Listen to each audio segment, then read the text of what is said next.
Hey everybody, welcome back. Just kind of zoned out there. I'm not sure. I'm like super tired. I'm still gonna run the stream though. I'm running on like 5 hours of sleep.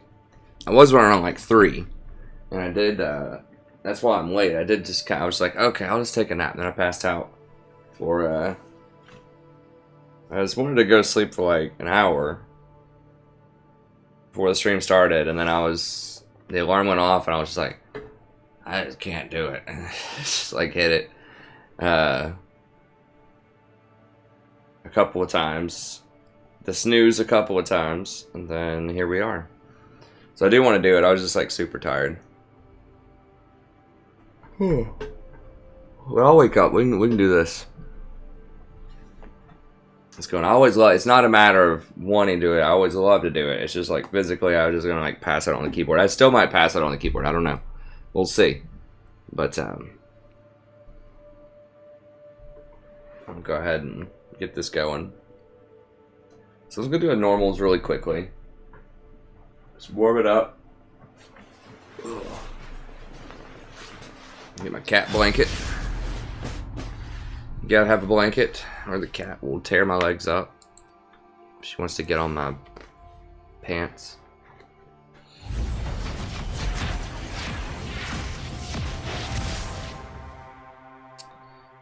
Now I'm probably gonna do like Veigar support or something. Excuse me. It's a normals game, like I just said, and I'm trying to find something that's good against Zyra.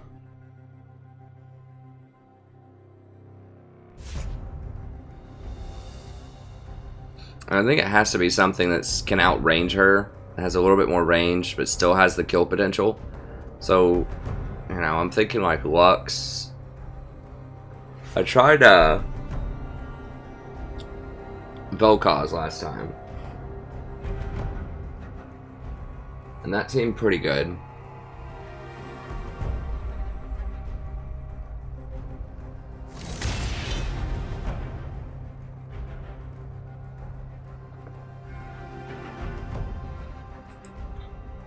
Let me go to the live stream here.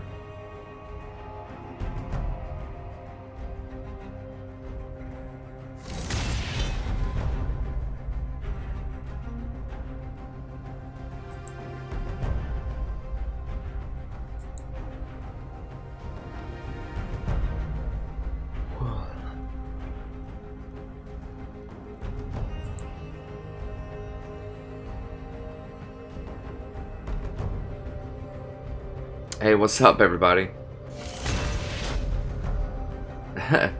Nice, Dave. Well, it worked out well then, didn't it?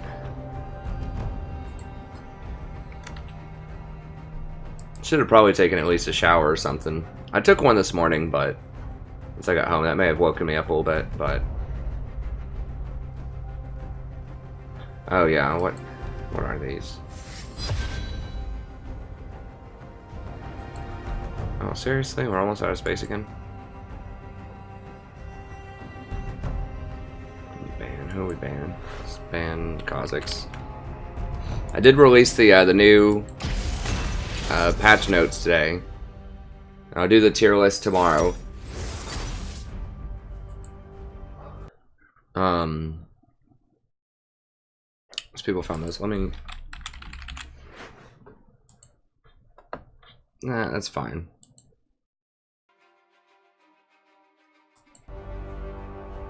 I guess whatever. I'll create a couple of... Get rid of a couple of these things here. Let me see.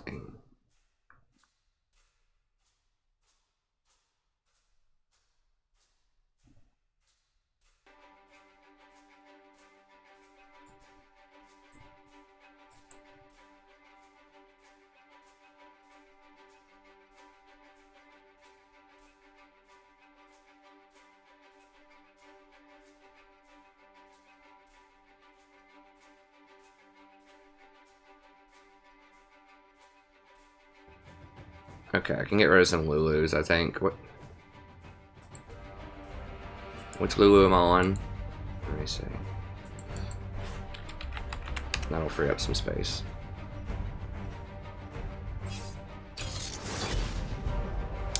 I'm on number 7. I think I'm picking.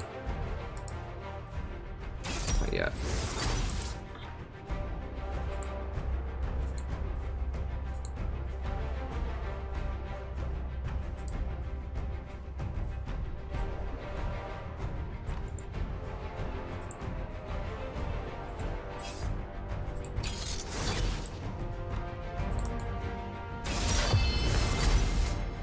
Huh. Okay, well those are both really bad for Veigar.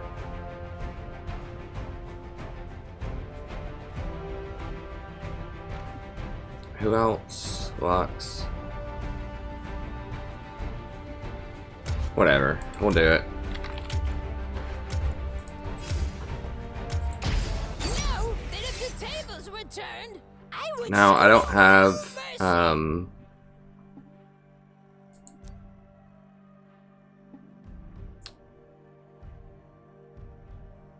I think that's what I want. A Sicilian one.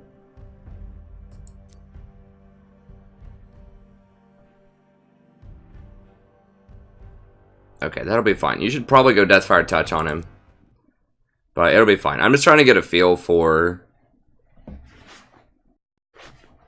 you know, how does his laning feel? How does the stun feel? That kind of stuff. Sorry, Rick. I'm trying, buddy.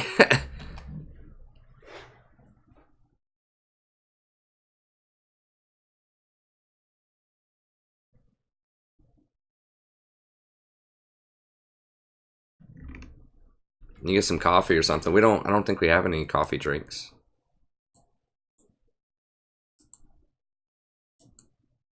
Give me some chalky milk. I'll get some of that in a little bit. That'll get you going.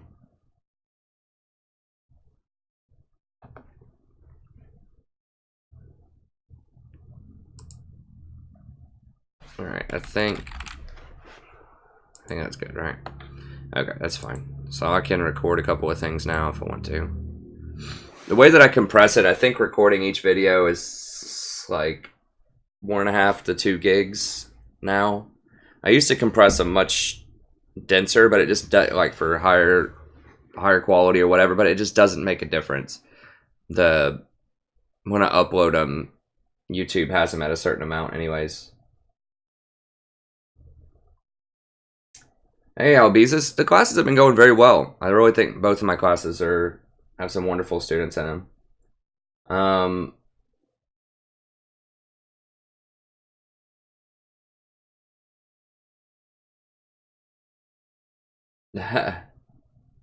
Hey, that's fine, Dave.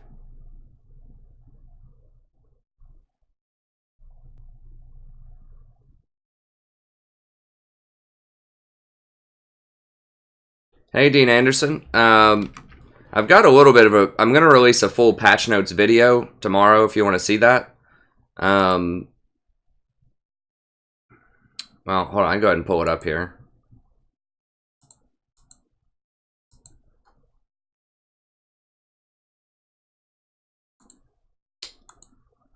That's the patch notes. There we go, tier list. And I've got the best of each role that I'm going to talk about. Let's see, I can go ahead and share this. I just haven't shot the video yet, but I did do some of the notes on it this morning. It takes a long time to create these.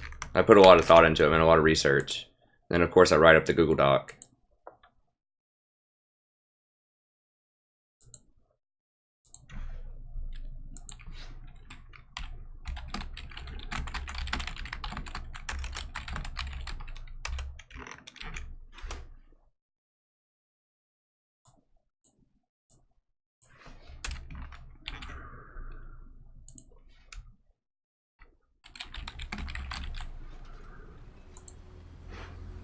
Alright, so I put it in the description there. So the short end to your question. So I'll give you the TLDR, but I'm gonna give you the detailed answer down there too. Oh, not that. Dang it, did I not have him under support? That That's annoying. Alright, look at that. Welcome to Summoner's Rift. Zyra. Zyra's the best by far. Like, she's in a category all by herself. Zyra is so strong. If you're under platinum, you should 100% run Zyra just as much as you can possibly handle. And just master her. She's the best. Like, the best. She's like an overpowered category. Like, big time. And there's several reasons for that. I mean, she has a ton of lane control, a ton of lane pressure. She's very good early. She's very good late. She's very good in team fights. She's very good at soloing out and killing people.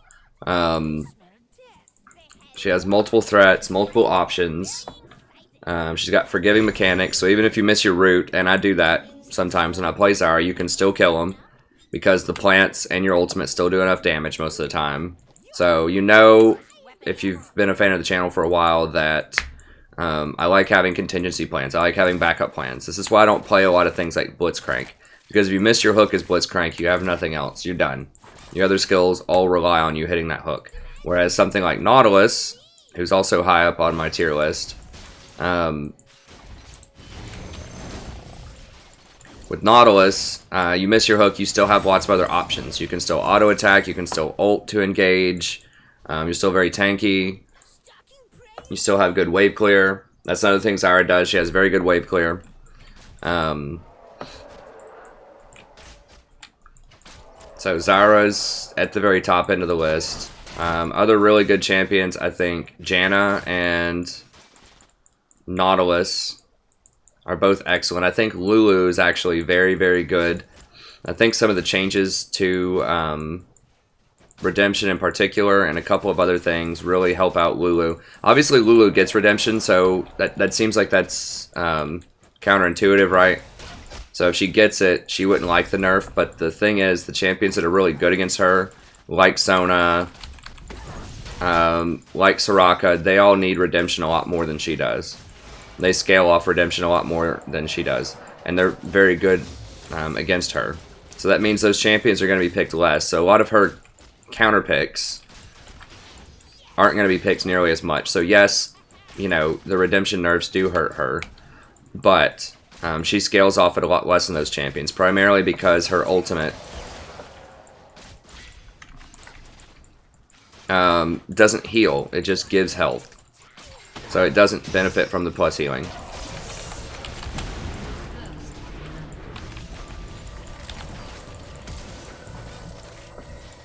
Boom.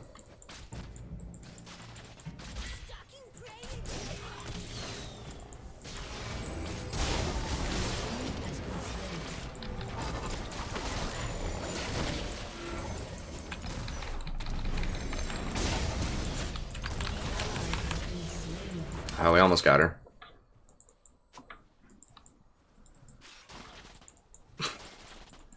Jesus Christ. Well, at least it's in solo queue, right? Hopefully that doesn't happen in our normal games.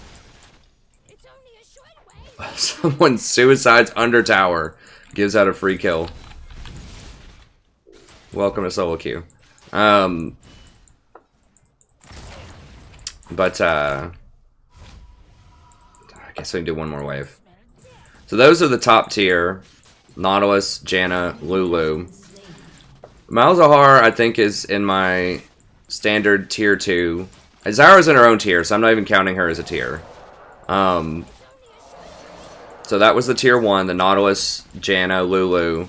Malzahar's in my tier 2. I did have him in tier 1, and a lot of analysts will put him in tier 1. He has played a lot competitively right now. But the problem is, he has a lot of problems in solo queue. And you know that I've been a major advocate for Malzahar for quite a while. I've only just recently changed my mind about that. After playing about 100 games with him and going about 45%.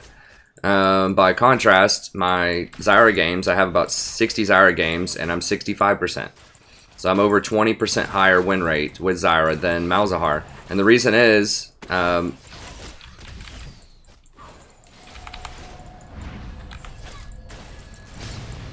look at how much damage this guy does. Like, it's unreal. I don't even have any items yet. And the one, it ends up being a 2.5 second stun on his E is just, like, incredible. AoE control over team fight, and incredible zoning, and it's not even that long of a cooldown, especially if you get cooldown reduction.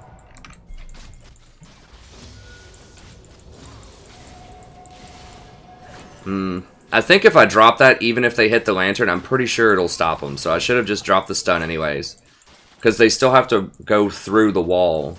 So I think it'll still stun them.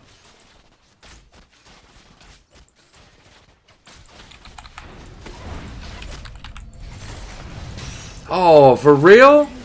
Okay, he deserved that. I can't believe he hit me through that traffic.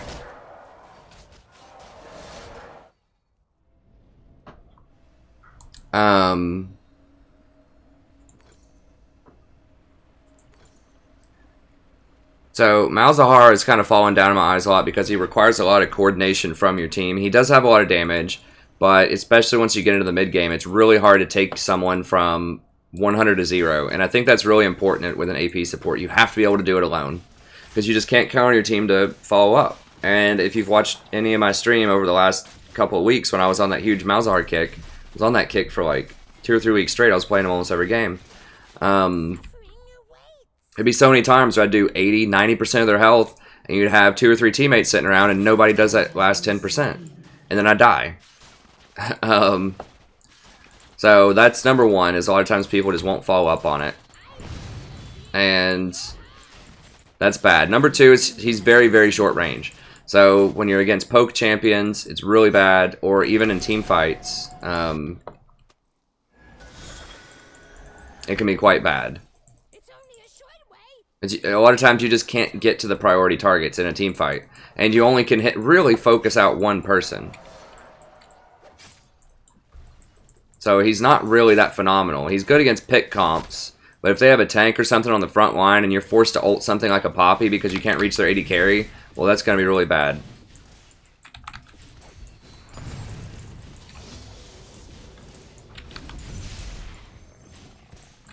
Alright, we're maxing E.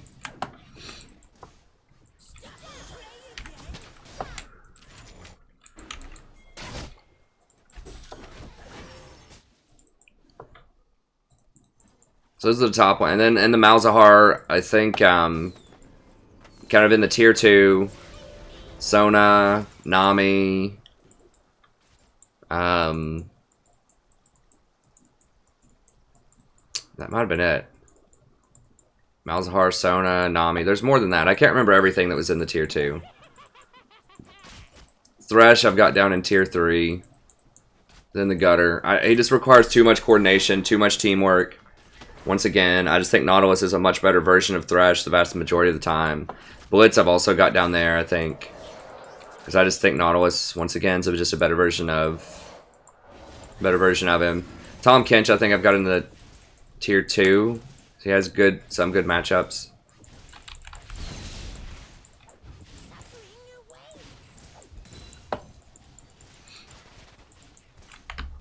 How are we looking? Okay, we're winning CS. Now, she's got 2 kills, which is not amazing, but I could have backed right there, but I wanted to make sure I got some experience from the tower.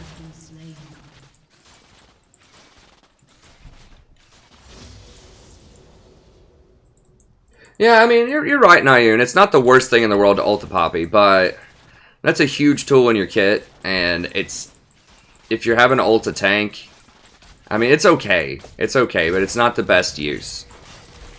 Whereas, like, with someone like Zyra, you can CC the tank with her roots and still do a ton of damage and hit everyone else in the team fight. Or not everyone, but a lot of people.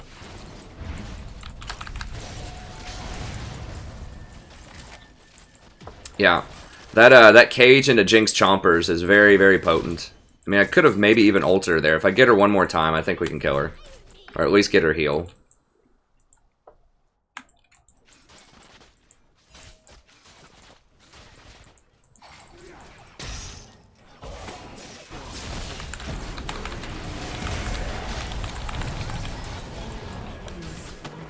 Well, I'm glad Jinx decided to focus up on that Thresh instead of walking past him to hit the Vayne.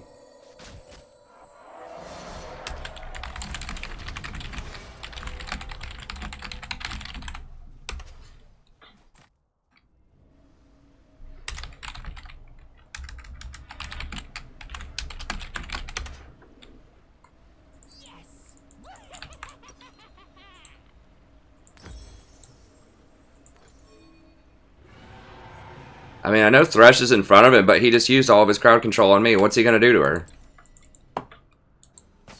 Nothing.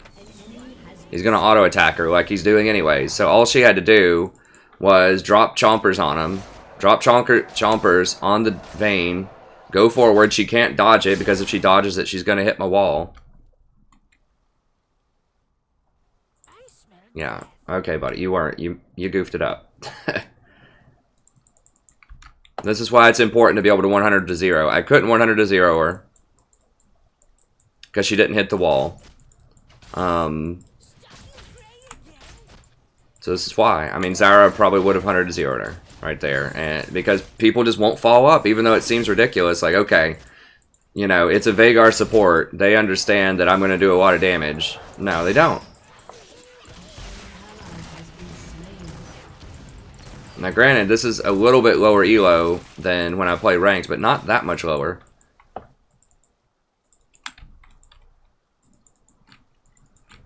However, I will be able to kill her soon enough, I think. Gotta wait when she's going for one of these.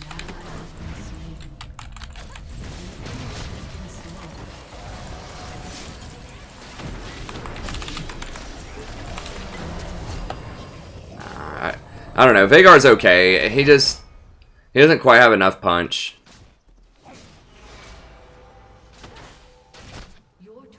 I don't know. I mean, I could try it again, but I mean, Jinx is a bad candidate with it because she just doesn't do a lot of damage early on. Like if it was someone like Draven or Ziggs. I'm trying to think of who else has high burst early. Jhin. It might be a better pick.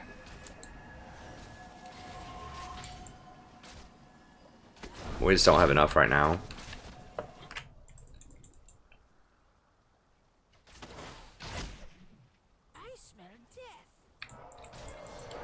Now, I am going lower damage, so if I would have maxed my Q first, we probably would have killed him at least one of those times, so there's that. So maybe I should be maxing Q in lane.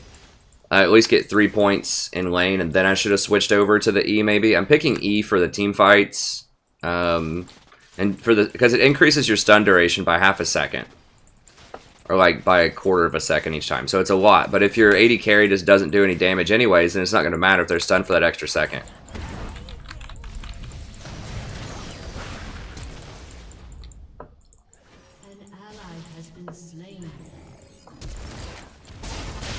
Okay, well, we got him anyways.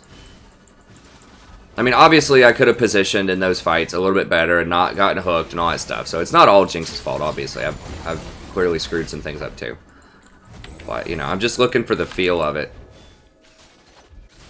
Compared to someone like Zyra. Now, I want to be against someone like Zyra. Thresh is a pretty easy lane. Thresh is about one of the easiest lanes you can draw up these days.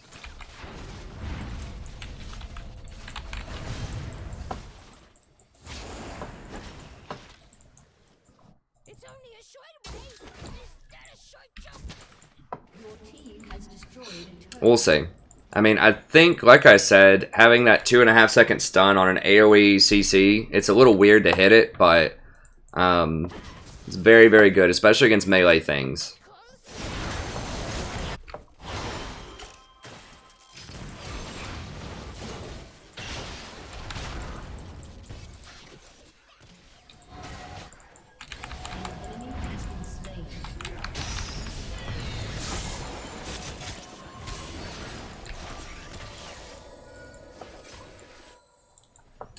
Now he does get a lot of free ability power, so I've got 40 ability power. That's a lot of money. It's 435 gold for 20 ability power. So I basically got, just from his passive, has given me almost 900 gold worth of stats. Like really good stats that I want.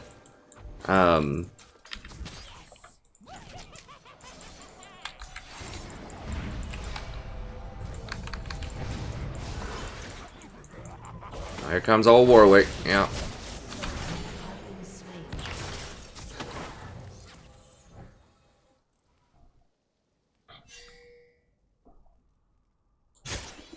Do you have Ghost?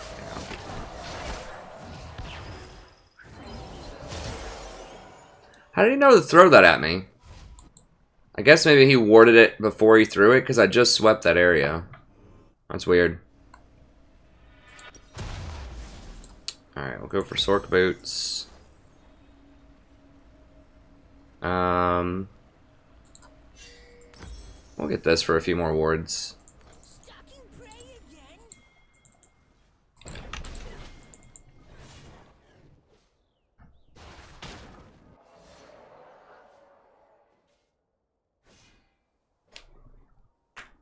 Hey, Dean. I don't know if I'm going to test those out. I mean, I don't know. We'll see. I did try out Zach. Zach used to be on that list, and then I confirmed that he's bad. So I don't do Zach anymore. I mean, I primarily do ranked, and I try to play ranked to win. That's what's most of what I do on the channel. People, you know, will ask me at times, oh, can you try out X support or Y support, you know, kind of funky, new, different supports. But the vast majority of people, most of the time on the channel, just want to see me play ranked and play it to win. So I do some of the off-meta stuff, and it's fun, but I don't want to do it too much because the vast majority of viewers don't want that. They want to see, like, serious stuff they can actually use in their games. So clearly I'm doing something a little silly. Like, the first game of a stream, I'll do, you know, things like Veigar support. I think a couple of streams ago I did Vel'Koz support, which was okay. So I do try out stuff kind of on the first game of a stream while everyone's sort of getting in.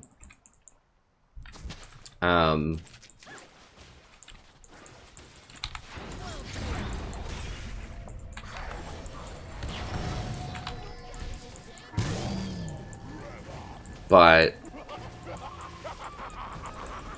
in general, if I do normals or I do wacky stuff, I almost always lose viewers on a stream. I just always remember that one new game from last fall when everyone was like, you know, not everyone, but there's a few people that's like, play new, play new as support, because they made a couple of changes to it and people wanted to see it, and I was like, okay, I'll do it. And back then, you know, I had 22 viewers, and that was a really high number for me.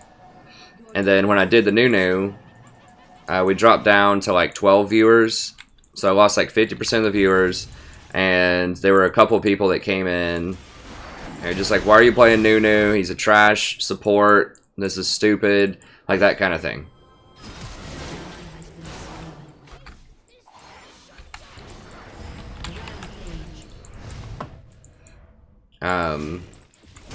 So I like to try new and wacky stuff, but also, and then anytime I just informally ask people, just type in chat, do you want to see me do like normals and try something different out, or do a sub game or something, or do you want to see me ranked?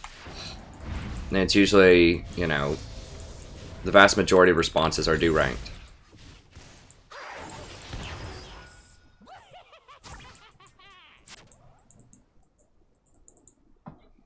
I can't blame them. I mean,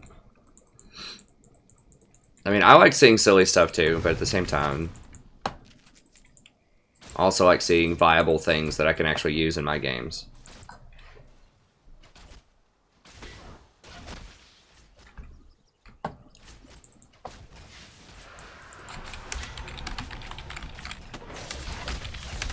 I'm not a huge Karma fan. I have tried her before on stream. Like, her problem is she falls off real big time after laning phase. Like, you can use her shield and like ult people in, but that requires a lot of coordination from your team.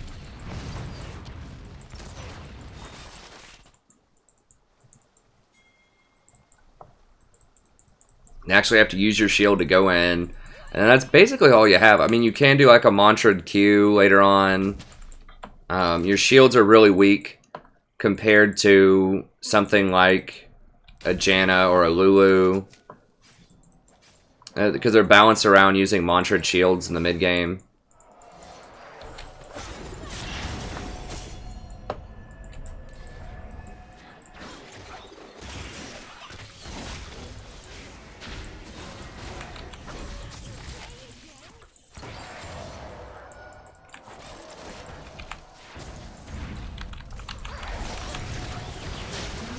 There you go.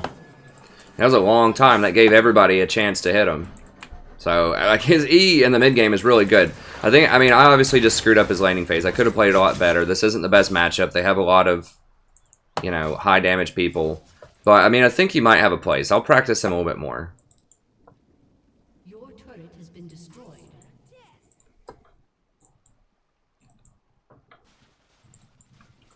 Yeah, I think Karma's done. And she's been nerfed a couple of times, too. She's not even played in the pro scene anymore. And that's like the best time when you would expect to see her, where teams actually have a lot of coordination. The same is true of Thresh, right? Like, if Thresh is ever even remotely viable, the pros are going to play him. Because the pros love playing Thresh, and, you know, he was the dominant pro support for, like, 4 years. Until they just kind of nerfed him into the ground a few patches ago. Just because something's good in solo queue doesn't mean pros are going to play it. But, like, a Nautilus is a great example. But at the same time, if it's something that feels like it should be good in pro play, and they're not using it, then you gotta start asking some questions. Well, why not? That seems like a really good support for pro play, like Thresh. And there's a variety of reasons for that right now. Yeah, I mean, it's not subjective. Go look at League Wikia. And look at a Karma Shield. Its base value, a tier 5, level 5 Karma Shield, shields for 190. A level 5 Janna Shield is for 240, and so is Lulu's. It's not like I just feel like it's weak. It's objectively, numerically, statistically weaker than a Janna or a Lulu shield. It's balanced around her mantra. So if she does a mantra'd E, it shields for something like 280, I think. So yeah, it shields for more if you ultimate her, and it lasts for... I messed that up. If I would have hit my Q, I would have had her.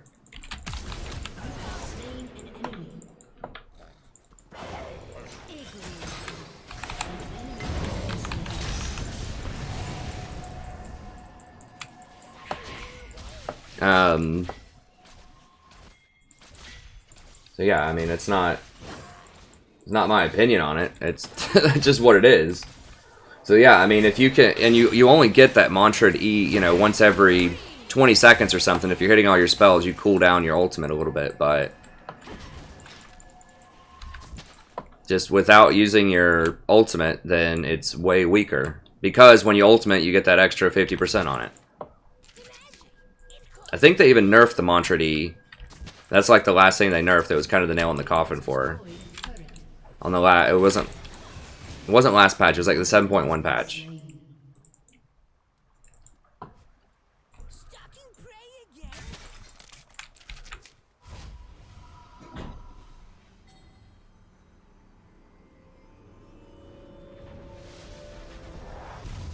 I mean, I was shocked too to learn that about Karma, because it always seems like she gives out these mega huge shields. And it's like, well, with her mantra'd E on the first person that she shields, not the other people that get that 50%,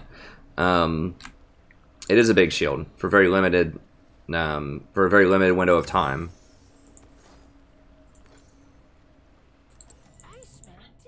And I mean, she does speed people up with it, but it doesn't give the same level of utility as something like a Janna shield that also gives whoever you give it to a free BF sword and AD.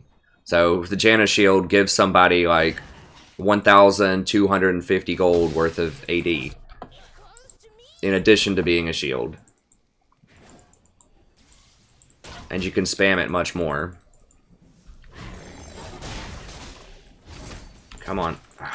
It's so hard to get it over that wall in that bush, after they kind of retextured this wall a while ago.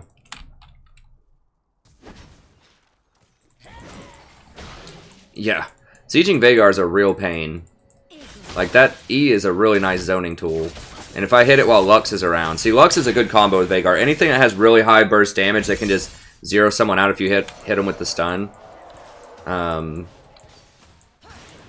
That's a good combo. That's why I was thinking, like, Jhin be really good.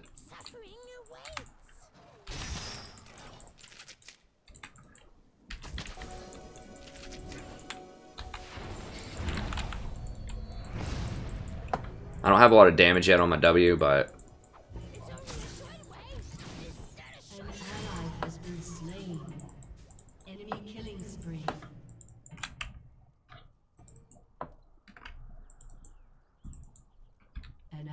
has been slain. Hey, thanks, Tricky. Oh, and someone asked me to work on, or to comment on something. I don't remember what it was, though.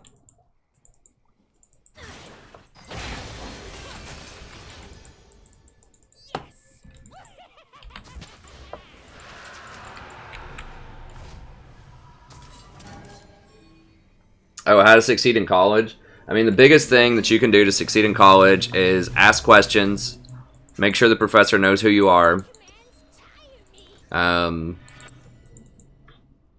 show up to class, and do your homework. I mean, that's like the easiest things. But, I mean, that's really all it is. I mean, a lot of it is just, most professors, if you're having trouble with something and you ask them for help, they're willing to help you. You just have to, you know, go to their office hours or email them and ask them stuff.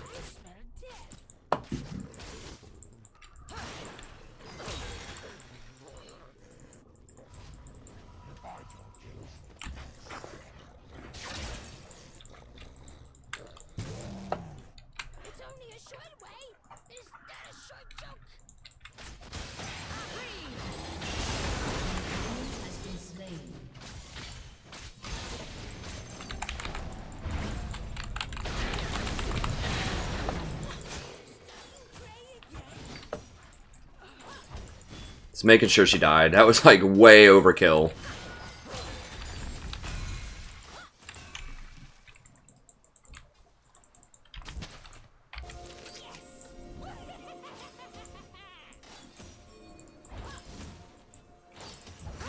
I haven't even been getting that many auto attacks against people. I think, do I want to...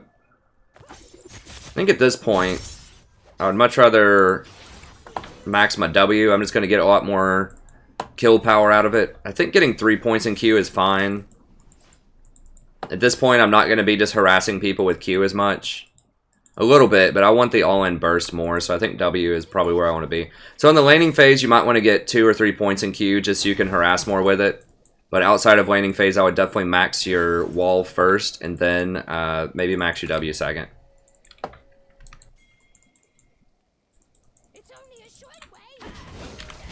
Yeah, I think they're hunting us.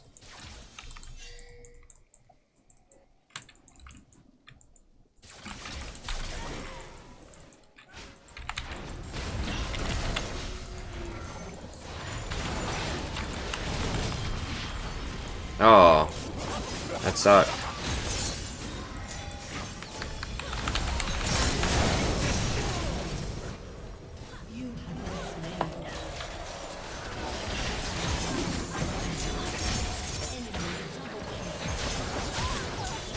There we go.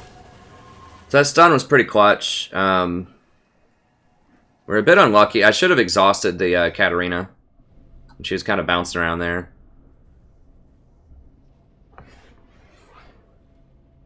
I mean, the biggest thing just to succeeding is just to show up. That's the biggest thing, is just show up to class.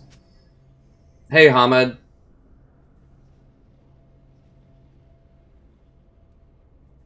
I mean, I know it sounds simple, but so many people fail to do that. So the most important thing is just to show up to class. But no, also just doing the homework is important. It's the nuts and bolts. That should be enough to get through most universities.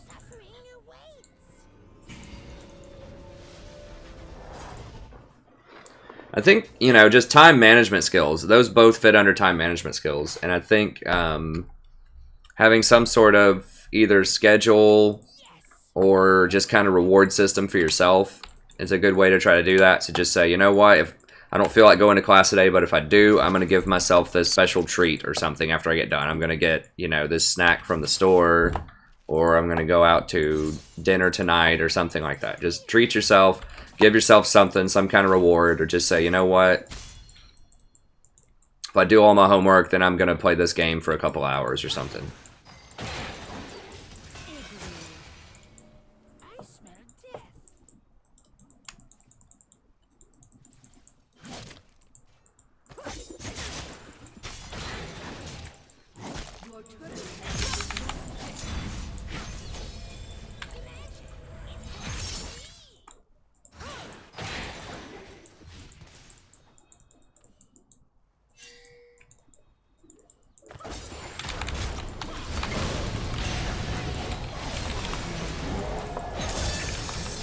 bless. It's just like insta-kill, basically. How much was that, like 1,000 damage in under a second? Yeah, 1/3 of a second. 900 damage. An ally has been slain.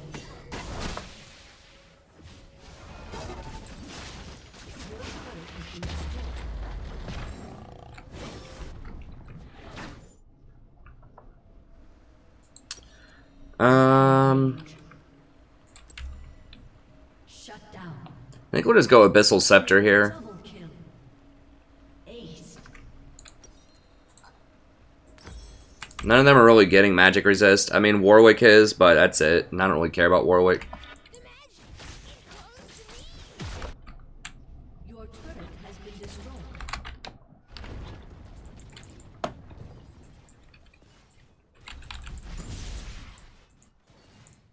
So having that CDR for my wall is really nice too. Ah, too slow.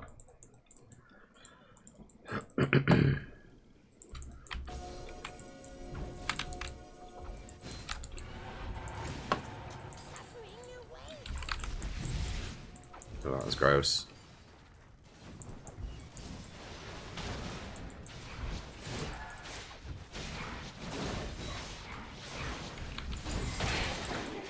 Your commands tire me.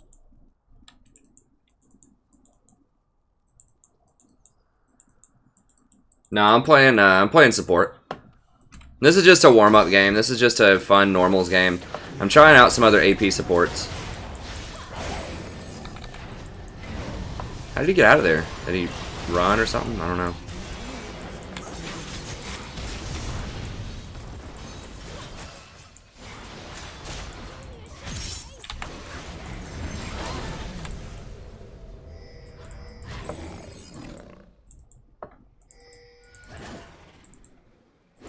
I've had a Veigar support played against me, and he beat my butt when I was Malzahar.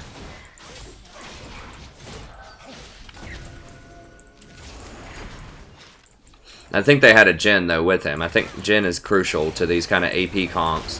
I think he's the best AD carry on this patch.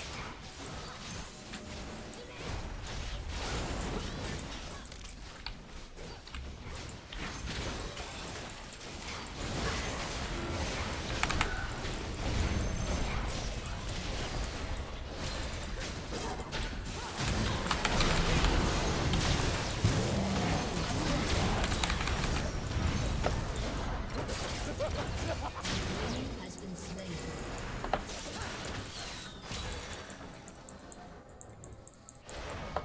Your commands tire me.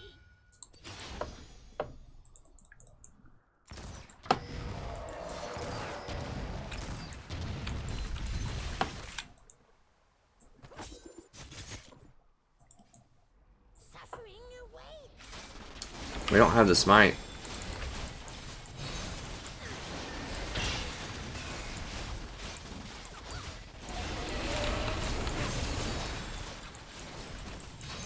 It's only a short way. Pure.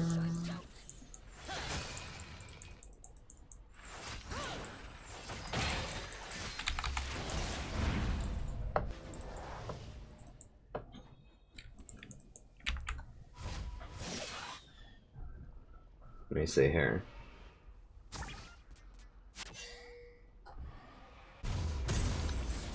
Pray again. Oh, Lux just bought Abyssal Scepter. That's unfortunate.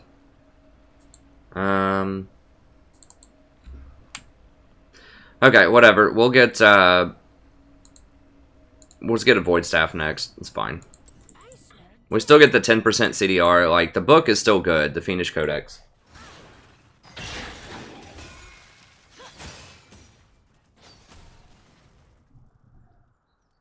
Think my hair is fake? Really? I don't think so. And were you also the same person that said, I want your money? I don't think you want my money, sir, because I don't have much of it. If you work at McDonald's, you probably make more money than I do, teaching at a university. Yes. An ally has been slain.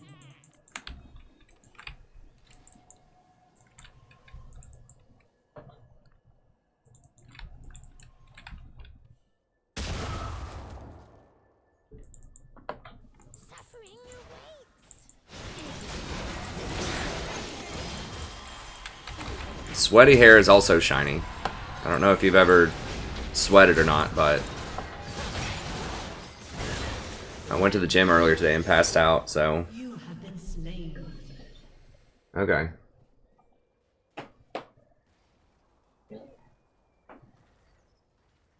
Alright. Love you. Good night.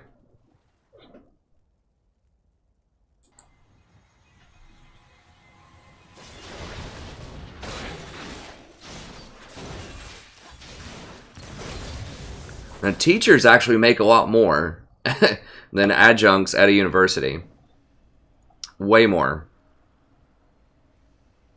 Like, even if I had a full class load, I only teach 2 classes right now because I'm working on my dissertation. But even if I had 4 classes, I would get paid, you know, probably 60% what a high school teacher makes. Or what I would make if I taught high school. And that's just in my state of Tennessee, which does not pay teachers a lot. In somewhere like Ohio, you know, an Ohio teacher would probably make over 2 times what I make teaching college. As a teacher. Like right now, because I'm only teaching 2 courses, that's not an exaggeration. If I just dropped out and got a job at McDonald's, I would make more money right now. That is a literal truth.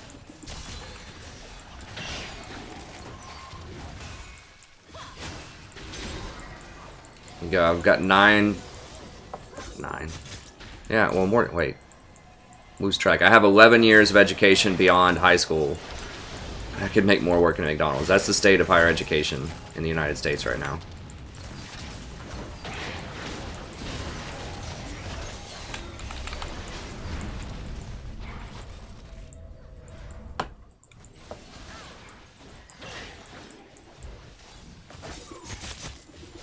But yeah, so you don't want my money.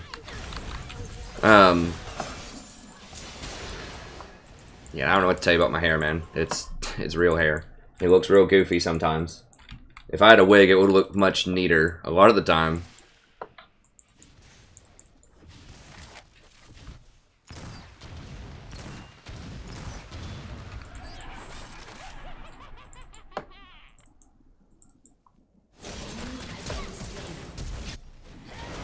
Yeah, I don't think my hair really looks like Donald Trump's hair.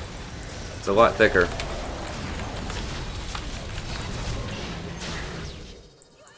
An enemy has been slain.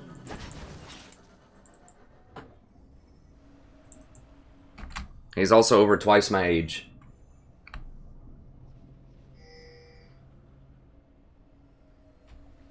Hey, Endless. Well, it's kind of a mix of both. I mean, I do like the personal fulfillment of grad school. I think I've become a much more intelligent person, a better citizen, and just better able to help other people through that. But I do it primarily because I love teaching. Enemy is unstoppable. I mean, you have to. Pretty much. Unless you're a tenured professor. Like, tenured is kind of like the union for college educators. So there are some college educators that make good money. But that number has been going down statistically since the 70s. A lot. So like back in the 70s, high school wasn't really required for everybody. So the universities weren't quite as large. It was still kind of an elite sort of thing to do. And it still is. Only 18% of the people in the United States have a bachelor's degree or higher. So it still is a kind of an elite thing. But it's become much bigger than it was in the 70s. And back then, 80% of the people who taught at universities were tenured, which means they got healthcare benefits and they made like a decent salary, at least as much as a teacher, if not more. Well, over time, they have really pushed grad school a lot more on a lot of people, and I didn't get hustled on it. A lot of people do. I didn't get hustled. I knew what I was getting into. They are very honest about it. They were. At the universities I've been to, where they're just like, you will not make money. Straight up, it's not going to happen. They tell you that all the time. And nevertheless, though, there's been a massive saturation across the board of just grad students. So a lot more people are going to college. There's a lot of grad students. And as a result, there's a really high supply of grad students. Well, sort of. It's weird.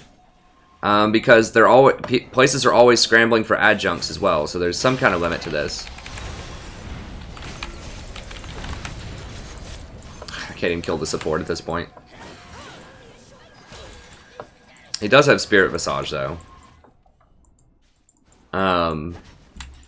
So anyways, the stats have reversed to where now it's 80% adjuncts, who are the people that don't make any money, and then only 20% tenured professors, the people that do make the money.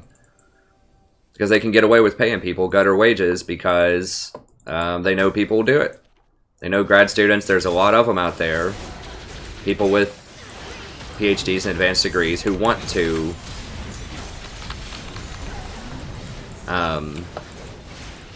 teach.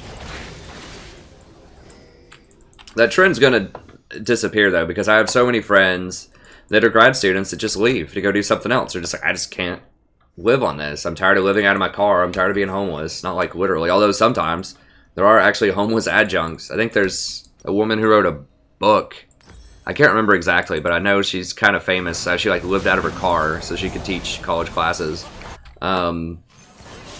People are tired of dying penniless and alone. It's really hard to find, you know, a spouse when you don't make any money also. Double kill. But the trends are reversing, so they're just going to have to start paying people or they're just not going to be able to fill classes. Already they're kind of having a problem starting to fill classes because there just aren't as many grad students now. Because everyone keeps telling them you're not going to make any money. If you do this, get ready to live a life of poverty, and more people are just like, well, you know, I don't know if I want to do that. Everybody has QSS too. That's one weakness of Veigar, is if they get that QSS. It's a weakness of Malzahar too, Quicksilver Sash. If they get that, it's a big problem. Whereas Zyra doesn't really care if you have QSS. She'll kill you anyways, even if you break out of her snare.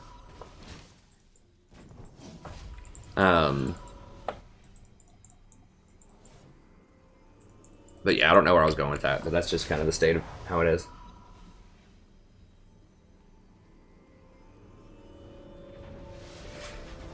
Yeah, I was gonna ban Behind You a little while ago. He's obviously trolling, but I was gonna let him go for a little bit. I don't know why he's so obsessed with my hair.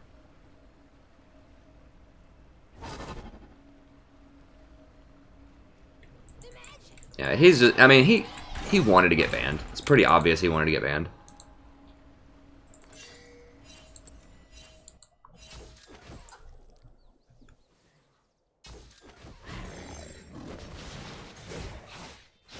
Nah, I was gonna ban him too at some point. I knew that's where it was going with the kind of comments he was leaving. I just haven't been able to read enough to where it was like a clear, you know, line. But it was gonna happen. He's just like a little kid that just really gets a kick off of trolling people and YouTube chat rooms. That's the kind of vibe that I got off of it. He's edgy.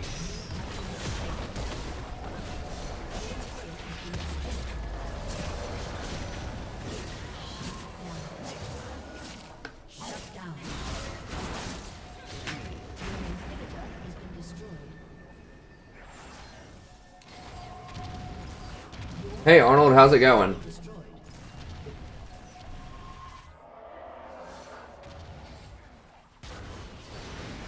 Yeah, that's true, Ray. I mean, math and science is a lot more friendly. Well, the thing is, they can do more into what they call like industry stuff. So people in math and sciences, you know, they can work for labs, and just in general, they just get a lot more funding from various agencies, at least in the United States, and it's probably similar in the UK. You know, if you're working on artificial intelligence or a cure for cancer or something like that, then there's a lot more money out there than rather you're working on like 19th century witchcraft. And I believe that, and I think that would be a cool topic, and I would like to do it too. And frankly, people should pay the, you know, the science and the math people that are developing these new technologies. They should pay them more than people like your witchcraft friend or people like myself who study, you know, my specialty is 19th century sort of rhetorical representations of Buddhism in the British Empire. It's fun. It's interesting. I think it's important to understand culturally as far as our history goes, but is it as important as developing a cure for cancer? No, of course it's not. So, you know, I'm not saying that I should be paid the exact same as some of these math and science PhD people that are, you know, doing lab work and stuff like that, but, you know, I just at least the same as a high school teacher. That's all I'm saying. Just give me at least as much as a high school teacher.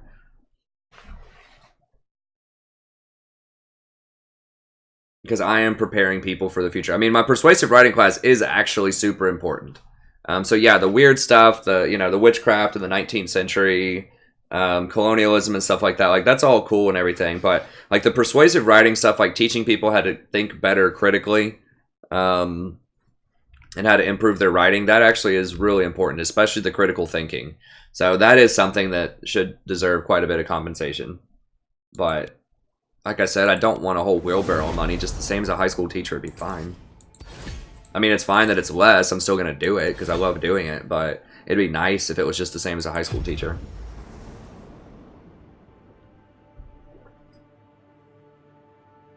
And they can afford it. I did the math one time.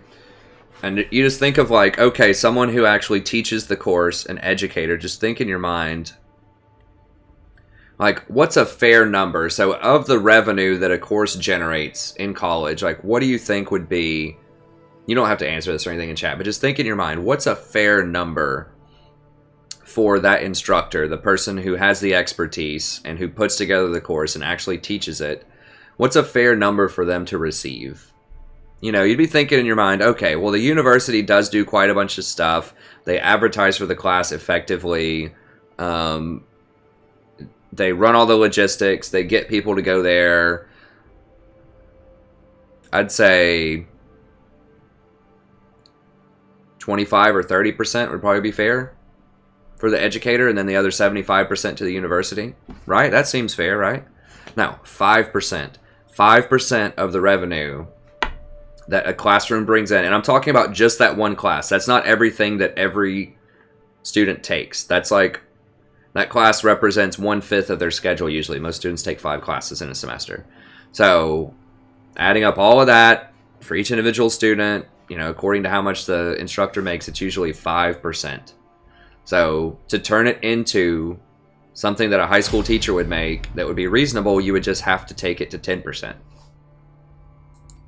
at a major university. So you could give 90% of the revenue to the university and only 10% to the instructors, and it would be a fair amount.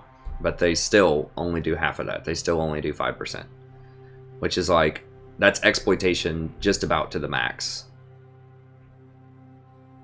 Only getting 5% of revenue.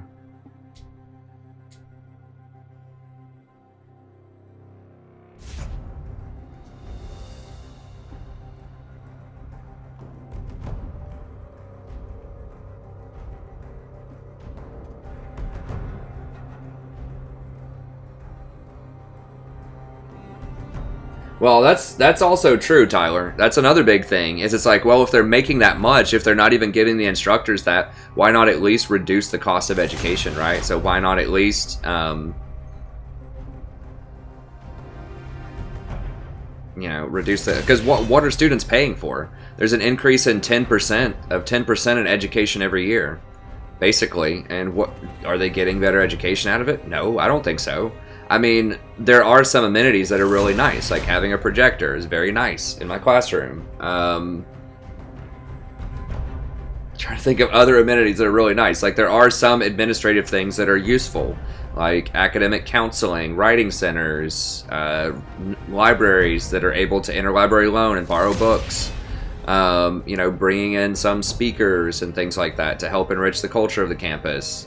You know, there are obviously things that are helpful that administrators do and programs that universities offer to students, but I think most people would agree that a lot of the stuff, you know, is unnecessary. Like, you could save so much money. Like, is it really necessary to have a fitness complex that's like $20 billion or something?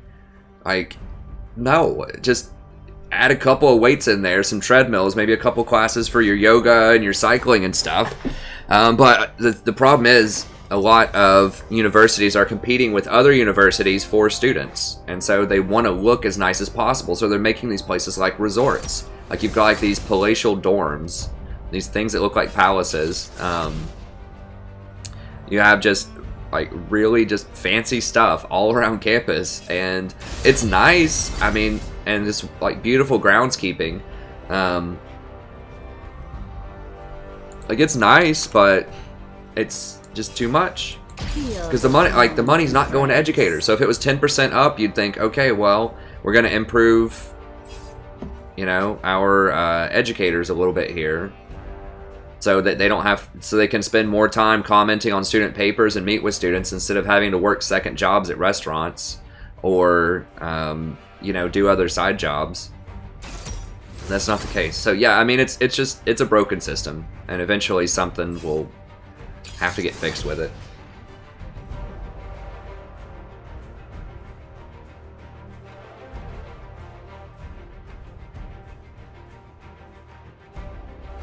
Well, don't get too far on the, you know, the political spectrum here. So don't go too far off on the pro-Trump or anti-Trump. I know he's a very he's probably the most divisive figure I can ever even think about in American history, where he's just, and you know, some of that's his fault, some of it isn't, but don't go too far down the Trump line. We try to keep it civil in our chat.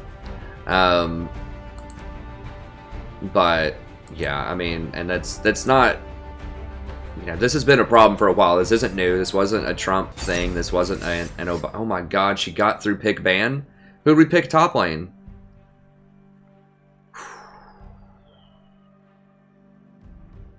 That's really bad. That's really, really bad. She's extremely overpowered right now. She's getting nerfed next patch, but she's still ridiculously powerful.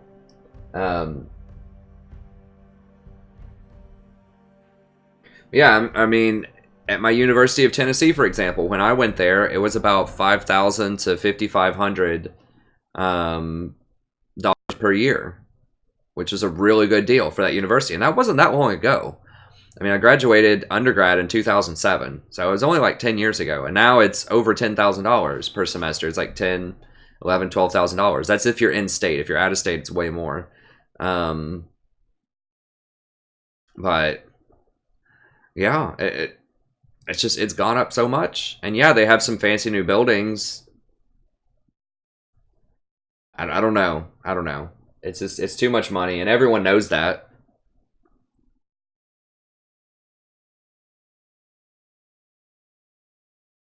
Oh yeah, technical school is a great option. If you learn how to, you know, be a plumber or like an IT person or something like that, you get a ton of money. It's a great bargain. Tech schools are awesome. I think we need to be like emphasizing tech schools way more in schools. So, because, you know, when I went to school, we had a vocational track at my high school, but it was one of those things where it was kind of unspoken. If you did the vocation stuff, you know, if you really liked you know, you wanted to be a mechanic or a plumber, people kind of looked down on you for that, at least a little bit. Like, they wouldn't be mean about it and taunt you to your face about it, but it was like, all right, man. You know, it was thought you're not smart enough, right? You're not smart enough to go to college or to go do whatever. And that's just not true. Some people just enjoy doing that stuff better, and there's nothing wrong with that. And they make more money doing that, and they have more job security doing that. And the culture is just bad. It doesn't get marketed very well to students. And a lot of parents are like that too. Everyone thinks, oh, you have to have an undergraduate, you know, you got to go get your degree. That's how you get money and success. It's like, well, that's one way you might get money and success, but you can also do that doing industry things. Getting tech school, like you can go to a tech school, or like I said, mechanic, plumber, all of these things. Very viable, quite a lot of money, pretty good job security. People are going to be driving cars for quite a while. People are going to have pipes, you know.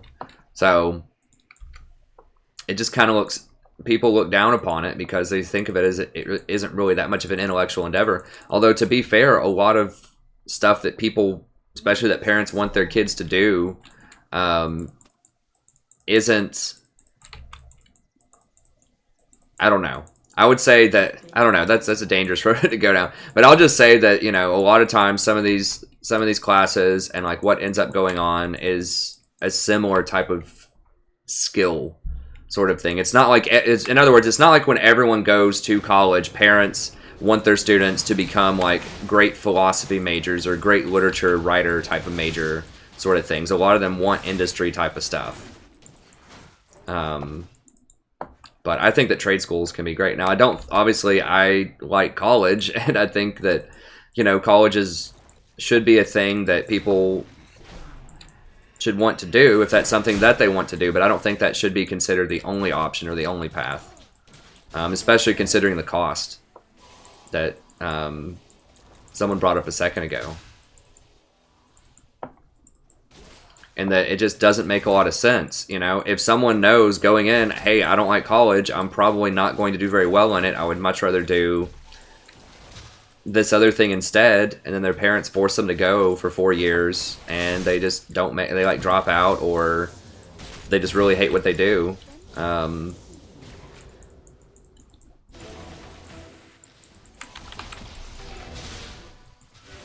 that's a waste of quite a lot of money. And I wish they could like take it easy too, and like you could go in like later in life, and you can, but they really push it on you so hard when you get out of high school that you need to go to college right away. And a lot of scholarships and things are predicated upon you must go right away, unless you go into the military. They give you some leeway for that, but there's really not enough time for people to explore and know what they want to do, even if they go to college. A lot of college students don't even know what they want to do until, you know, people change their major. I think the average is like at least 3 or 4 times, if not more.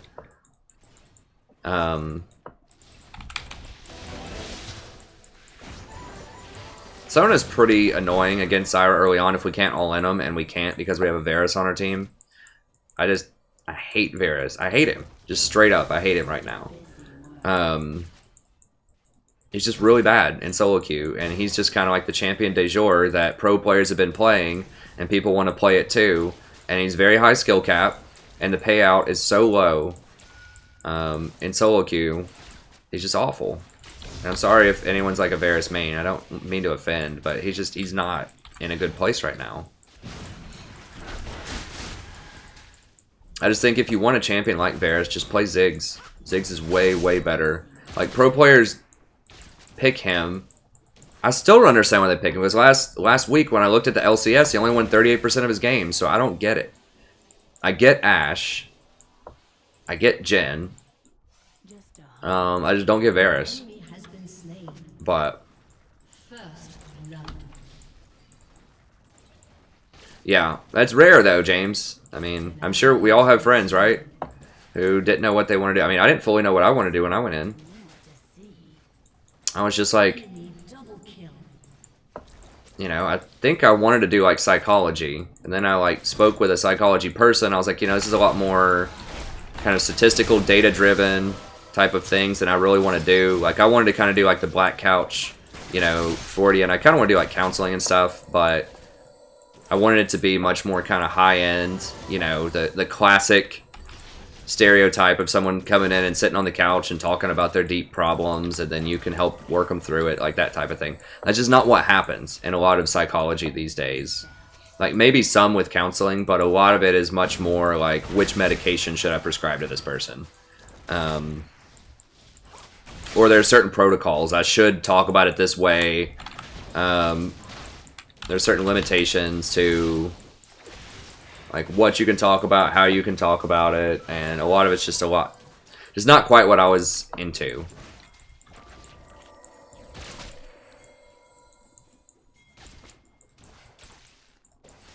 And that's psychiatry, of course, with the medication, but that's the top end of psychology. That's the people that make the real money. And psychiatrists are actually doctors first. So they go to med school, get their PhD, just like any other doctor, and then they go to a fellowship for a couple of years after that in psychiatry. So they don't get like extensive, like 7 years of graduate training in psychology. It's all primarily medical, and then they have a little bit of psychology tacked on at the end.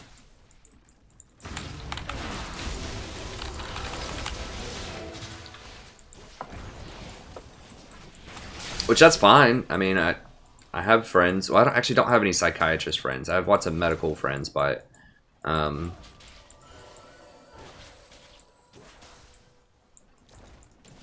then I was just like, okay, well, I think I had a really cool philosophy class. I was like, okay, I'll do philosophy. Then I had a cool religious studies class. I was like, okay, I'll do some religious studies. And then my sophomore year, I had some cool English classes. So I was like, okay, I'll do some English. So then I ended up with a triple major in English, philosophy, and religious studies. So I just collected them all. But yeah, most people don't really know what they want to do, and they change their mind quite a lot. But that's not just in college. That's just in life. A lot of people... These days, people change their industry quite a lot. Like, I had a friend that just went from being a photographer for a few years, and he realized it was kind of a dying business to do professional photography, at least on some levels, outside of weddings. He really didn't want to do weddings all the time. Is Trundle 3-0? Oh, he's their jungler, okay.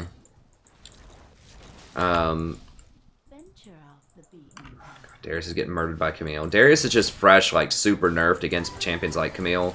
Really strong melee champions. But he's... Anyways, my friend switched from psychology to,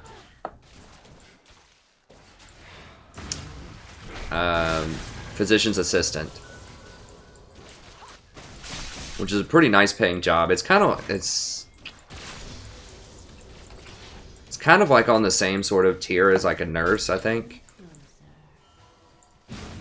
Might be a little bit higher up the food chain, but it's like that type of thing. It's like under doctor in the chain of command, but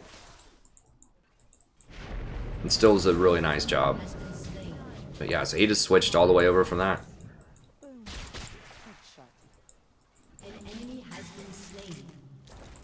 But yeah, people are switching all the time these days, which is fine, except that it costs a lot of money if it's a switch. I think therein lies the problem. A lot of people don't know what they want when they're younger, and then when they have to switch, it costs a lot of money to do so.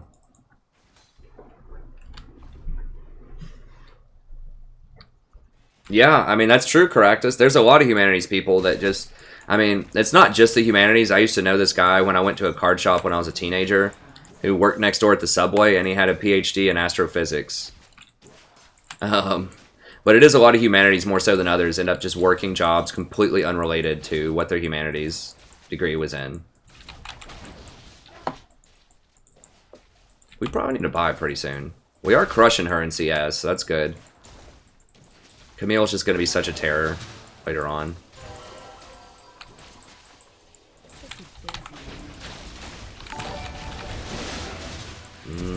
I probably could have killed her there if I would have ulted.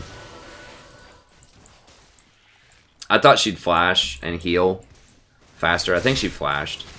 She didn't heal though, so I'll definitely get her next time. Oh yeah, they're coming.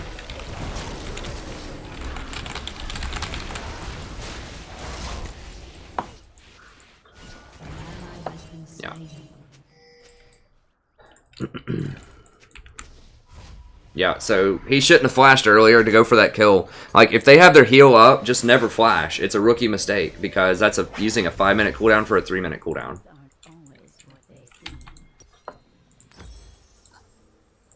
And now, if he would have flash ulted her, then he would have got her, and then maybe it would have been, like, something worthwhile. But he just tried to flash auto, and that's no good there. Now, like I said, I could have probably ulted and killed her. I don't know, though. Because she would have used her heal. Using my ult for her heal is probably a good deal, though. I don't know. I probably should have just ulted there. And then he could have flash ult followed.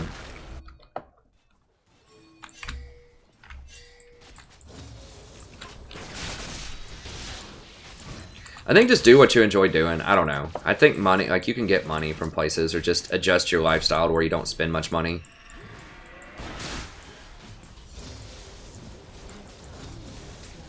That's my opinion on it. I mean, you think about your job, you're going to be doing whatever your job is, most people, for at least 40 hours a week, and that's about half of the time that you're awake. If you get 8 hours of sleep a night, which is also rare these days.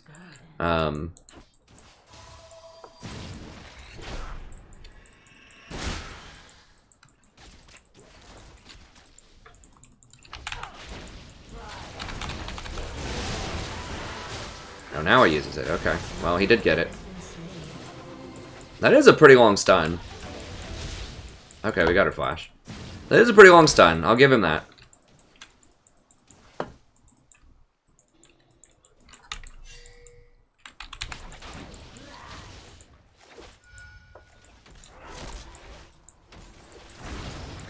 Okay. He took a free chunk of damage. Yeah, we can definitely... I mean, I think we can kill him. If he shows up again, I need to...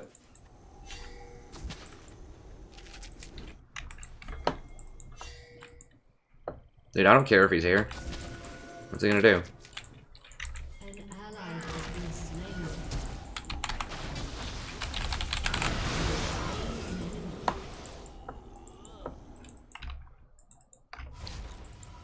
Who'd Nocturne die to?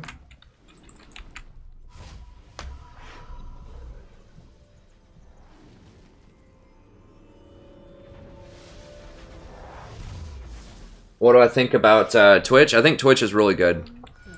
I'm going to release a tier list video if you want a detailed explanation. And I'm going to include all roles this time, so not just support. Now, I'm going to spend most of the time on the support with a lot of the details, but I will include some coverage of other roles as well. So I think the best ADCs right now are Jhin, Vayne, Ziggs, and Twitch. I mean, Ziggs is not really an ADC, but bot laner. I think those are the 4 best ones. The other one's a bit harder to decide. I think it might be Lucian. With the changes to penetration, lethality, whatever it's called these days. Oh, look at that, a Camille going off. Camille's almost, like, she's worse than Hecarim is right now. Is that warded? Yeah.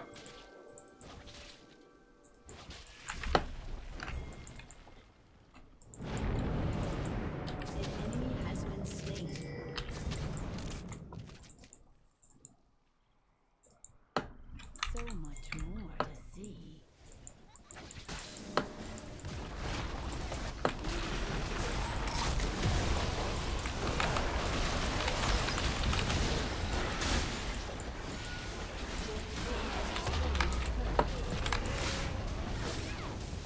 Can we get more? Yeah, let's get some more damage on this tower. I think we can do it. No, no, no, she's here. Get her out of here.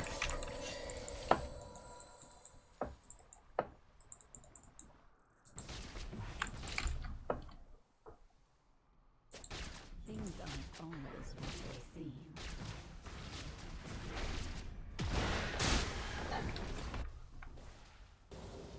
$24. Yeah, I mean, you make that big money. I mean, the trades make a lot more money than many humanities degrees. You're not really, like, if you do humanities, you can't want to do it for the money. Like, it's not realistic.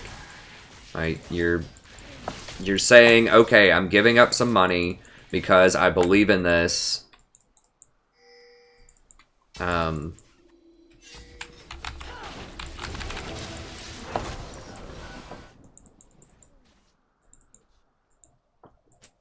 And or I think it's going to make me really happy. Like, you're giving it up. So you're basically buying a good job that you enjoy, that's happiness. I mean, some people really enjoy and get a lot of happiness out of, you know, the trades as well. I don't think they challenge you or they, like, I don't know. Maybe they improve you. I don't know. It's difficult to say. I was going to say, like, sometimes it may not be as obvious how they, you know, help you improve yourself in terms of, like, a person. But it's probably being a little too, like, elitist. But some people just aren't in the market for that too, right? Like, here's the thing: if you do something like, if you're a mechanic or a plumber, nothing ever stops you from going home and reading books or novels or, you know, joining different groups that can give you a lot of lots of insight to help you become a better person. Or, you know, church, or whatever your interest is, right? Like, you can do things that you think enrich you as a person. Whether it's reading, or church, or just hanging out with friends, or doing charity work. Like, all of that stuff, you can do that. Oh. She dead.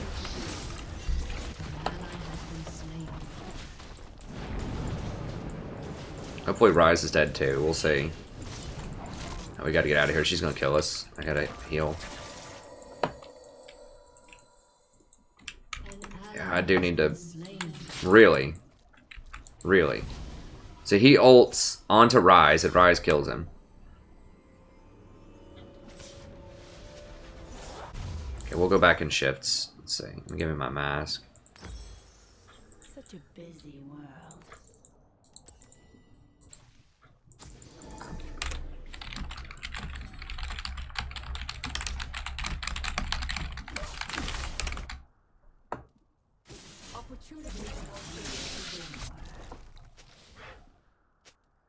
Hey, thanks, Dean. Have a good night, sir.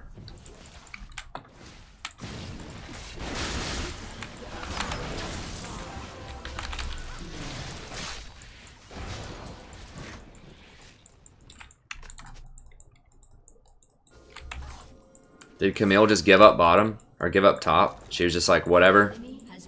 That's good, because Darius was getting trashed, so... Even though Varus is running on fumes, I think overall it's still pretty good for us.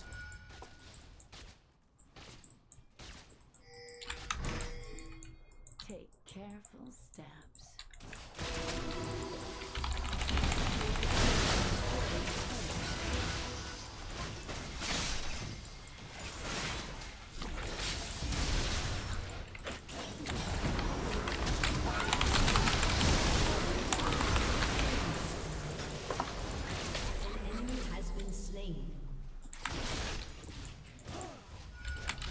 Forgot the tower is still there.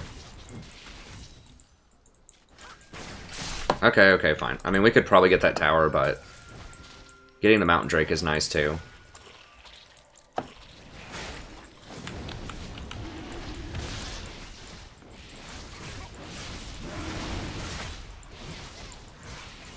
But I love it, man. I really do love teaching. If you want to do education, go do it. It really is so much fun.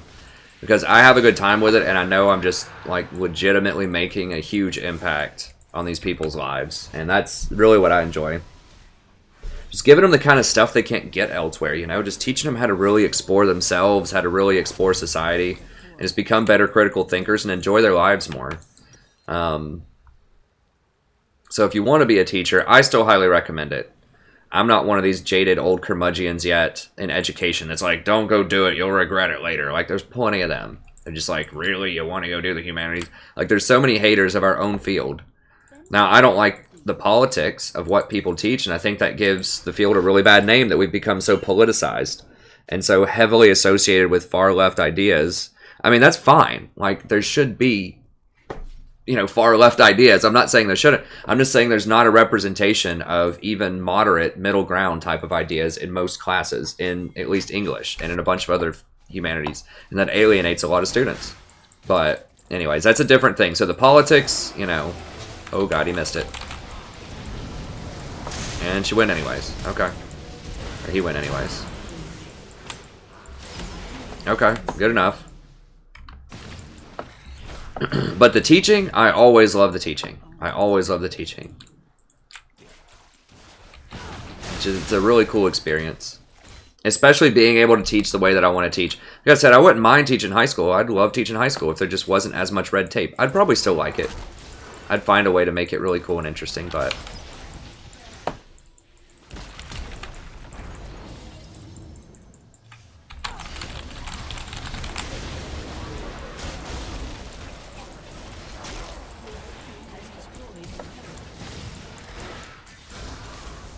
Okay, this guy's actually a pretty good Varus. I'll give him that. I'll give him some props. No, no, no, no, no. I can't.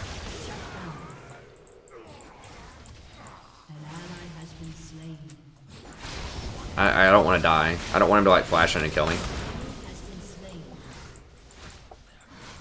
So, if you want to do education, go do it. Just know... I mean, if you do high school, you'll still make fine money. But if you do college, you know... Just have another way to generate income.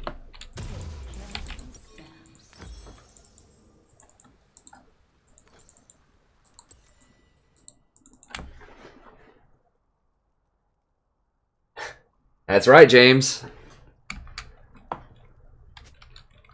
Welcome to Zyra and Varys.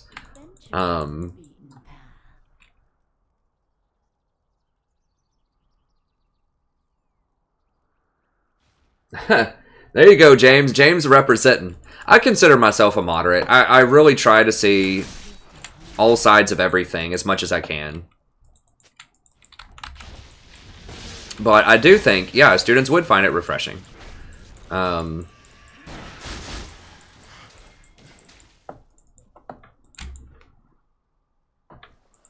And I've moderated quite a lot as I've gotten older, too. You know, I was the young, outspoken, like, hippie demonstrator type of person, too, when I was a lot younger, right? As a lot of English people were, but not like English people as a nation, but like English major type of people were. But I've moderated a lot more, and because I've really come to appreciate a bunch of different views and like what they represent, what they're trying to do, what they do for our society, and stuff like that. And I think it's important to have a balance of multiple views in society. You don't want everyone thinking the same thing on either side. So I've really come to appreciate that a lot more as I've gotten not just, I don't think it's just older, but I think just better educated also. It's not just that I'm like old, because you know the standard is when you get your liberal when you're young, you get older, you get conservative or whatever.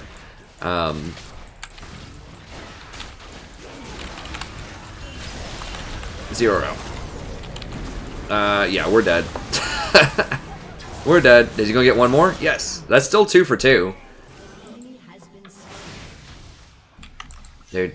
Okay, well he got her flash. It's good. I wish they would have gotten middle.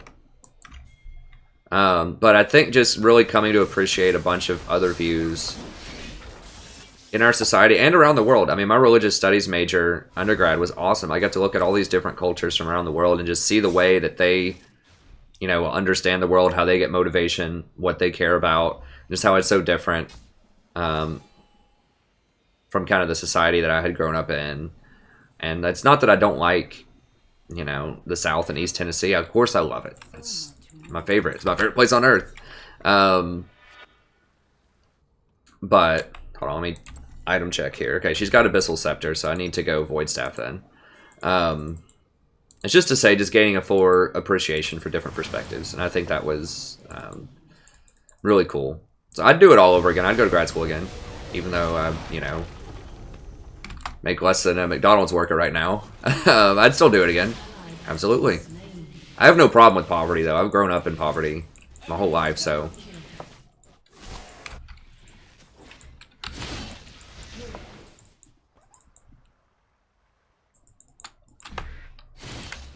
Like, not, you know, like squalid, like third world country type of poverty, but, you know, relative to a lot of people. You know, single mom, working 2 or 3 jobs, living in income-based housing, that type of thing.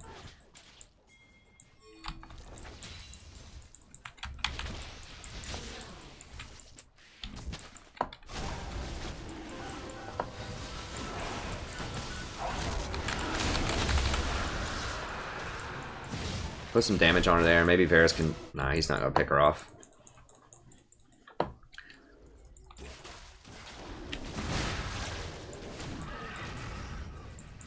Like I said, to me, I think that's a good trade-off, though. If you really enjoy your job and what you're doing, you're going to be doing it for half of your life. So I would rather do something that I enjoy and make less money doing it and actually like the half of my life that I'm doing my job, rather than make more money and do something that would not be as much fun for me, would not bring me as much satisfaction or happiness.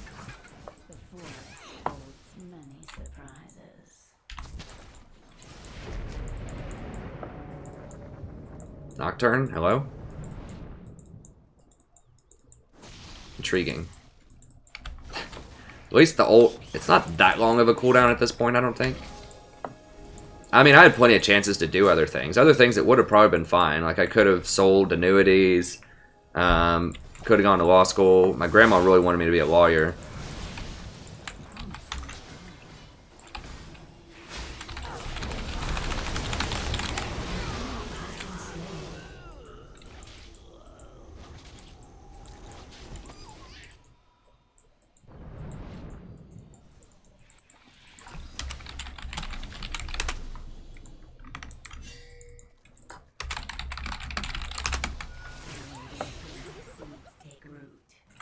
Which would have been fine. I mean, there's nothing wrong with lawyers or selling annuities. I thought, you know, specifically that I want to do education. And it just makes sense my whole life. I've always loved, you know, learning and kind of being a leader and being sort of an educator in a sense. I've been basically doing that my whole life.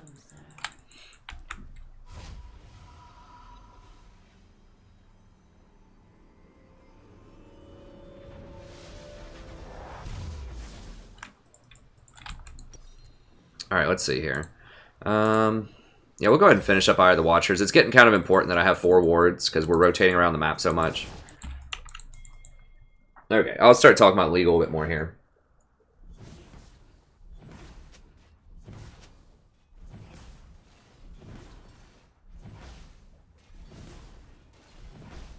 I mean, Zyra has dirty damage at all points in the game, basically. She's an extremely good champion. I mean, she's overpowered. They'll probably nerf her at some point, but I'm going to get as much ELO as I can with her beforehand. I mean, and I want to play things other than Zyra, but I also want to get back up there, because there's already, you know, there's people all the time that are just like, oh, you shouldn't have been Diamond last season. You just got lucky, or you got carried, you know, that type of thing. That type of rhetoric.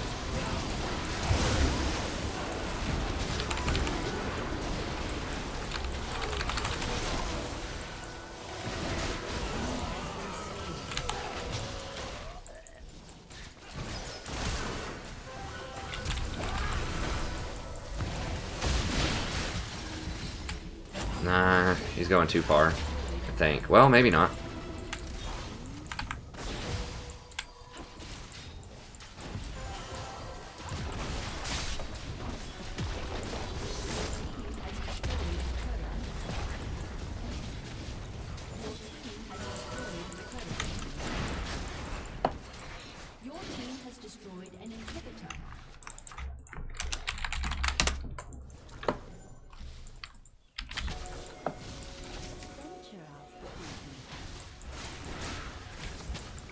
So, you know, I need to get back up there in ELO. Like I said, that actually could help me out professionally, too. Because Miami and University of Tennessee, where I would like to get back to eventually, are both creating these esports teams. And, you know, if I could be a really high-level player and also, you know, be a decorated English professor, or, like, adjunct, which I've won plenty of different awards for teaching, then that would set me up to perhaps be able to teach gaming classes. That's an actual thing. There's a gaming minor at my university now. Now, I'm not sure exactly what all that entails, but some of it would probably be like game system designs, balance, strategy, stuff like that. So,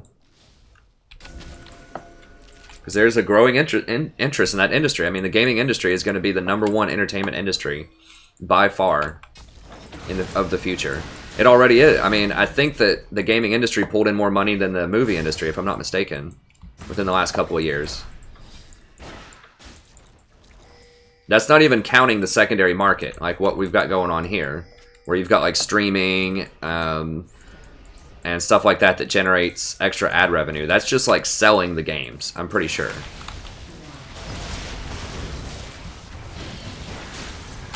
Go ahead and put a slow plant there, because that actually applies the Rylai's. So it's a big industry, and people are starting to understand and respect that a lot more, and so there's going to be more teaching opportunities in gaming.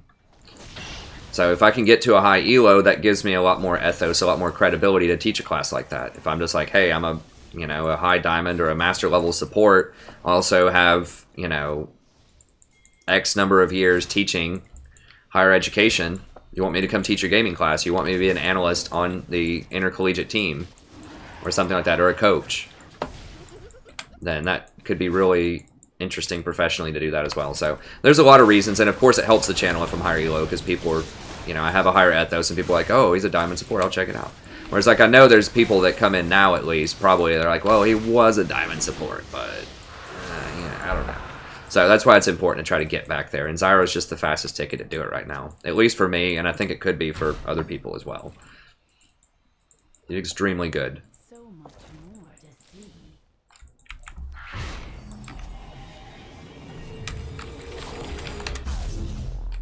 Like there was one guy like DNSN Beats or something like that. I don't remember when it was. It was like a promising garden.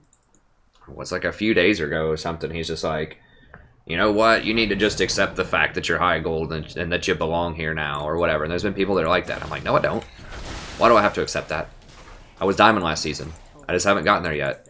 People think, you know, it's just like in solo queue, right? People see that you aren't diamond again within 1 month out of an 11-month season, and they're like, GG, game over. I'm like, dude, it's basically the first 3 minutes of a game right now. Just because I've died a couple of times doesn't mean it's GG. You can still come back and win. And that's the same with anybody. Just because you're not where you want to be right now, it's an 11-month season. You have a ton of time to make up for it. And frankly, it doesn't even really matter what your percentage is at some point if you play enough games. If you just go on a good run, if you learn something, if you make some good changes, you can move up a lot. I mean, it was like the last 2 weeks of the season, I went from Platinum 4, Platinum 5 to Diamond. Because I went on a run. I've gone on a run lately.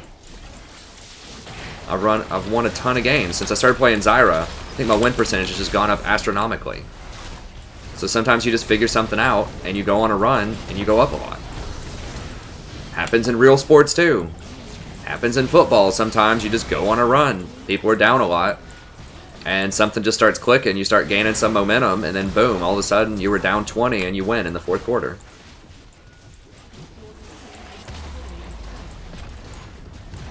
Remember, one of my favorite games, one of my favorite comebacks that I've seen is Lakers. I think it was against Boston way back in the day, and like, well, not way back in the day, but it was like early 2000s, and we were down 26 in the fourth quarter, and they came back and won the game. It was just a normal, you know, a non-playoff game, but still, it was a lot of fun to watch. So, anyways, if you're feeling down, you're just like, I'm never gonna climb. Yeah, you can. You just have to keep practicing and learning and improving, and you can climb. But yeah, I don't think it's GG game over like the first month out of an 11-month ranked season.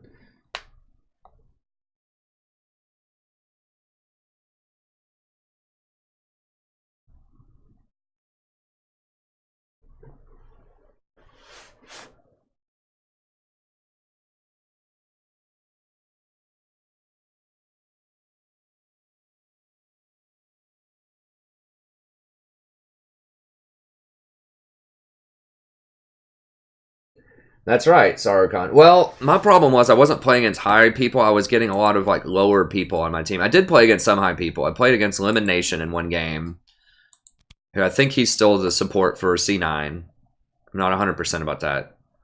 But he was a pro player. If he isn't anymore, I don't remember. I'll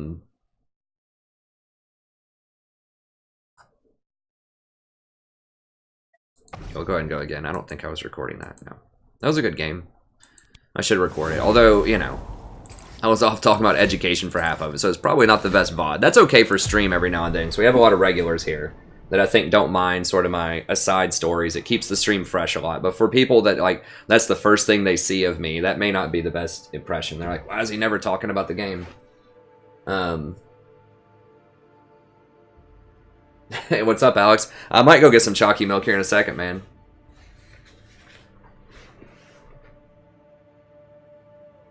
It's lit. Yes, I need some more memes.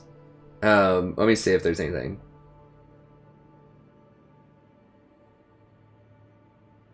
Ruby Sightstone is very good if you get activatables. If you have 2 or more activatables, that's a good rule of thumb. If you have 2 or more, you need to get Ruby. So if you go Redemption Locket, then you need to get Ruby Sightstone. If you go just one of those, if you just go Locket and then something else, it's debatable. You used to go Ruby anyways because Eye of Equinox sucked because it didn't have CDR on it. But now it has CDR on it, so a viable tank build, and I talk about this in my new patch notes analysis video that I just released today if you want to check that out. I think a viable build for some tanks would be, like Nautilus in particular,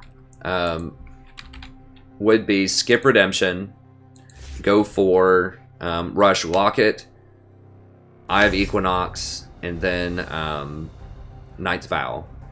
Could be a decent build. I still like Knight's Vow. I think it's really good. It's just been overshadowed by Redemption and Locket. But Redemption, frankly, is not nearly as good, especially on tanks, because you really need that damage, and you don't care about the mana regen, and you don't care about the plus healing. So, Redemption is still good, and you should probably still get it on champions like Janna, Soraka, Sona.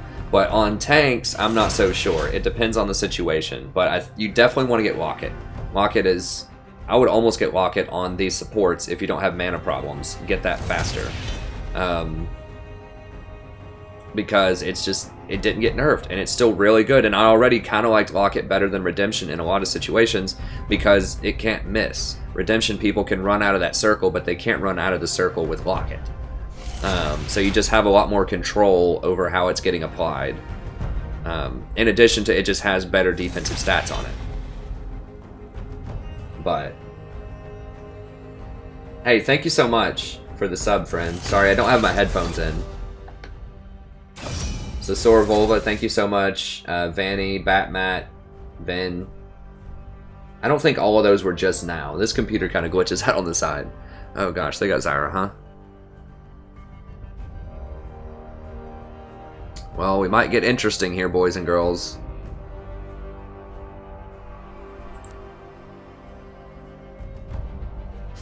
Did I not make a, I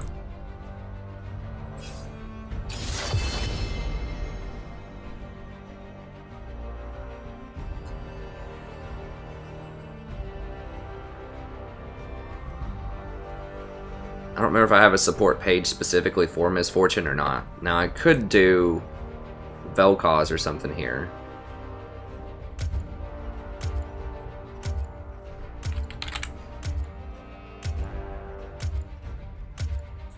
I'm gonna do Vel'Koz.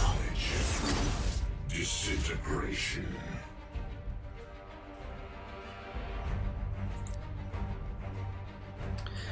Now, I could have picked Miss Fortune support as well. I don't think I have a page for her, but the problem is we have an AD jungler as well, and if we build an AD top, then that's going to be too much AD on our team. So having Vel'Koz at least makes sure that we have some AP on our team. I could have also gone something like Nautilus. I mean, Nautilus might have been safer here, but I just don't know what their team comp is yet. We'll see.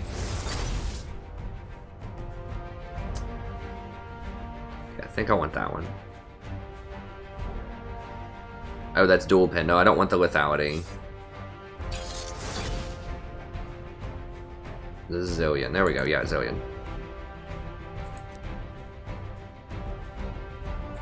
I think I definitely want a Deathfire.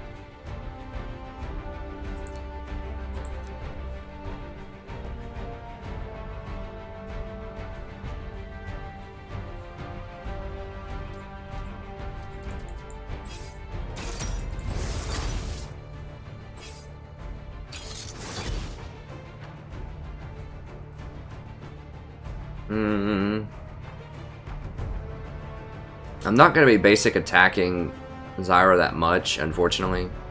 I thought about going Fresh Blood. I might switch that out and do that on Zyra. We'll see.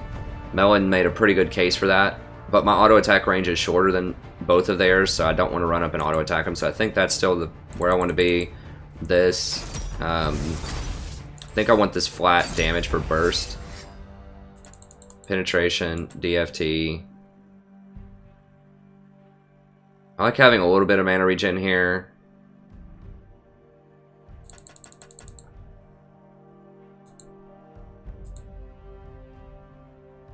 I think that was good. Some people go Green Fathers on Zyra. I don't know. You're giving up a lot of gold. You're giving up like a kill's worth of gold.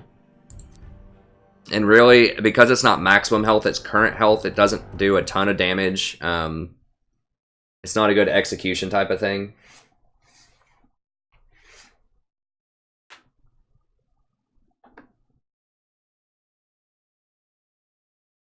So we'll see.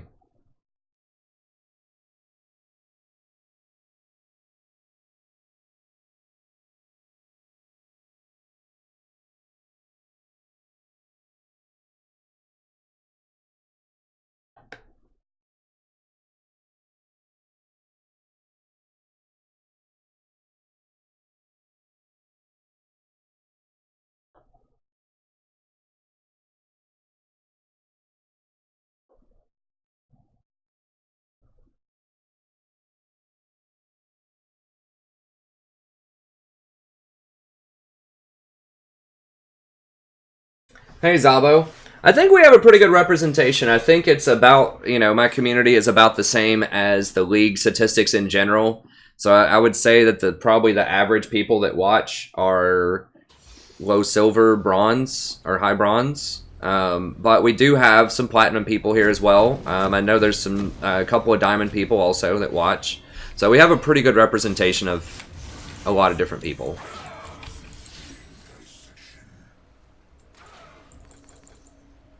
We're all here learning, trying to improve. Myself included. Welcome to Summoner's Rift. I think you can do it, James. I think a lot of people can get to gold.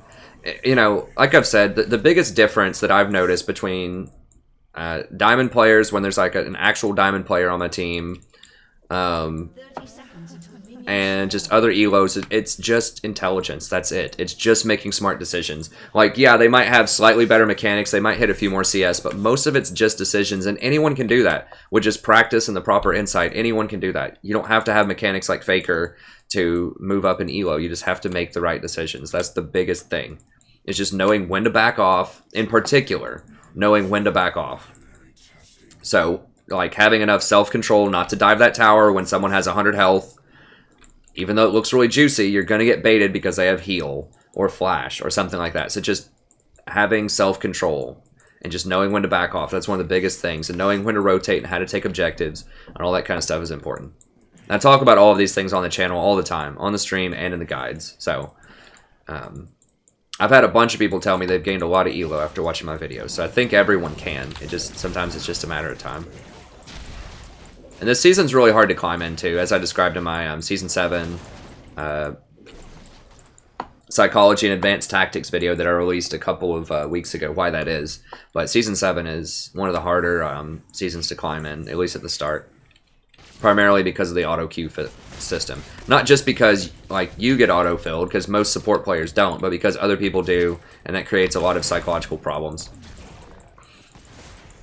Maybe go ahead and VOD this.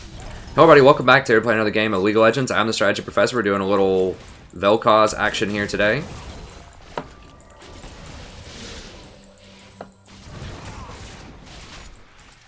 Picked Vel'Koz. I'm experimenting with like good long-range supports that can battle Zyra.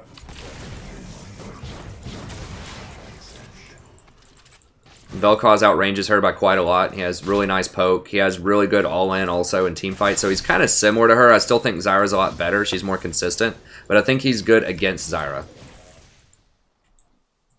We'll see. At least at this level of play. Other candidates that could be good against, like Veigar could be another one that could be pretty good. MF is kind of the classic, like, professional one to do, but I think having an AP damage support is really important on your team. You can just try to heal through her too with something like Sona, as long as they don't have assassins on their team. So that would have been an okay pick here, but that was a really early pick, and I didn't want to risk them having like a Kha'Zix or a Nocturne or something on their team.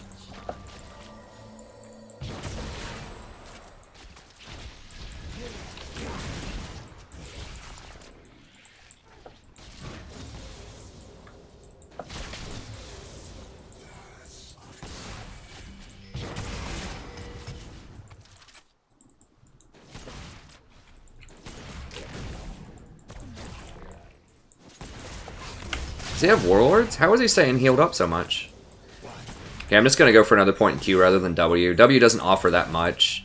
I mean, it's okay, but it's just more cost efficient to go for the upgraded Q. See, I'm keeping Zyra off of us, though, which is a major... that's a win, for sure.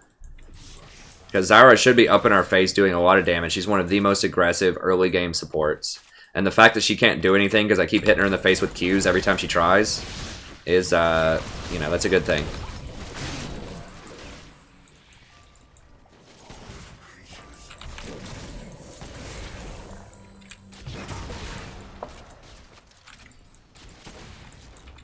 An enemy has been slain. An ally has been slain.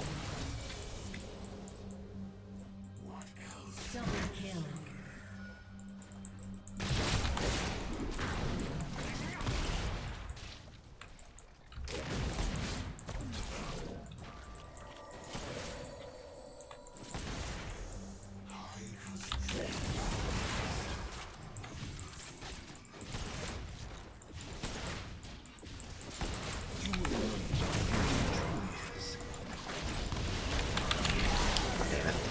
That was bad. It's a double kill. Probably, yeah.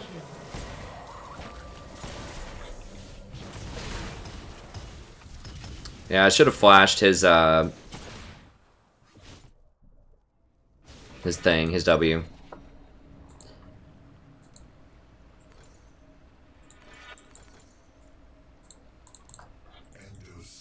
I'll get one more mana regen thing.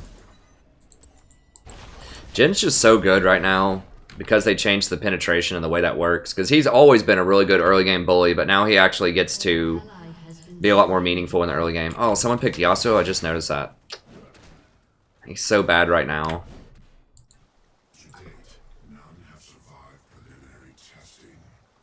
Yeah, Kate could have healed me too. I didn't even think about that.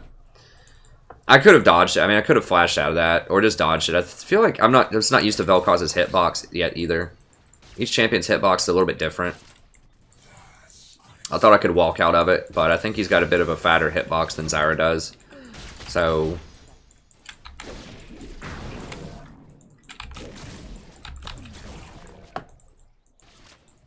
I should have just flashed it for safety.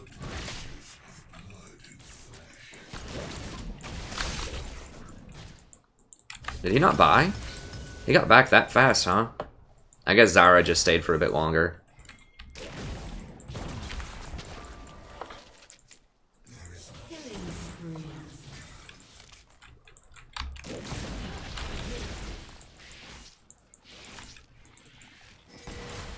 It's an interesting skill shot, too. Because you can break it early to make it pop. So you just, like... Vel'Koz is definitely a person where you would profit from practicing him a lot. Rampage. Other lanes are sort of kind of doing okay. Like, Yasuo's getting murdered, but we can deal with Darius later. Who's getting fed on our team? Lee, which is also not that great because he falls off a lot later on.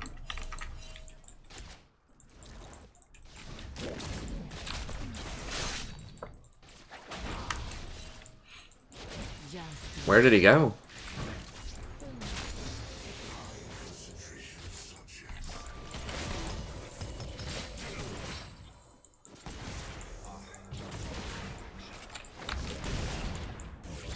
For the most part, we're keeping Zyra off of us, though, which is really good.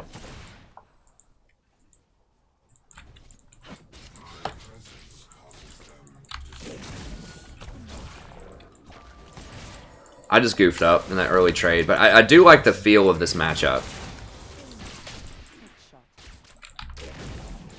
Oh, Graves is over there, too?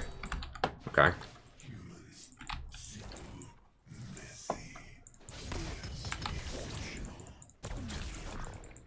I don't have a ward to put in that bush. I can't really control it.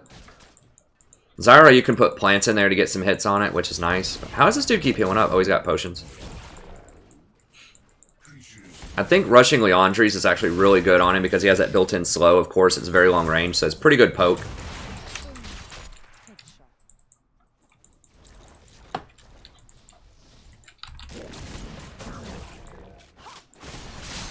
You can see our poke's pretty rowdy, though, right now.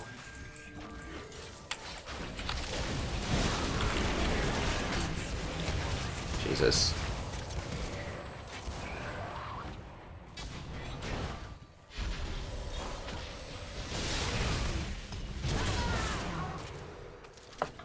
God, they deal so much damage early on. She uses the heal on Lee. To be fair, I think that time I was dead either way.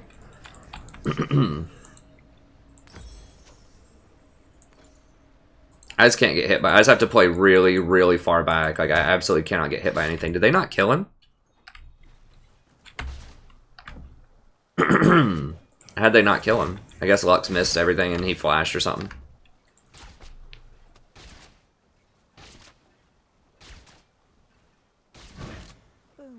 Yeah, I mean, I can't get hit by Zyra.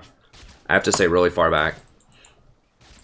I mean, if I hit Zyra with a tectonic whatever, and when I'm level 6 and ult her, she's gonna die too. She just hit level 6 before I did. And got me with those roots. An ally has been slain.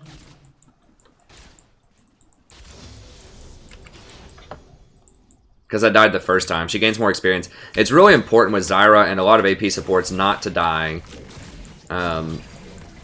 early on because they're going to hit 6 before you, and that's going to be really bad. Level 6 is so important on these AP supports.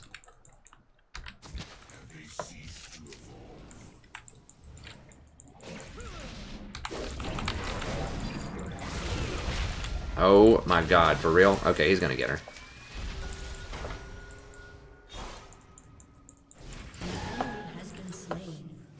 I really didn't want to use my ult there. I was pretty sure she was gone. I thought she might try to flash through me, that's why I threw that stun right there.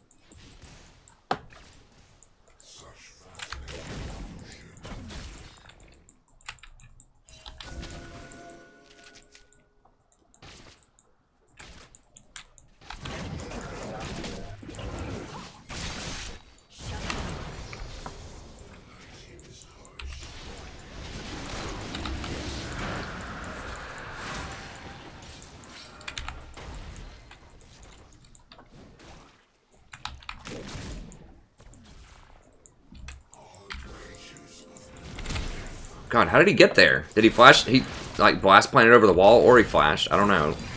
That was really weird.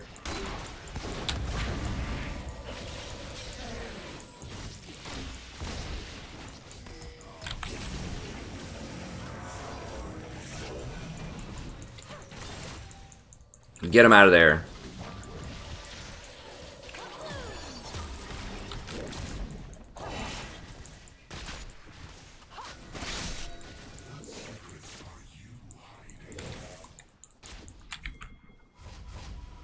Okay, so I managed to zone them off with that ult. Even though we didn't get the kill, I at least saved our lives because they couldn't dive us. Okay, we got first tower. That's good. Yeah, I think I want Sork Boots. I could go for Ionians, but... I mean, because my ultimate can do true damage, but it's not always going to do true damage, especially at the start, and it's not going to make my Qs do true damage, so...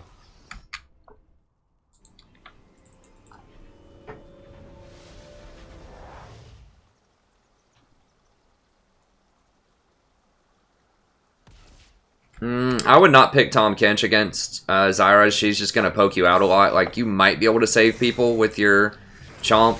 I like throwing the thing straight at him. It seems like it does more damage if it actually hits him straight on. I'm not sure if that's always true, but... And that way they can't sidestep it. And if you throw it at them, then if they try to sidestep it early or move forward, you can press Q again and it'll split up to the side. So yeah, you can try to angle it, but... And I do that sometimes. Like to get around creeps.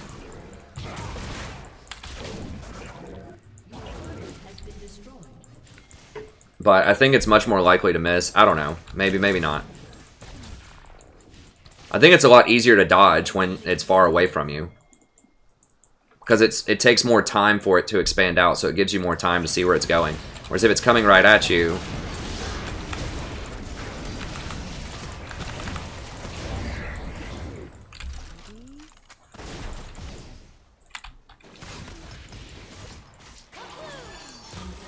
Nice. Haha. I think Lux is becoming a pretty good champion too. Like, she's been okay, but like with Zyra and Vel'Koz and all these other AP supports, like, she can follow up on their crowd control and just do a ton of damage.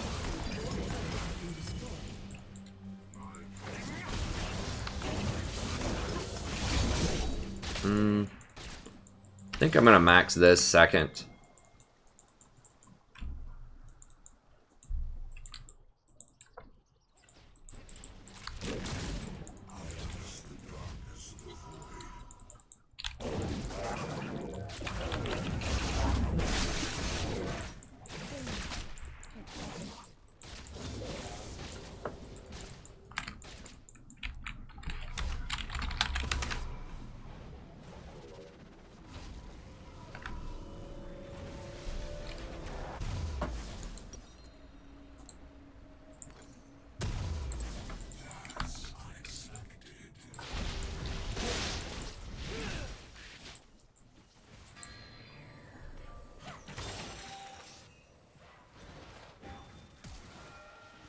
The problem is I can't get close enough with a W. Like, I've got to stay really, really far back. And that uses a lot of mana. To use Q and W all the time. I'm just trying to harass him a little bit.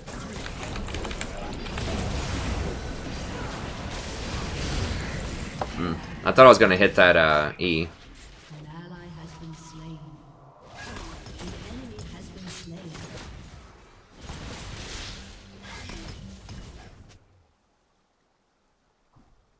Alright, so the ultimate does not stack his organic deconstruction. Some people last time were saying that it did. It doesn't seem like it does. You have to deconstruct them before you start it, I believe.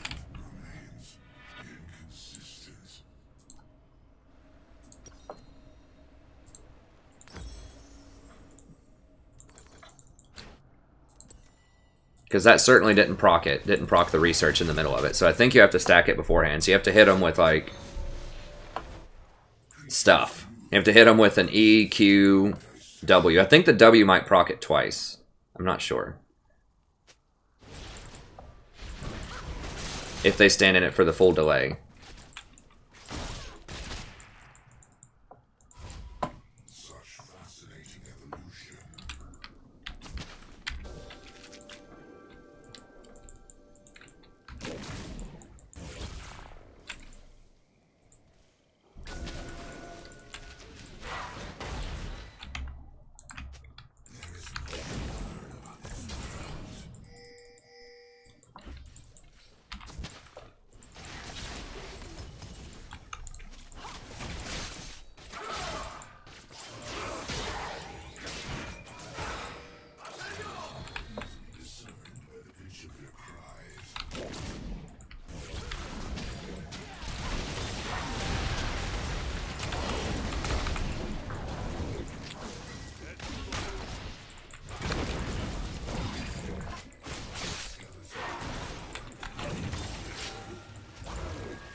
Vel'Koz has to channel his ult too, which is definitely a thing. This almost certainly is warded, right? Yeah.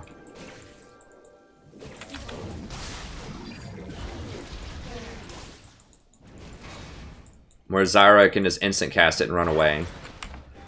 He also does have TP. 0-6. I was really hoping that the nerfs would make people want to not play Yasuo, but that doesn't seem to be the case. They'll just play him, even though he's a lot worse.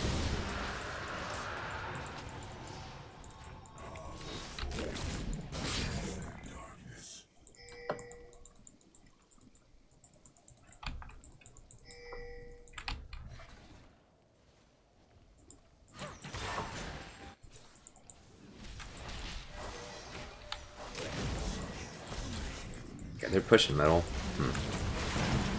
Kind of out of position here.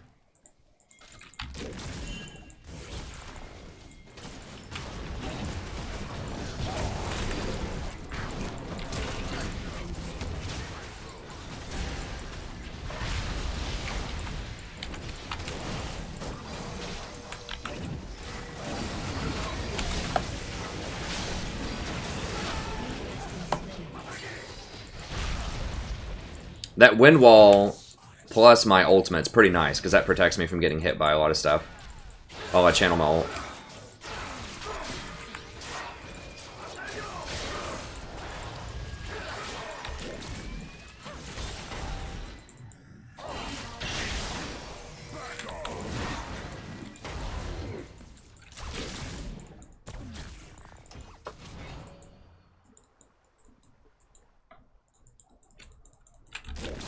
Alright, I'm just gonna back it up.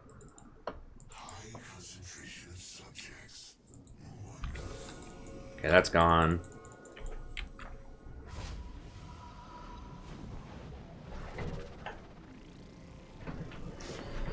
Alright, come on. Ally has been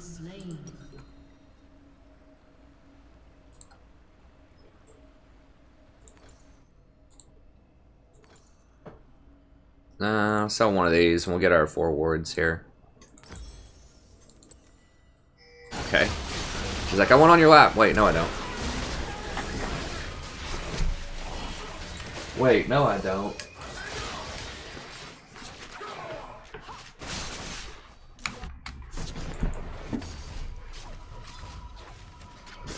Alright.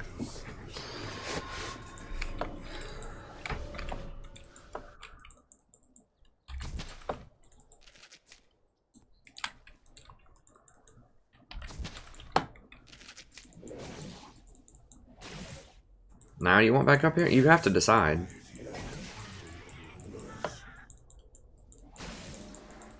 Hold on.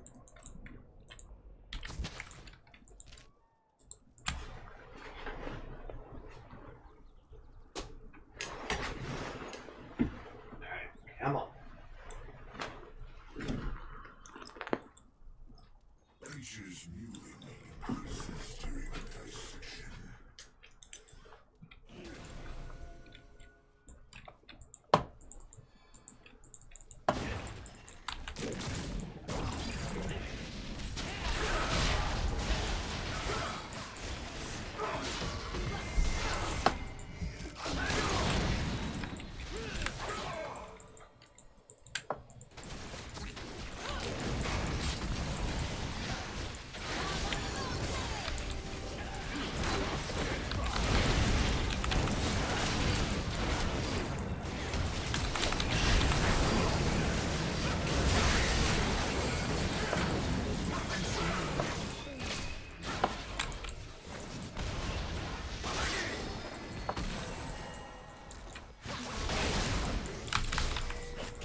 I mean, I guess if you're going to angle it, it depends on how close you are. So if they can actually just run straight backwards and dodge it, then yeah, it might be better if you angled it. But I don't know. I mean, I'm not a Vel'Koz expert, but it seems to me like if you have the ability to break it if they try to sidestep it, that would be the thing. Just depends on if you think they're going to sidestep it or if they can run straight back out of it. If they're going to sidestep it, then throwing it straight at them is better, I think, because you can break it and make sure you hit them on the side.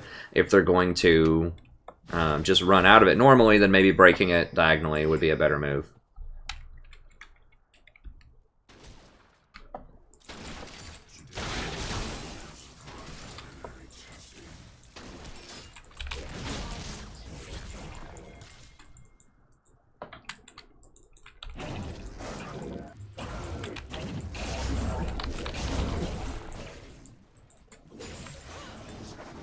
W is better wave clear. I don't know. I'm not sure if you should max E or W second.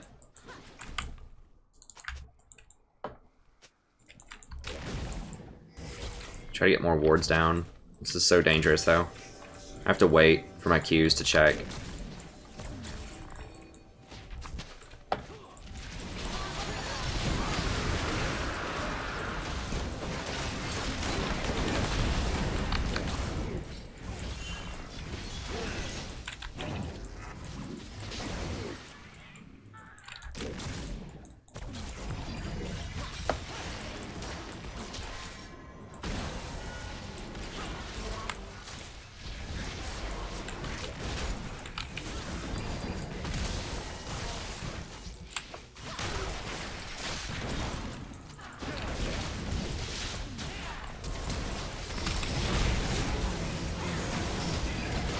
What the hell? Yeah, like the tracing is so crazy. Like, it wouldn't let me aim it because it refreshes like every half a second or something. So like when I'm trying to, like, my mouse is scrolling really quickly, but then it won't follow nearly as fast. So I just have to get used to it. Like the turning angle is like when it wants to move. So you can't whip it around really that quickly, so. So I didn't get to finish off whoever else, the other, I got one of them, but I didn't get to get the other person. Because they spread out a little bit.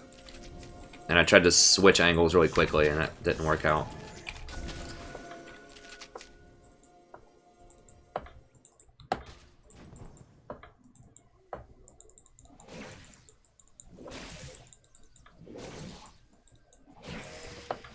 Yeah, so it's probably gone top. I mean, Baron is up, so we gotta be careful.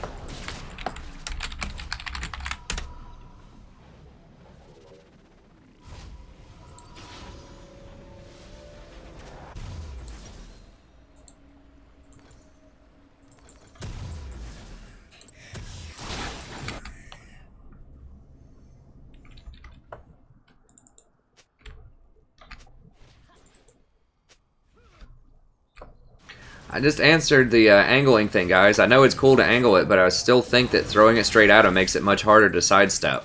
Like, yeah, if they can...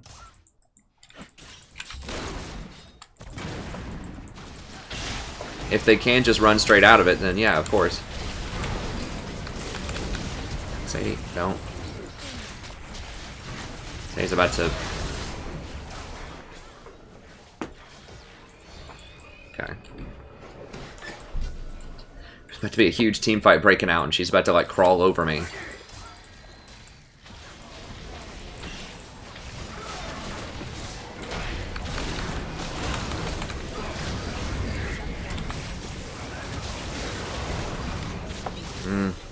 I don't know.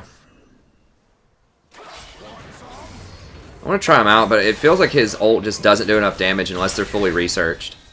This is 27 minutes into the game. Like, yeah, I don't have a lot of kills, but I don't have a lot of gold to get more items, but with like 2 penetration items, Zyra would have killed Zyra right there if it was Zyra on Zyra.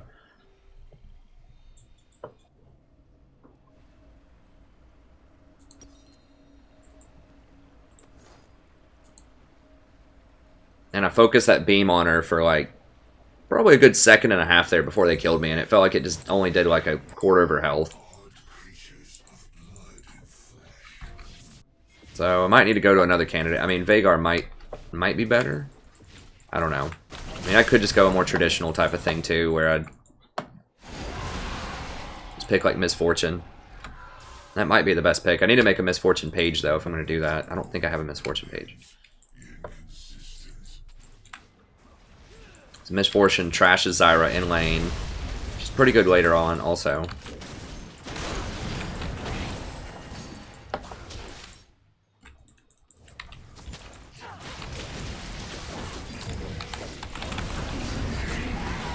What just killed me? Was it seriously one shot?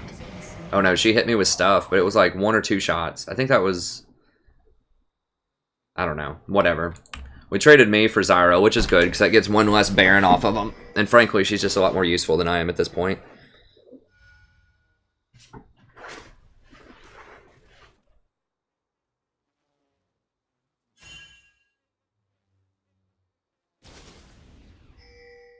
Yeah, I mean, Dave's right. I mean, the thing is, like, you can't whip around as fast as... Because you can move your mouse around, and it says it follows your mouse, but it doesn't track your mouse as fast as your mouse tracks itself. You know what I'm saying? That seems a little weird, but like just because your mouse moves there doesn't mean his ulti is going to go there immediately, which is disorienting when you're trying to aim it. So we can still win this. It's just my first Vel'Koz game that I did a couple of days ago. I did okay in it, and I felt like I did more damage, but we got ahead early. Like I got a couple of kills. I also had a different build. So I went more AP-centric rather than penetration, which might have been a better call. Also wasn't against Zyra. I don't think. It was just a normals game where I was trying him out. I don't remember what I was against.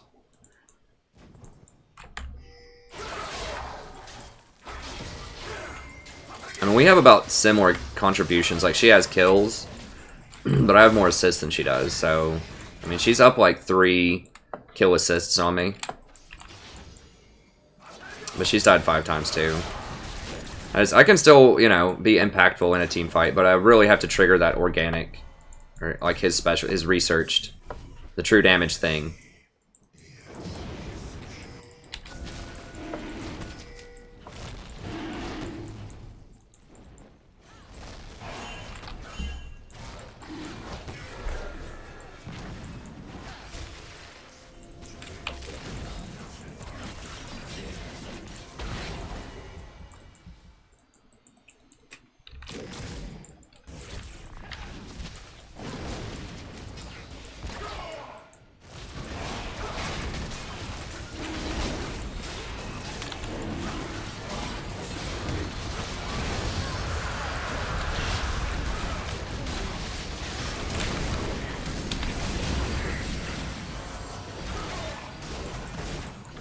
Jesus, I felt like that did no damage. I mean, I know he's Darius, but he was at like 10% health.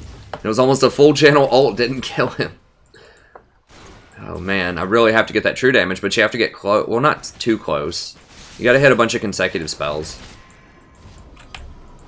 He does have a lot of MR, but I don't know, it felt bad. No one else is really in range, but it's a pretty short cooldown ultimate, and I just wanted to try to finish him off. I figured if we kill him, we get like one more person, we could maybe do a tower or something.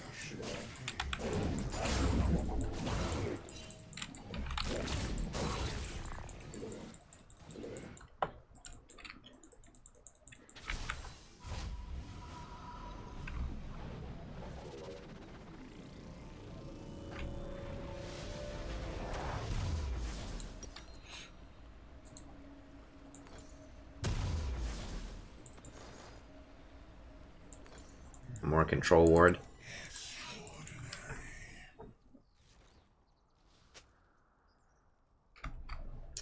I think you can. Yeah, W can pop 2 times. I think that's the combo that you want to get, is like E into W and then ult. But I just can't get close. I mean, I tried to hit some. I think I may have hit him with it. I don't remember. A lot of times I just feel like I don't have time to set that up. Like, Lux lands a bind and I just do my thing. If I can, a lot of times, to try to kill him.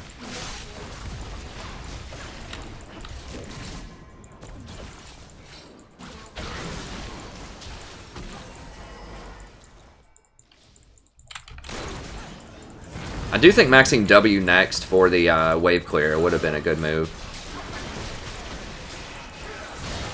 Zig's support could actually be really good too. I mean, he's excellent everywhere else, why wouldn't he be? E does let you have more chances to do your stun. However. But I don't like to waste it, like I try to save it.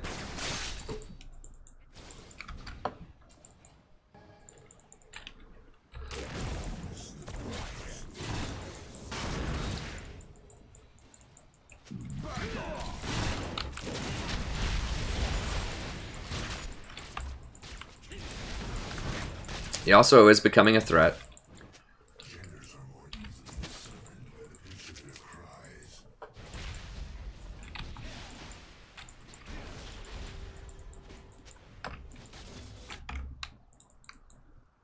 Yeah, the extra armor shred with a Black Cleaver Misfortune support here would have been really nice.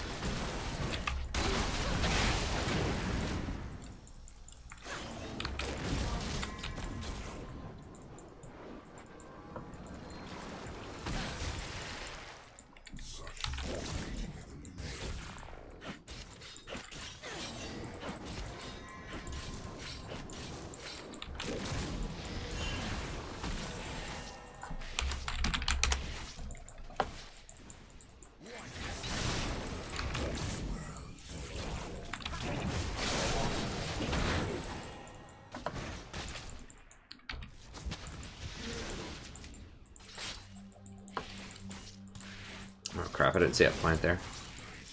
Too busy watching everybody else. I'm on the low side, which is not great.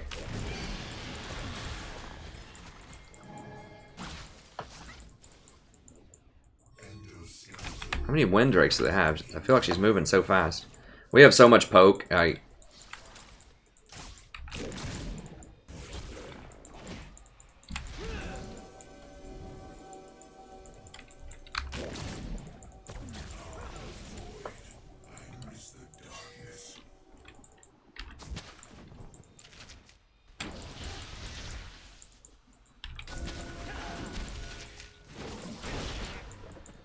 Lux is bottom though, it's not great for us.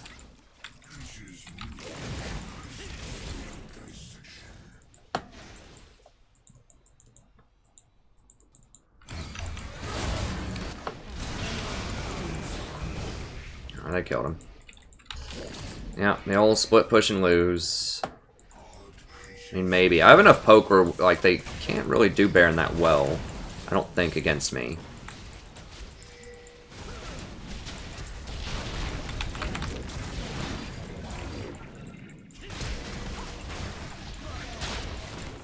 So Lux might get that tower.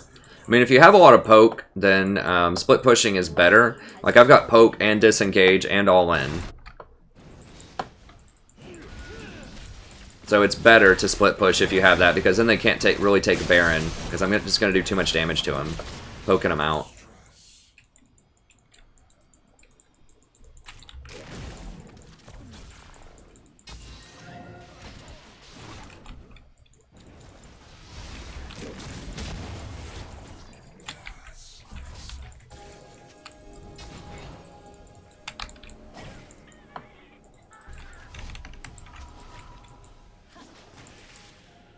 They might be coming over here right now.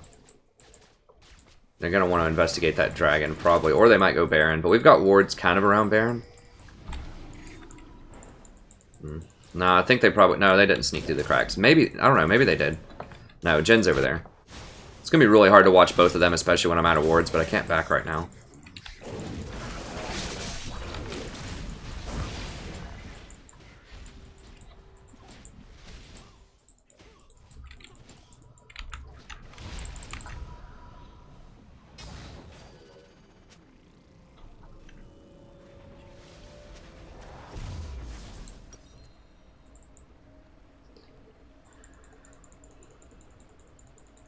What are they doing? Are they just hiding in the bush or something?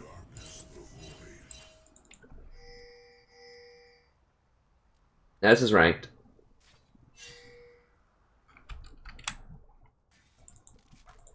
I'm trying out Veigar as a specific counter pick to Zyra. Obviously, this is not an excellent game for me, but based on the score. But I'm still have a pretty good impact later in the game. Have some nice poke. Okay, good. He got the scuttle, which is nice. Whoa, whoa, whoa. Looked like I was lagging there for a second.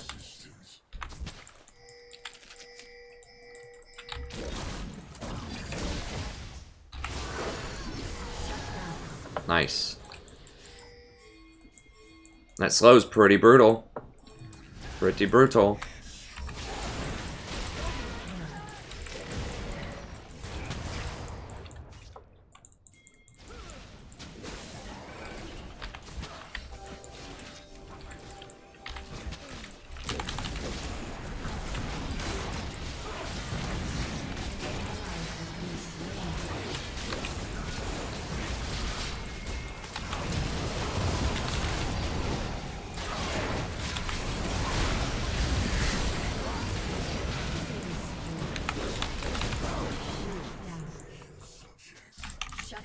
They're an ace? Okay, nice. So it was stacking up the deconstruction a little bit, I think, with the ultimate, but I think it only gives one stack.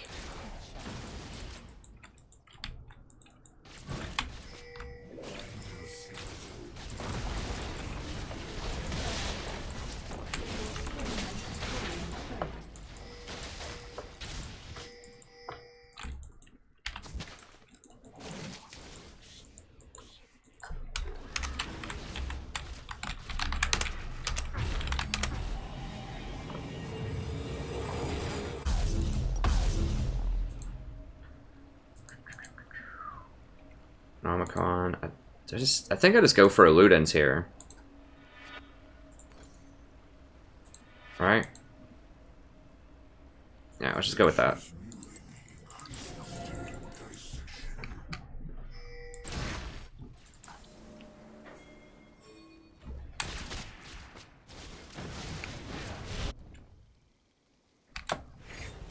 You guys talking about Veigar?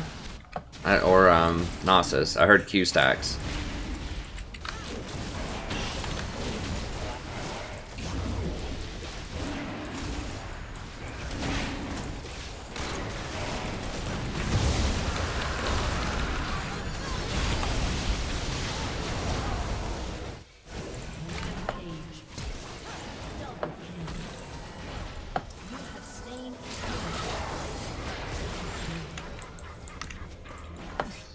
I might be able to end this.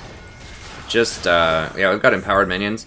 Now, we don't have, oh, they just straight surrendered. Nice. That was all me. That was all me. I think we did okay. Okay that game, but obviously it was not all me. But it was okay. It was okay. I'm just not sure. Like, I think Veigar might have been better as a counterpick to Zyra. Misfortune is the classic one. That's what pros use a lot. Like I said, I just...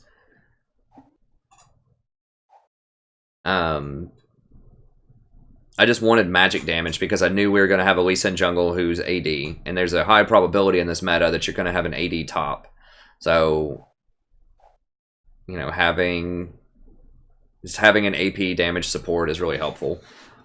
And if I hadn't gotten picked in lane twice like I did, then I think it would have been a little bit better, but it's a shame it wasn't a better game. I would like to put some fresh new champions up on, but I'm definitely not going to post that one up as a VOD because, you know, it wasn't my finest moment, but it was okay. I mean, I still had more assists than anyone in the game. My KDA is still higher than Zyra's. She had 711. So hers is like a 1.5 or something KDA.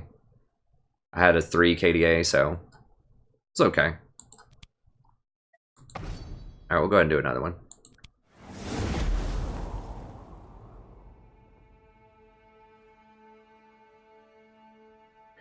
I couldn't get... The problem with Vel'Koz, though, another thing, is I could not use my exhaust. Like, who am I supposed to exhaust in that fight? Like, I can't get close enough. If I get close enough, I get blown up. Because Vel'Koz can do his thing from such a long distance. You know, everything's like 1,000 range. The only person I was even remotely close enough to exhaust in that last fight was Graves. And I don't want to walk up that close because everyone's throwing all these projectiles over the wall. And so I just can't get close enough to use exhaust in a lot of fights.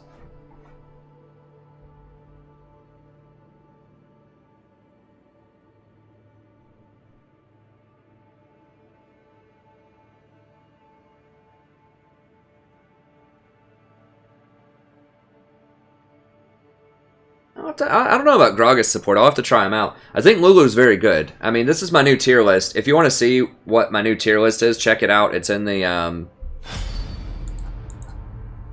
description.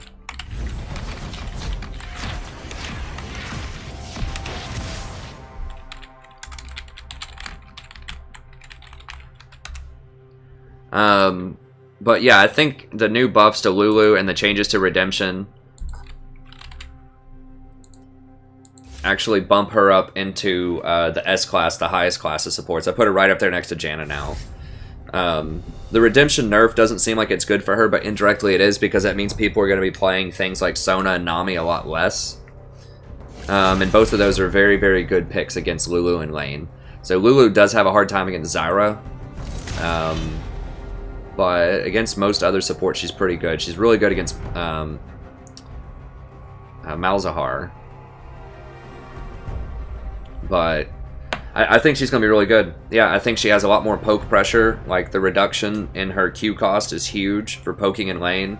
And the Redemption nerf is good, like I said, because it gets other people that are good against her. It pushes them further out of the meta. And she doesn't benefit as much from Redemption as those champions do because her ultimate doesn't scale with plus healing. Because it just gives them flat health. It doesn't heal them.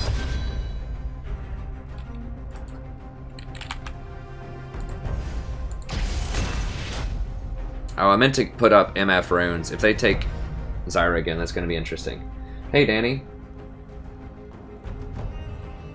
Yeah, I mean, if you have a coordinated ADC, you know, a lot of what I say in my rating system is just based on kind of like the average elo. I mean, they're different in top elo and, you know, kind of the median elo. You know, challenger to silver, there's a lot of differences, but when I make my tier list, so you won't see things like Varus and Ashe at the top of my ADC tier list, even though you'll see them all the time in pro play, because they're just not really that good in the vast majority of games in solo queue. Like, you'd much rather want something like Jhin, Lucian, Vayne, Twitch. All of these are way better in solo queue, I think.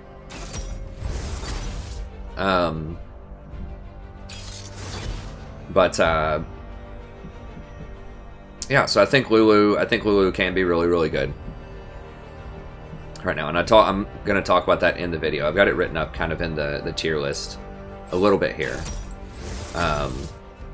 But yeah, so Zyra is just in a tier of her own. She's just far better than every other support right now. It's just not even close. And then sort of down a tier, we've got Janna, Nautilus, Lulu. I think those are all excellent. Lulu rose up a lot. Janna and Nautilus have been there since I've been making tier lists, since I've had a channel, basically. They're still really good. Malzahar's down in the tier 2. I don't think he's as effective. I think he's very overrated. Like, I overrated him a lot. I mean, he was a lot of fun. He was really good, but just statistically, I just don't win with the guy. And I don't think it's me. I mean, I'm sure there are ways I could optimize my play, but he just requires a lot of coordination from your team. He can't 100-0 people, and he's very close range. And those are big-time liabilities. And people are learning how to play against him better. So they're learning, hey, don't stand in minions in lane when he puts them on you. And once they learn that, then it's really hard to do anything harass-wise pre-6, because they're just going to run away from your minions. Now, yes, you can force them off of the wave, but in the vast majority of cases, your lane's going to push because of the minions, and so they're just going to sit there and farm under tower. And you're not going to be able to get any harass while they farm under tower. Whereas Zyra can still harass people under tower quite a lot. She has much further range, she's much safer, and her ultimate key, it puts out all of his damage, and it's really good in a team fight instantly, so you don't have to charge it for 2.5 seconds. So Malzahar can be good in a meta where you can roam around and make picks on people in uneven fights, or even fights. Small scale skirmishes. Now Zillion's he's pretty decent into Zyra. And we have a ton of damage on our team.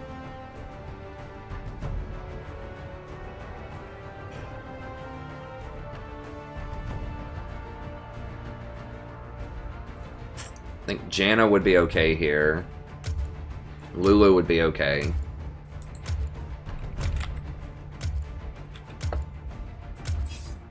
I'm gonna go with Lulu here, because we have enough damage, and I want, like, Zyra's not the best into Zillion, because he can just obviously ult somebody who's about to get all in and killed. So against Zillion, you want sustained threat, so stuff over time, so healing people up, shielding them. Like, Lulu's very good in long fights. So we'll go for a Lulu game. And I want to play something other than Zyra too, like, you know, when it's applicable, especially if I'm 5th pick. You know, because I know people want to see things other than Zyra. I know a lot of people love Zyra on the channel, but, you know, it's always cool to get some fresh, different things as well, so. I'm going to roll with Lulu here. I think Janna could have been really good also, like I said. I just wanted a bit more counterplay to Hecarim. So if he's about to run in, I can turn him into a critter, you know, for 2.5 seconds and stop a lot of his damage. And Lulu has more harass in lane. I thought Zillion was going to be bottom, but Braum's fine too.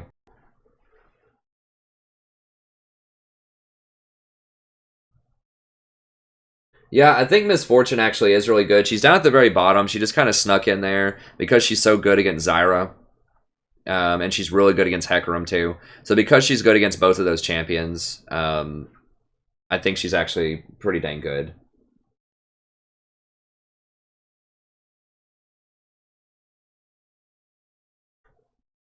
Hey, Warhound, we're doing great. I think we've won every game.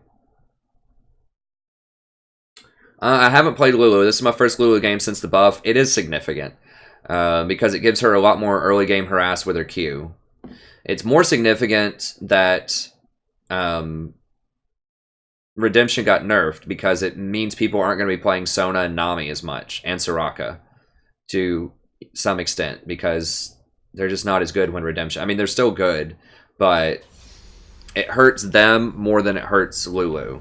Lulu can afford to go something like a Locket second item or Ardent Censer. The Ardent Censer buffs are actually really good on Lulu too. Because it synergizes so well with her W. Because your W also gives people a lot of attack speed to enhance the attack speed that you get on with Ardent Censer. And more attack speed means more picks, hits, and fights. And your speed up means that people can make really good use of that attack speed and stay in attack range. So, a lot of things, a lot of indirect things and direct things buffed Lulu in this patch. So I think Lulu's really good. But yeah, I do think Misfortune just kind of sneaks in at sort of the tier 2 list. Just because she's so good against Zyra. I mean, anything that's good against Zyra, you know, deserves to be mentioned. And she's good against Malzahar. She's good against all of the AP support. She's like the anti-AP support. And the reason is she has a lot of range with her Make It Rain, which is great harass in lane. She's also very good with poke champions, or like these utility type of AD carries, as they call them. So the Varuses, the Ashes, the Jins, she's very good with those because it makes it really easy to land those skill shots. So when someone's slowed for 70% by a Make It Rain, it makes it real easy to hit those Ash arrows, or it makes it real easy to hit those Jin Ws. So that's why she's used in competitive play a lot. And she's not as good in solo queue as she is in competitive play. She's an S-class in competitive play. She's pick banned a lot in competitive play. But I still think she's good enough. And I played her once, and she's not quite as bad as I thought she would. You have to be careful with her positioning, but she has really long range, so you can be fairly safe with her.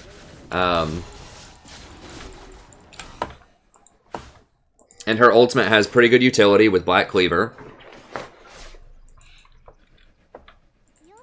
The one downside is that she's mostly AD damage, and a lot of times, you know, having an AP support for that extra damage to balance out the AD damage from your jungler in your top lane is, you know, something that you want to strive for. That's part of what makes AP support so good right now, is because everyone else is playing AD, and it balances out your comp.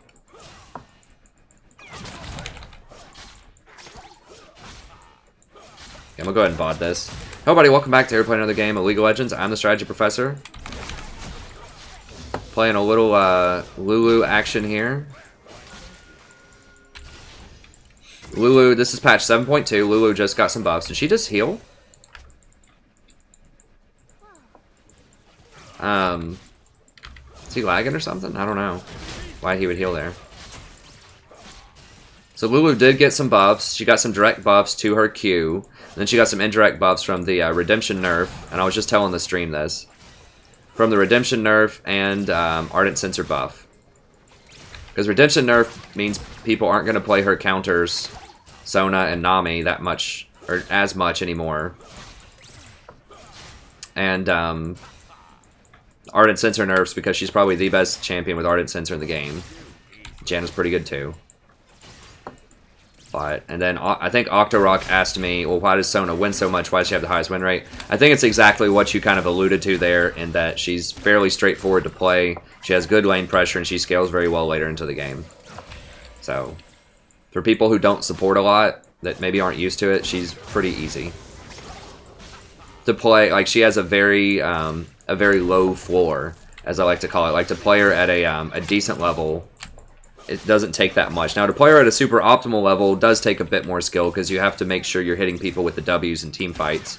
You have to have your power chord rotation to really maximize what you want to do with her. And, you know, there's some skill in hitting those ultimates in team fights, too. But, you know, to be an okay Sona player is pretty easy. You just mash your hand across all the buttons and just press ultimate on someone that's trying to dive your AD carry. So she has no skill shots. Well, she has her ultimate, but that's it. And she's pretty straightforward what she's trying to do most of the time.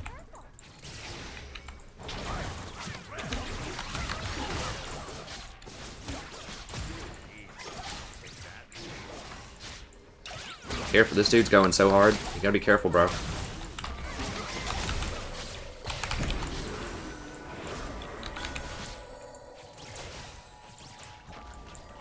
I got too close. That's pretty nasty, actually, that the Jinx Rocket applies, or it stacks the Frost stacks on 2 people at once because it's AoE. That's pretty sick. If Braum can hit multiple people with his stacks, that's a pretty good little combo. I don't know, sick is a bit hyperbolic, but it's it's a good little combo. It's cute. I still think maxing the shield first is probably the best. I mean, Q did get some mana buffs. That's just it. They're like buffing all these weird things on Lulu. Like, it's not exactly what she needs to put her over the top, but she just keeps collecting all of these little, like, okay, that's decent. But, I mean, one of her primary problems is still that just all of her skills are really good. And that is actually a problem on support.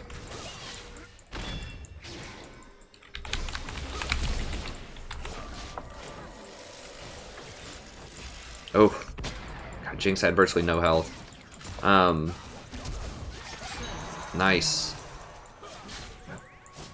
See, it's okay to flash and go for the kill there because we know she doesn't have flash and we know she doesn't have heal. So I'm always harping on people, don't go for the flash kill, but if you know they don't have summoners, then you can. Safely. And we know that Zillion's not there anymore. But yeah, it is a problem if all of your skills are good on a champion as support because you're not going to get them all. You're never going to be high enough level.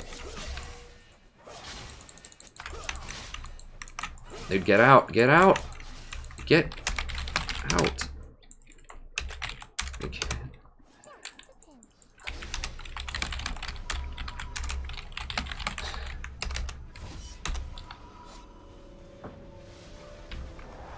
Ah.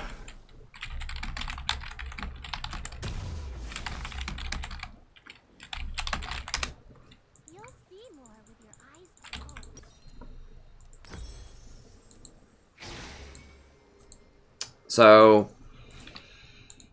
I'm not really sure. I mean, Lulu does need a Forbidden Idol early, especially if you don't get a Water Drake in 7.2, because she does need some mana regen, for sure. And the extra, you know, shield power and cooldown reduction, those are all awesome. Just a question of, okay, you complete that. Do you move on and get Locket next, which is the best sort of defensive item? It's better than Redemption now. It possibly was in 7.1 because it has more reliability. Or do you just still build old Redemption, which is really bad early on? I mean, it lost like 24% of its healing early, in addition to 25% of its health. And once you get to level 13, it's about the same on the healing. I'm going to do the math in the tier list video that I'm going to release for 7.2. But it's about the same at level 13 or 14. I think at level 14 it's 5% less. Although it's still 25% less health. Ardent Sensor is pretty good, though, like, right off the bat. They might be doing Dragon. I can't really do a lot about it. Okay, they're not.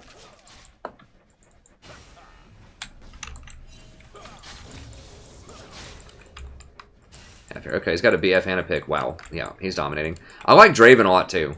I mean, that 4th ADC, like, who's the 4th one that's good? Like, I think number 1 is Jhin. Number 2 is probably Ziggs, and then Vayne, and then Twitch. But I like Draven too. I mean, Draven might even be better than Vayne or Twitch right now. It's tough to say. I still think Ziggs and Jhin are better than Draven. But Draven can be really good. The thing that I like the most about Draven after his buff is that he has flat AD. So in theory, people should hit a lot more CS because they get like 30 free AD to start with. Now, I've seen him miss some open ones here, but in general, you know, having all that extra AD makes it way easier to last hit. In addition to just beating the crap out of your opponents, which is good. But one of the things that holds back most kind of, you know, under Platinum, or even under Diamond, really, AD carries is they just don't have good CS a lot of the time. And it's so easy to fix that. If you really want to work on it, if you want to CS well, you can do it, because that's all you. Especially lower elos, because people don't pressure you that much. They'll let you sit there and have your free AD. They just want to have a farm off with you a lot of the time. I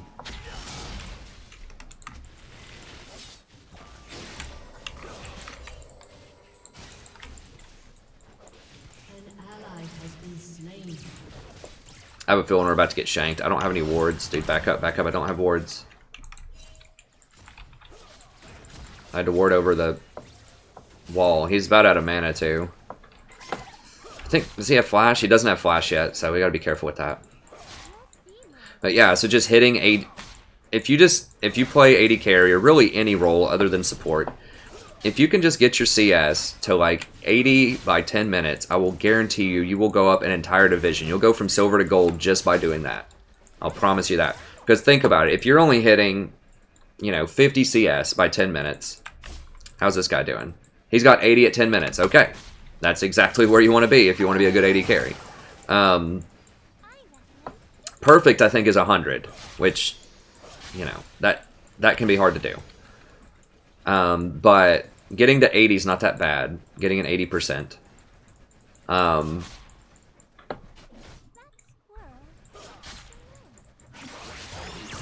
But if you're leaving 30 CS on the table, it's like, well, it's not that much. It is. 30 CS is about equal to 2 kills. So you're leaving behind 2 free kills worth of gold.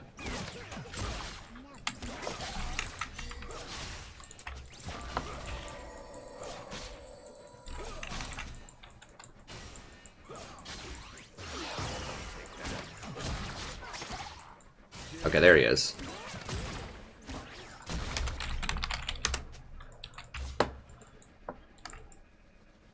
So CS matters a lot. And you don't get shutdown gold. Like, if you're up a lot in CS and they kill you, they don't get shutdown gold. If you have a lot of kills and they kill you, they get some of that gold back as shutdown gold.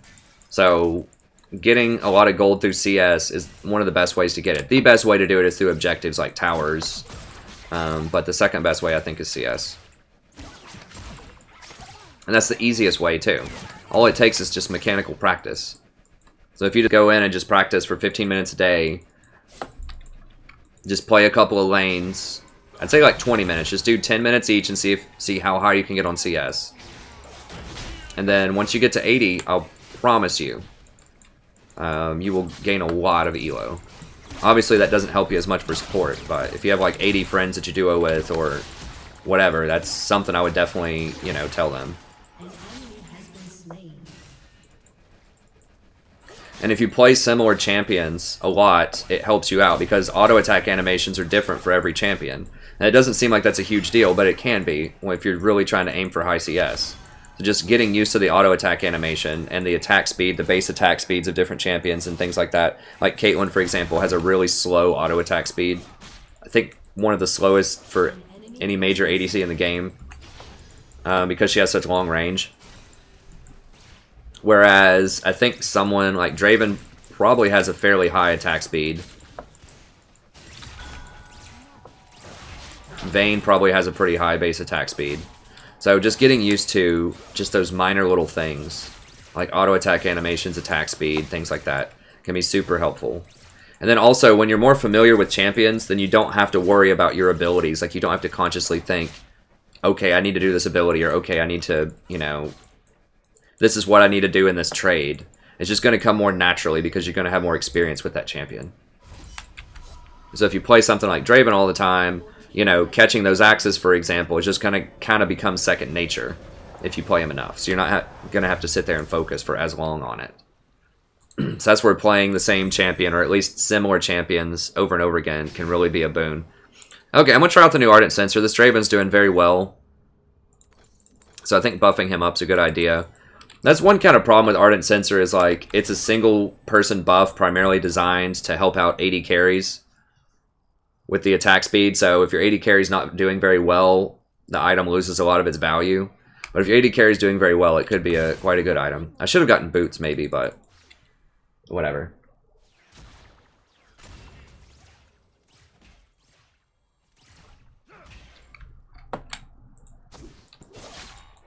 Yeah, so learning those auto attack animations is a big deal.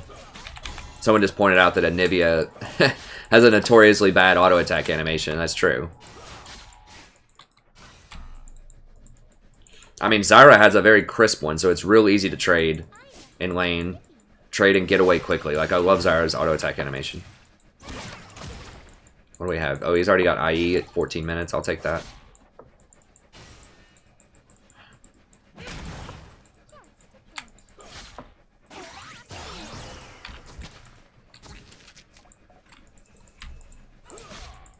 This is probably the first... I don't want to jinx it. This is the first game I've been in a long time where Hecarim's not really fed by 15 minutes. And hopefully it's because of some of these nerfs on the recent patch. Now, they didn't nerf Hecarim directly, but what they did do... And I talk about this in my patch notes analysis video. They nerfed Ghost, which is a big deal on Hecarim.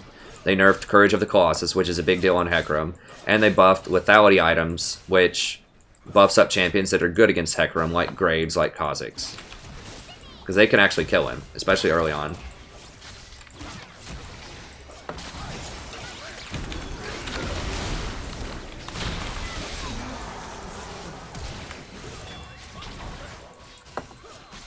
Yeah, this guy's pretty solid.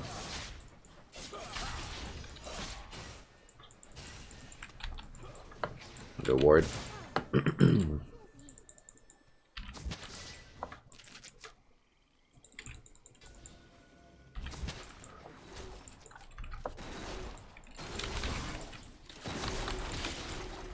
I think I missed it with my picks. No one saw that.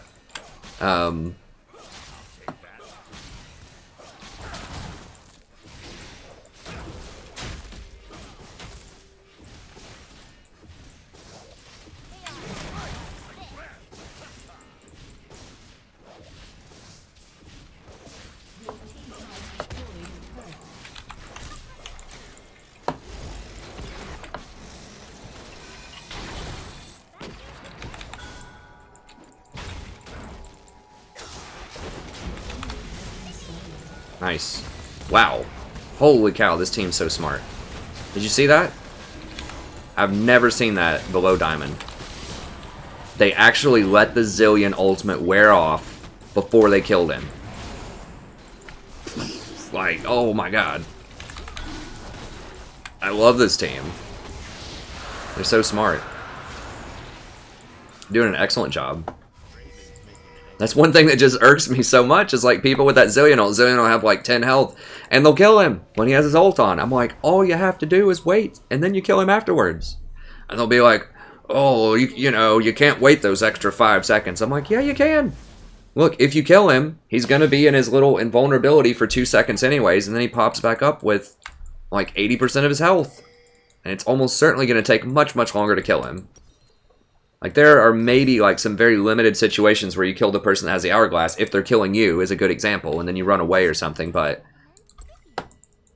for the most part, you know, you need to wait. The vast majority of cases, if you just wait and follow him around, then you can kill him afterwards. You've seen it in bronze. Well, you've got some really good bronze players in Rabble, because I never see that. I see it even in like high platinum. People don't do that much.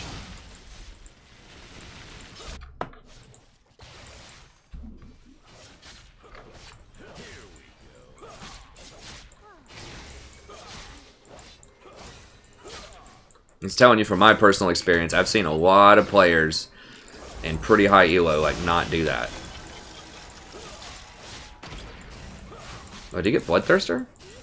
It felt like his shield was going up.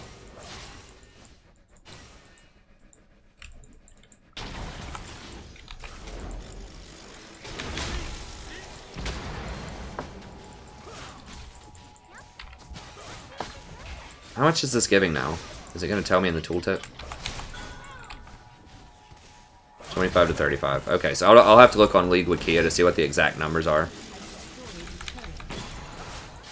Didn't quite get it off.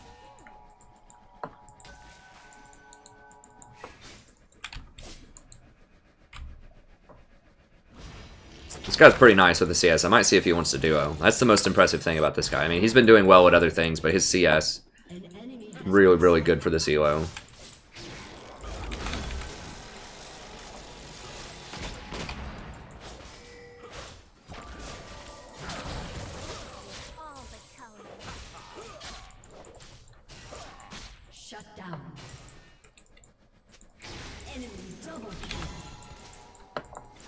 Ooh, that's not good. I feel like we're not really making progress here. Like, we should probably be doing something else on the map. But there's not a lot to do, honestly.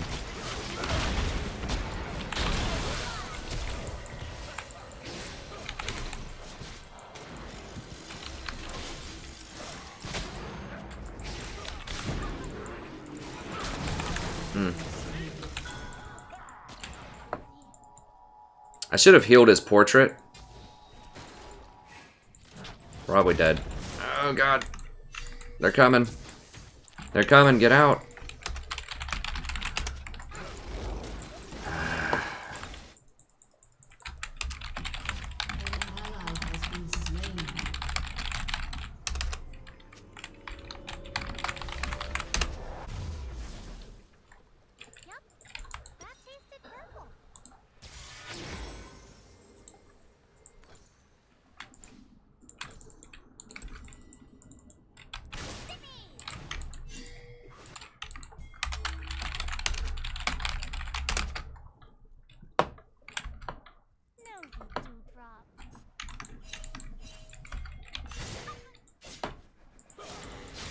Jesus.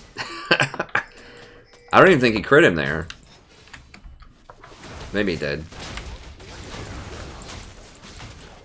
Yeah, if Hecarim falls behind early and takes a long time to get his Trinity Force, it's really good for us. Yeah, we have Ziggs. Why aren't we just grouping up? That's what we should have been doing a while ago instead of sitting down there playing with bot tower.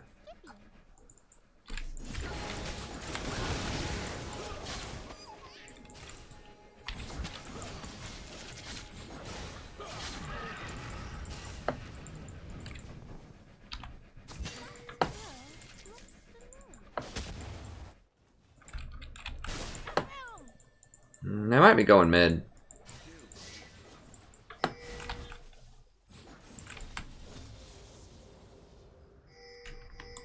Oh.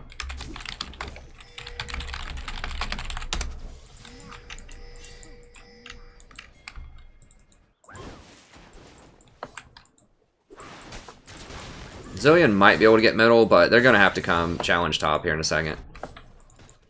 If he wants to get one tower middle and we get inhibitor, I'm cool with that.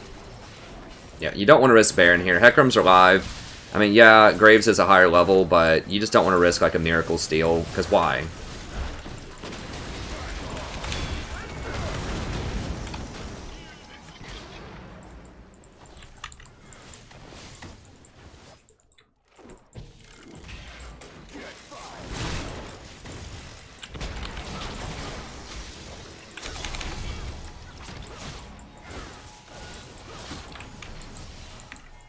Yeah, we should have it. He wants to trade towers, it's fine. I mean, Ziggs can probably just walk up and W that thing and kill it, yeah. I'm cool with that.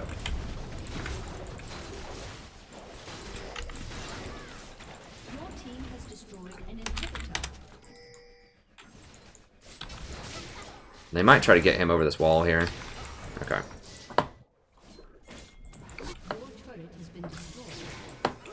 Don't get baited by people that are saying just end the game. If they want to end the game like that, they can surrender.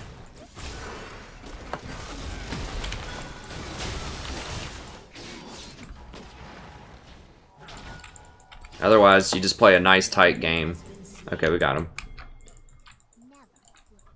Be measured, be controlled, don't be too greedy. You can't siege 2 towers with no supers in their base. I know it looks like we're really far ahead, but you can't do that this early on. The respawn timers are really low. Maybe get that, though. We got a good wave moving here.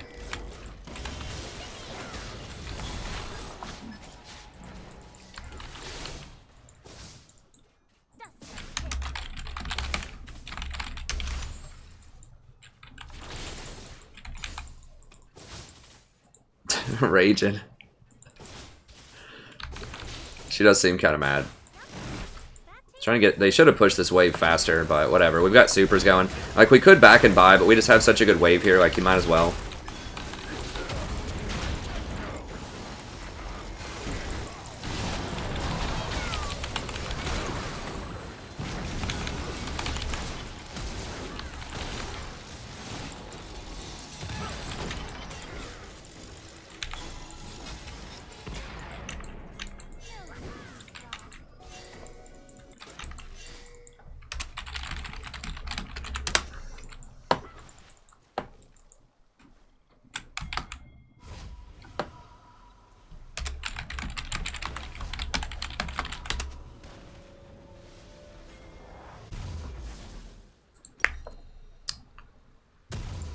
Alright, now we'll go for the old redemption. That piece first. We'll go ahead and sell this. We're going redemption, so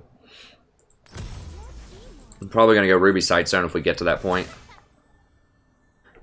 Like I said, once you start getting to around level 12 or 13 or so, I think redemption is still worthwhile. It's still really good. You just don't want to rush it and get it like level 8 or so. I mean, maybe you do still. Maybe it's still powerful enough where you want to do that, but I think there's certainly an argument to be made for other items. Ardent Censer seems like it's been pretty good here. If you have a really fed AD carry, that can be a way to just help snowball a little bit.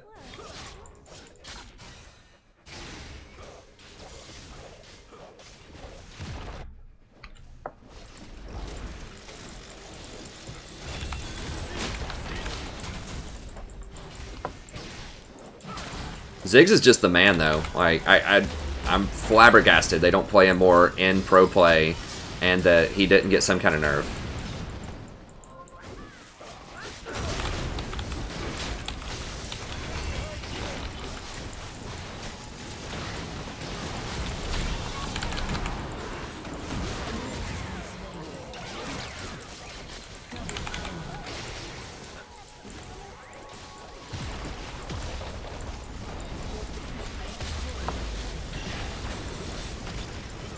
I guess flabbergasted is probably kind of a goofy word for that. I'm surprised.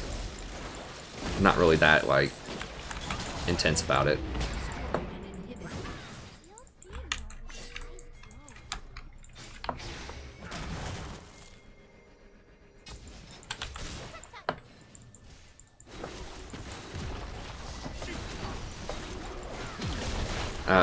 SKT played him in the pro scene. I think a couple of people maybe played him, but he's just so good, man.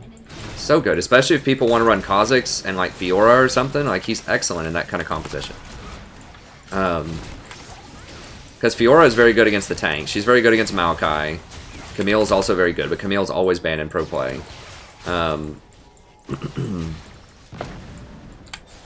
But yeah, if you're running like double AD, like, he's perfect.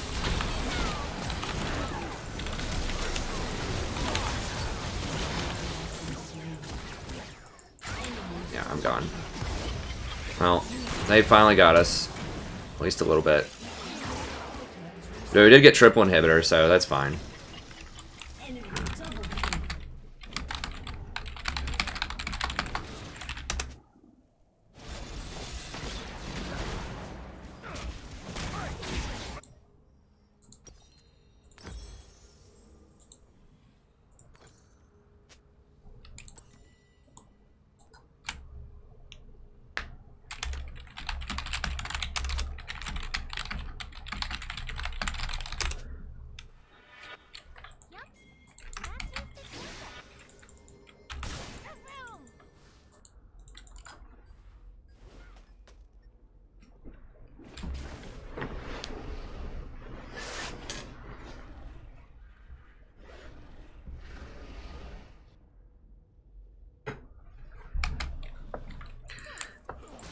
Kiting and poking is very difficult for a lot of people to pull off in solo queue. I mean, this is why I don't like Varus, primarily, is because you can't depend on your team not to fight. Like, that's the thing that everyone wants to do. Everyone wants to fight. I mean, that's the most exciting thing. But, okay, Hecarim's way over here. I need to make sure that I zone Hecarim.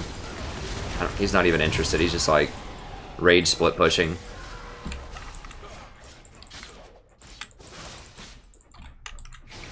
That's fine.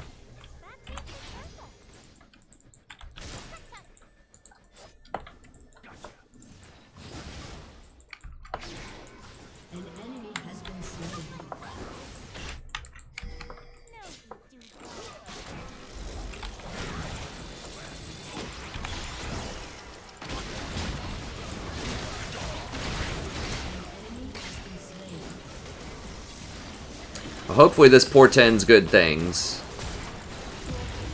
That Hecarim is not nearly as strong as he used to be. Hopefully this isn't just a one-of case. I hated Hecarim. He's so toxic. At least, like I've always said, at least Ziggs has, or Kha'Zix has some counterplay to him. If you catch him, you can kill him.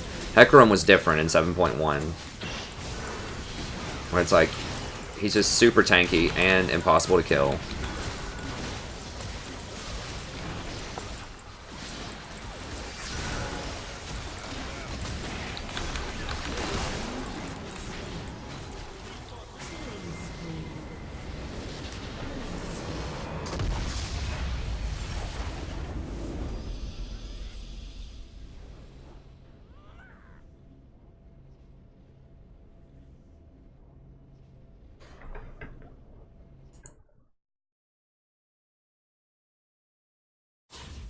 Yeah, Jinx should not be trying to fight us early.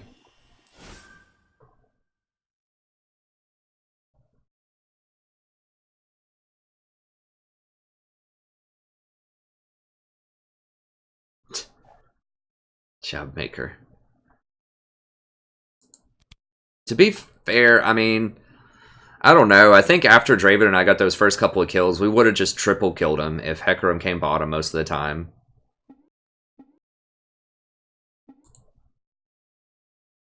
God, look at that damage for this early in the game.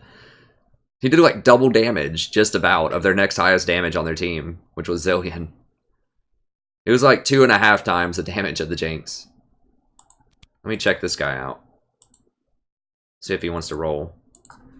See if that was a one-off game or if he's pretty solid. Okay, looks like I might be playing against Platinum people again. This is good. Yeah, he plays a lot of Draven. Yeah, we'll holler at him.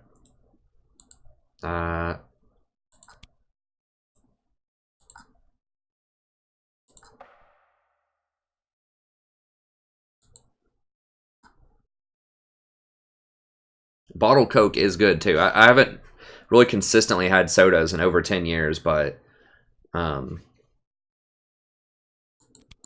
do think the glass bottle Cokes are pretty cool.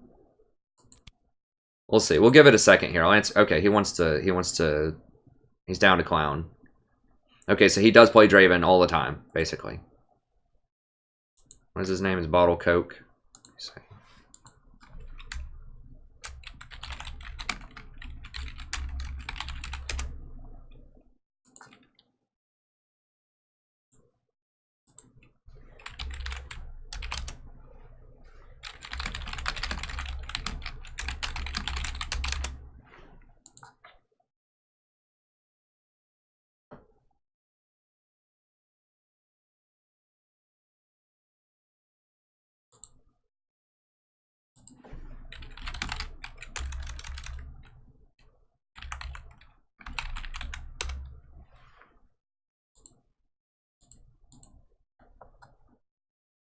I like his assessment too. I always say things like, I've got time for one or one more, you know, if I'm not quite sure, you know, especially if it's kind of like a new person. Be like, yeah, sure.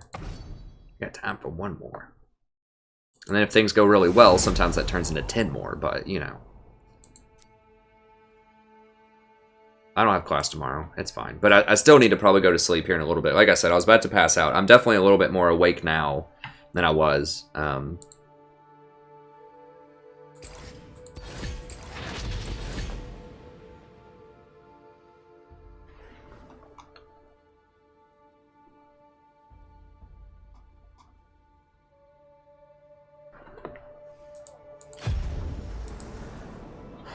And we've been running real hot lately. Hopefully we can keep that going. We've been in the zone.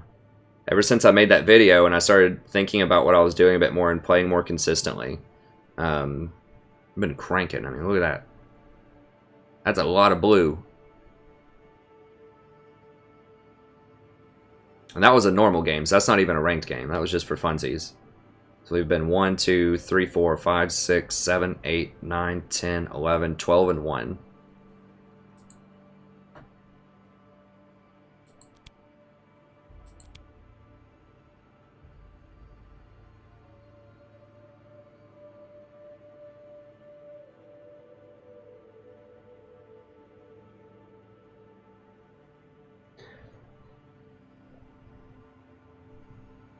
I agree, Gummy Worms. I mean, supports are... First of all, supports determine the early game most of the time. If there's a lot of kills bottom lane, I'll guarantee you it's because the support's doing it a lot of the time. Like, AD carries can follow up and do some stuff, but the supports are the ones that hit the skill shots, that do most of the harassing. Like, most of the first, you know, 10 to 15 minutes in a lane is all support. And then also you control the vision, and vision is how you get objectives, it's how you make picks, it's how you do a lot of stuff in the game. And so if you're really good at controlling vision, not only getting up vision, but denying vision from the enemy team, that's one of the most powerful things in the whole game. So, yeah, I think support is extremely important. It would be cool, BF. Yeah, I need to figure out how to do like a green screen. That would be funny.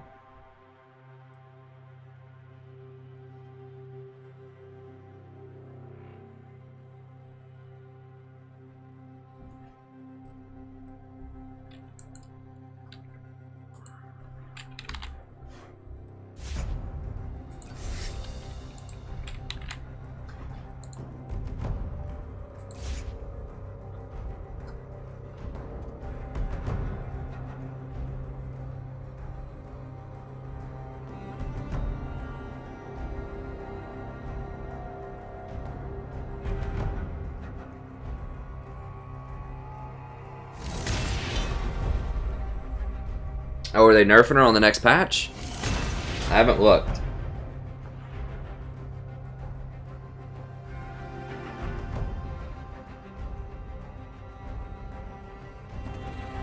That's true, Onival. I don't know if I would get it before, like, you get your sight stone, the sweeper, but there are certainly some arguments for that if you have a really good jungler that you think is going to gank a lot. I think Graves is really good right now, too, in the jungle. I think Kha'Zix, Rengar, and Graves are the top 3 junglers. Oh, okay. Yeah, that makes sense.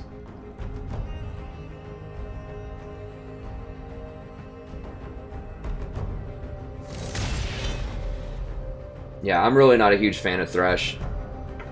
Even at higher elos right now, it's just... his numbers are just really bad. Like, he was starting to get played sort of kind of a little bit more because of Courage of the Colossus and Redemption, but now Redemption's really bad on him because it has a lot less health, so he's not tanky at all, and it's not a good rush anymore. I mean, before Redemption kind of helped because everyone gets Redemption and Thresh wasn't losing out on much, but his itemization's just pretty bad.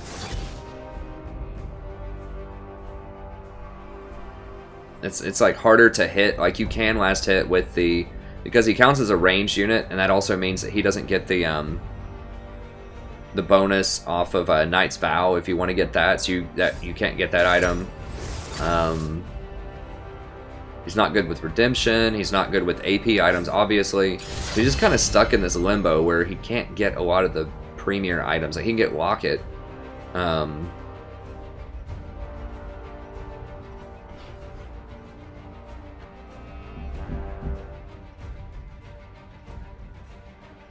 We have enough damage. I mean, I could do Lulu again, but I think I'm just gonna do Zyra. The thorns embrace. Varus is usually pretty easy to hit when he goes up to CS. He doesn't have any way to really dodge the roots that easily. He's annoying because he's a poke champion, but like Varus and Brand should be pretty easy to kill. Swain support? Brand support, okay.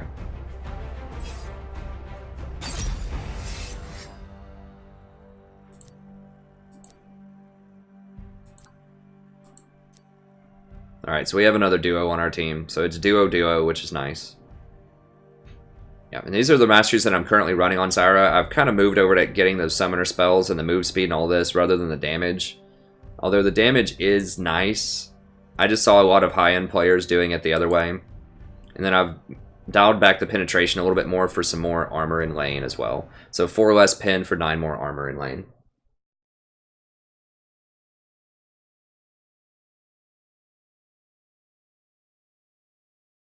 Hey Mike, so with Thresh, it's very inefficient to get Knight's Vow because Knight's Vow says if it's a melee champion, then the damage doubles, or the damage reduction doubles. So you get that 12% damage reduction. If it's a ranged champion, then you only get 6%.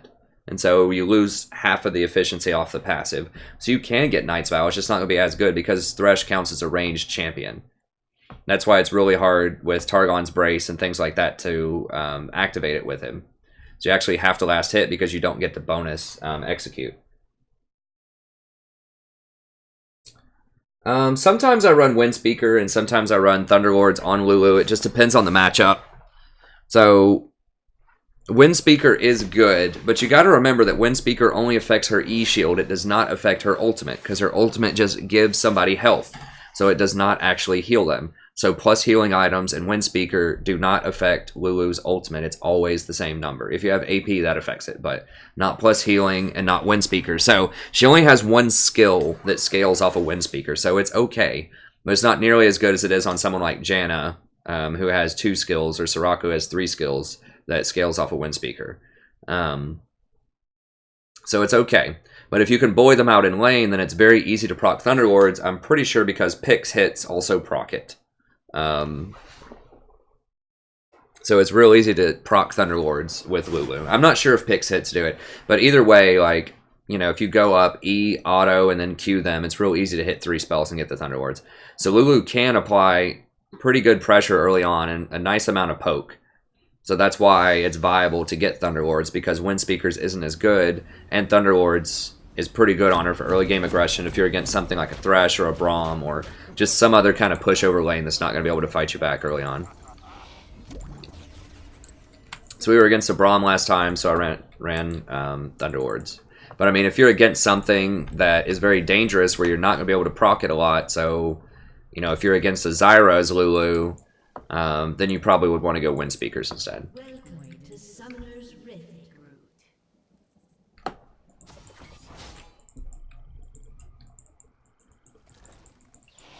Well, you don't, like, Mike, yeah, you can still execute it. Most people still do the, you know, the health. I think this is what you're trying to say. But most people still do get the health and use Targons. But I'm saying that it's a lot harder than it is with someone like Nautilus, because it doesn't give you the bonus execute. Like, it gives you the gold, the health and the gold if you get it. But with a melee champion, you deal an extra, like, 200 true damage or something when you try to last hit a minion. Minions have spawned.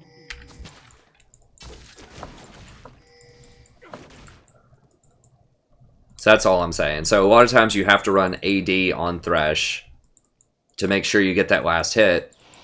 But he's also the squishiest champion in the game at level 1. And for probably the first 5 levels. So that really compounds the problem that you can't run AD Reds. Or you can't run armor Reds. So that makes you even squishier because you have to run attack damage Reds. So that's just one problem among many that Thresh has.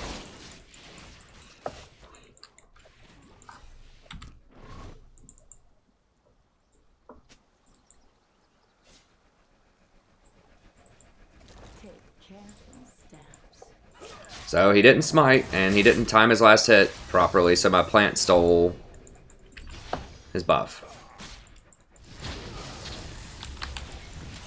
It was 100% his fault. He could have waited, he could have smited, he could have done a lot of things. So. First blood.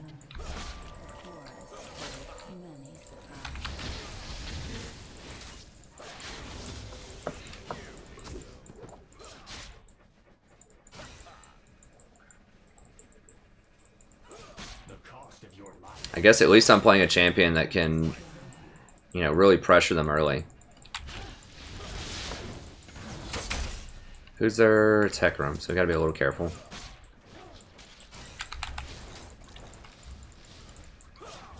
Thought I pressed my Q there, I guess not. We can zone them out with it. It's fine.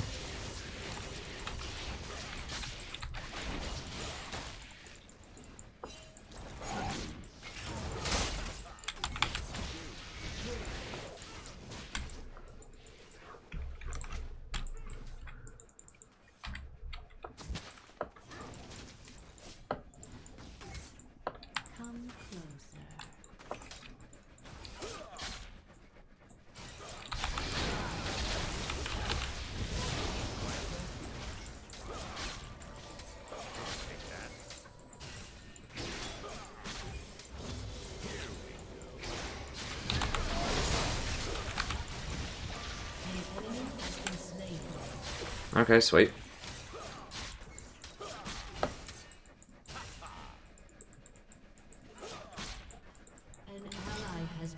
Should go ahead and VOD those too. Hello buddy, welcome back to playing another game of League of Legends. I'm the Strategy Professor. Playing another Zyra game here.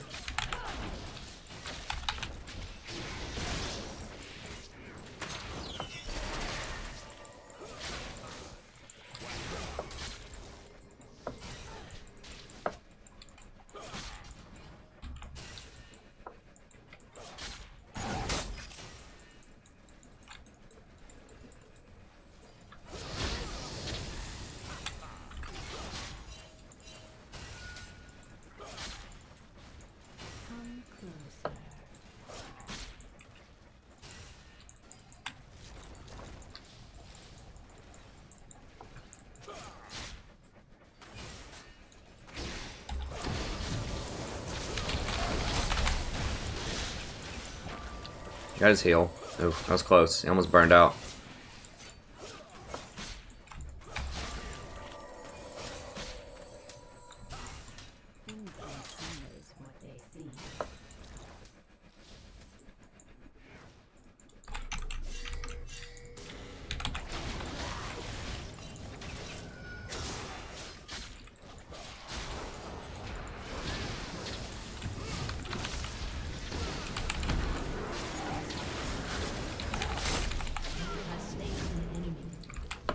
Got him.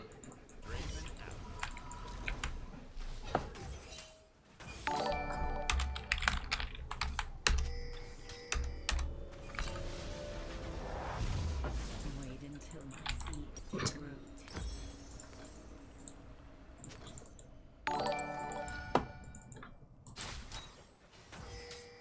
Go, Zach. Jesus.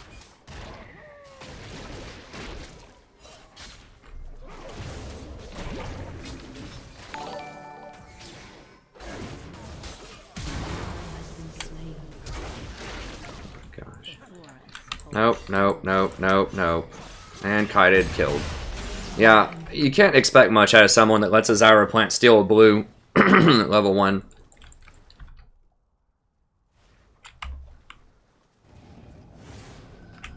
So we were crushing this lane, but they tried to get up and get cute.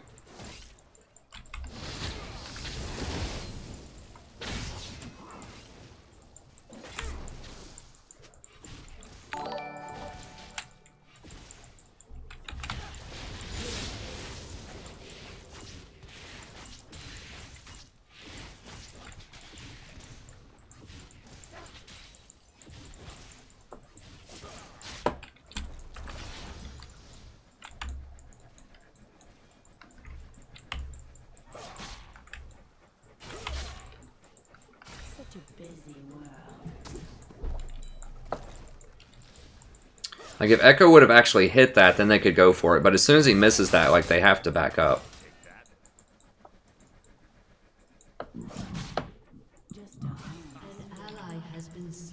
Well, every lane's getting murdered. Like, we really couldn't afford that. We need to dominate this lane real hard.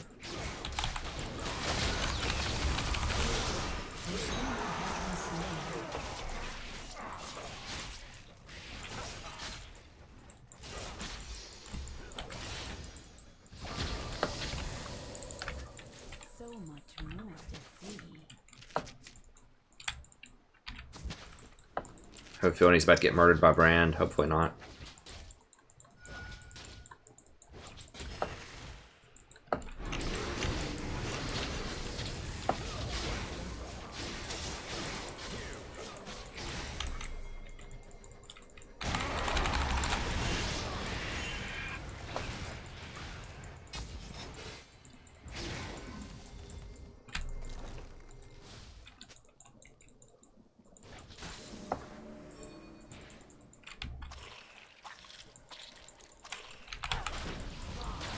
I just want to stall him just so he can't back.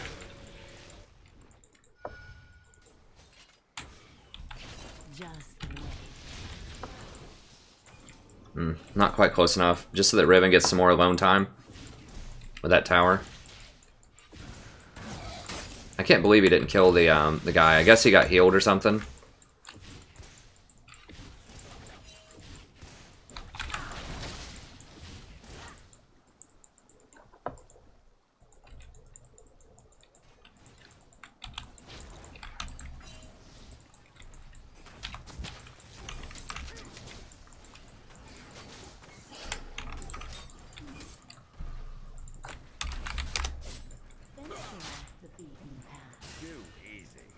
Make sure I have both plants for this. We want to do it before Brand hits level 6.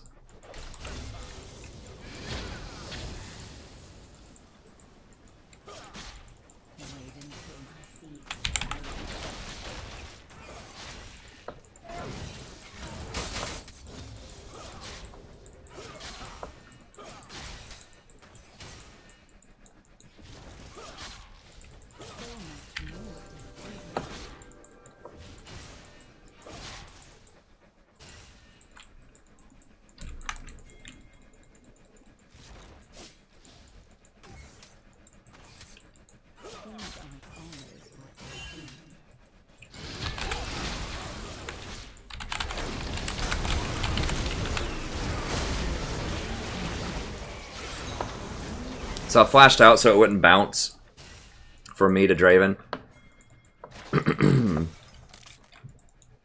Perhaps unnecessary, but I didn't want the corruption to spread to me, and I didn't want to give Brand any bounces. Or, like, minimize his bounces at least.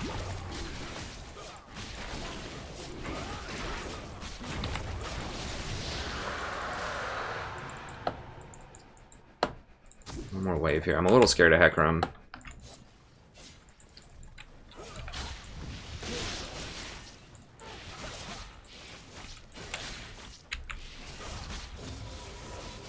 Ugh, I gotta get one more.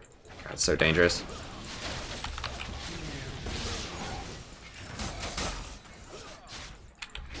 No, Hecarim. Damn it, we're probably both dead. Come on, baby, run.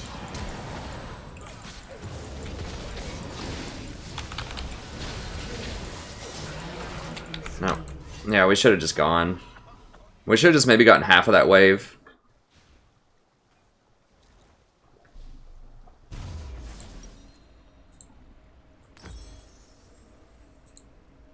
They could have frozen it there, though, so it's important to try to get the wave, but I think just killing, like, at least half of it would have been okay.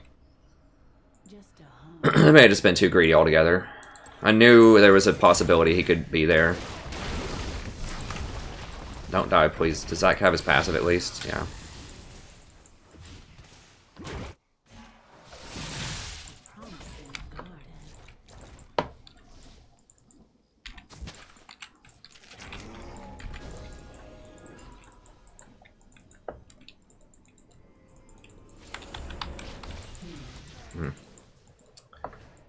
Thought I might catch him shopping there. An ally has been slain. God. An enemy has been slain. Echo's such a piece of trash champion.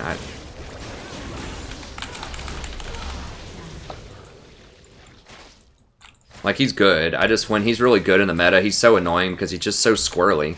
Like, he's good for the game. It's nice to have some high skill cap champions running around, but he's such a terror to deal with when he's good. He's already gets Varus, huh? Okay.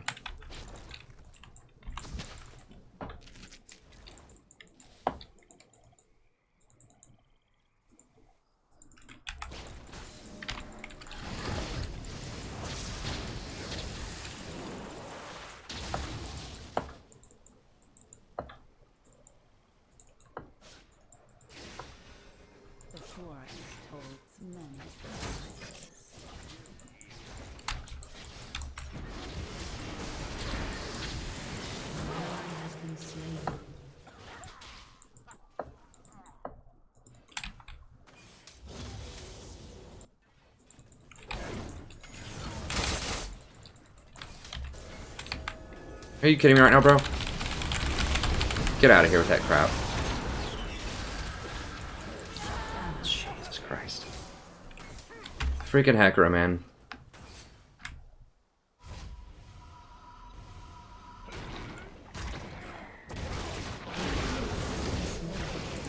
Good, well at least I got the assist on that. So clearing out that pink there, let Zach get that kill. I should have just run. I mean, if Hecarim didn't come running in right there, I think I could have killed one of them out of the bush if they came close enough. I know they didn't have vision of the bush, although obviously they could have some idea that I could be in that bush. I really don't feel like LeBlanc should lose this hard to Echo. Maybe I'm wrong. I don't know that matchup too well, but...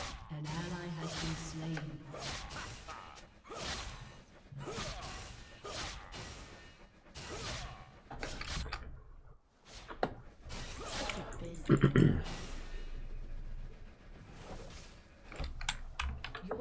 has been destroyed.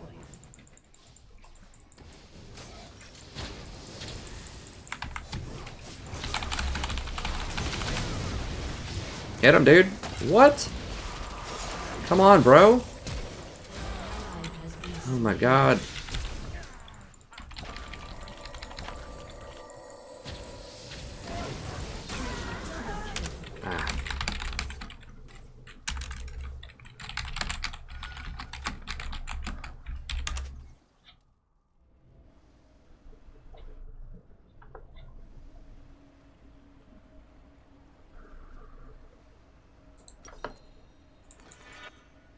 That's unfortunate. Could have easily killed that Brand with one auto. Like, he's... I think they're getting in his head because he's died a lot this game. But he's not playing like he has been. Like he's playing very scared right now. Because he's been punished for being over-aggressive, so now he's overcompensating and being too passive in that fight. Like, if he would have gotten tough there and just killed that brand, and that would have let me step up and be more aggressive on the Varus.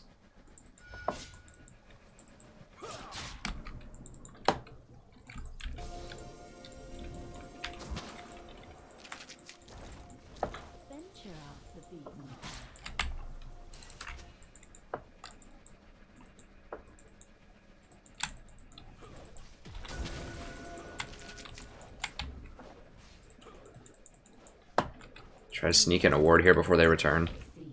Your team has destroyed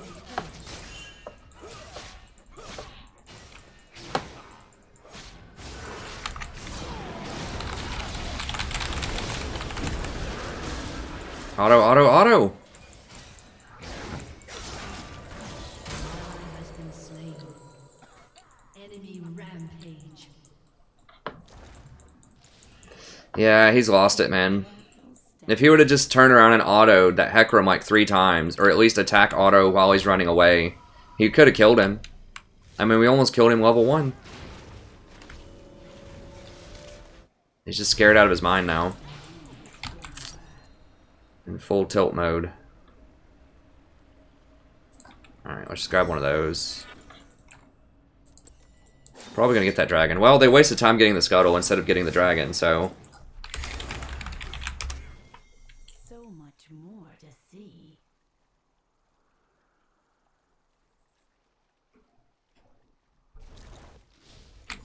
I mean, yeah, it doesn't, like, we could have still killed Hecarim, though. Like, that's the thing. If we kill Hecarim there, we could turn the whole fight.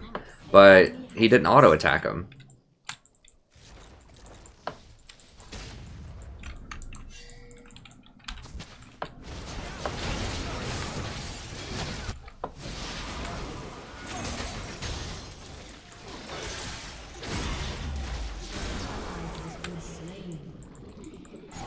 Oh, I didn't realize he actually died there. I could have maybe helped him a little bit.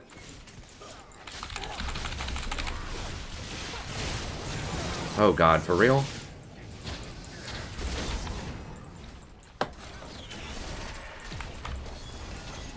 Oh, Hecarim's still a problem.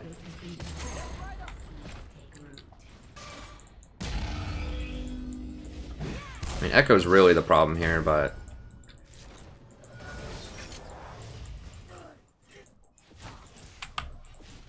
we could have won a lot of these fights, though. I think after he got too aggressive and killed near tower a couple of times, like I said, he's just been too passive. Like, we could have definitely killed that brand 2 fights ago. We could have killed Hecarim last fight. If we kill Hecarim, we could have probably turned it. It would have been a 2-on-2 at that point. No, you definitely cannot play scared on Draven. You have to go for the kills. And he did that the previous game, and he did that at the start of this game, but now he's getting scared.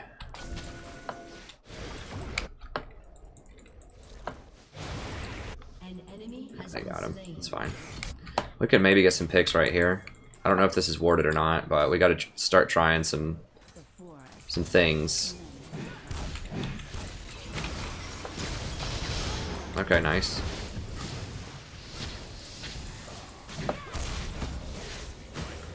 Well, Blanc can still be very relevant, even though she's behind.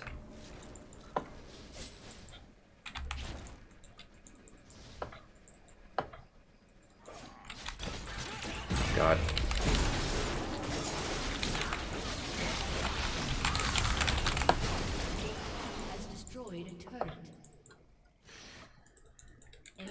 I'm not sure if we could have killed him, but once again, we would have had a much better time if he just, like, stood there and tried to fight. You're like, you're not getting away from Echo.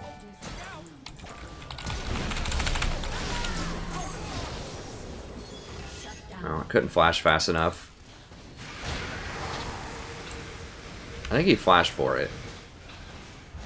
Pretty sure he flashed to get into range to jump on me.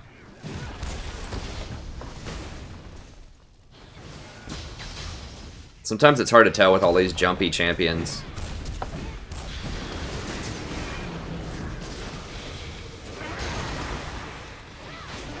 There we go. LeBlanc's going off. This is good. Has been slain. Killing spree.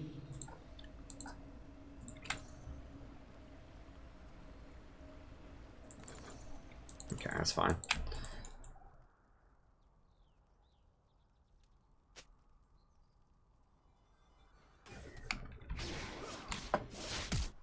Take careful steps.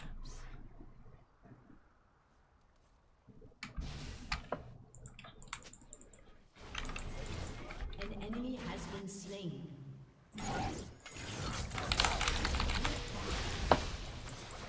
Okay, so this is warded.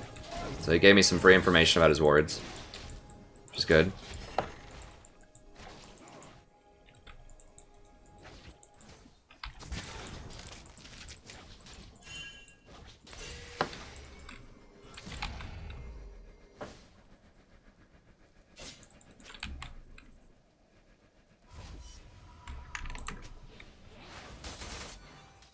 So much more to see.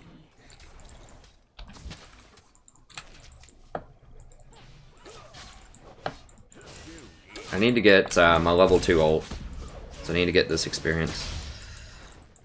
Come closer. Once I complete the mask, I should be in better shape here. Echo's just running around being a true terror. I need to go get that ward. It's kind of dangerous. Hecarim's on the other side of the river, though. He's running straight at me, but I think I'll be able to get away. I'm gonna go the real safe way here. Okay.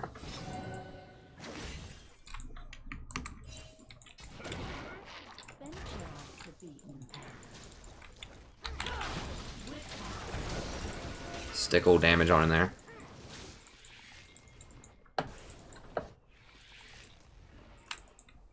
An enemy has been slain. Rampage.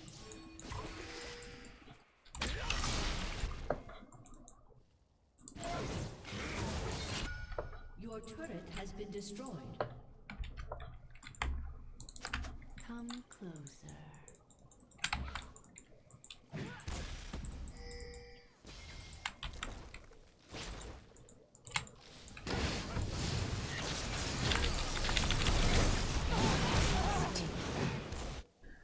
I should have just W warded it.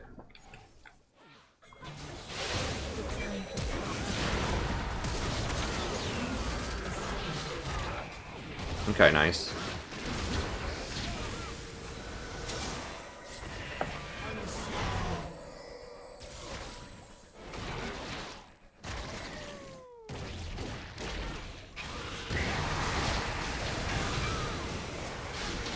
Well, you canceled an auto there. An enemy has been slain. Killing spree.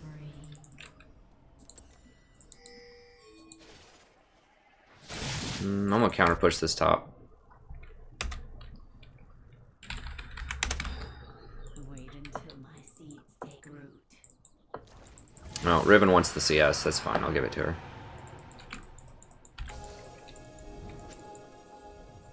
I could maybe drop in. If he tries to run through here. I don't think I can zero him out, though. No, he's got a Negatron. There's no way I get that before he gets his ultimate off.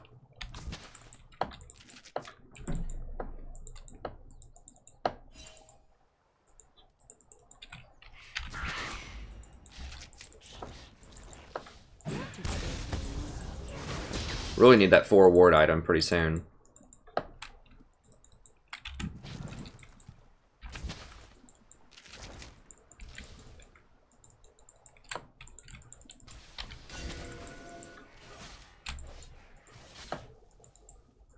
So much more to see.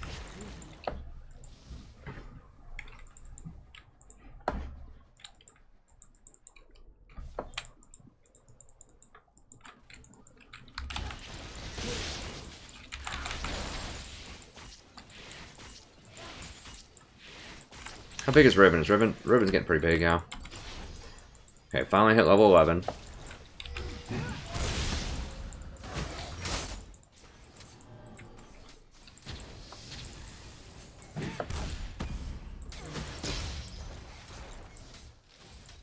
The forest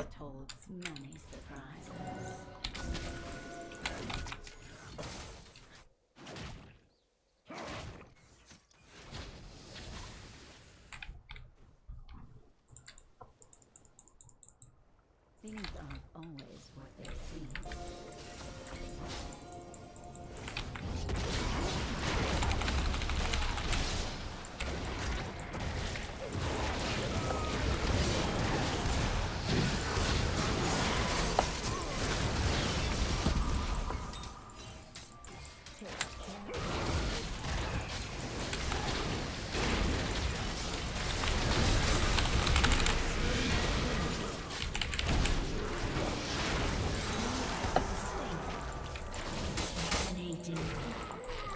Nice. Oh, come on. Don't give it away, please. We had a nice transaction there.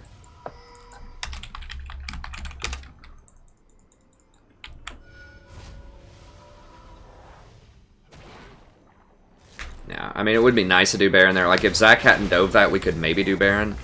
But it's hard to do Baron against someone who pokes as much as Varus without, you know, killing them first, so... Gonna grab that, and then we'll... Does she have Abyssal? Yes. Okay, so we go Void Staff then.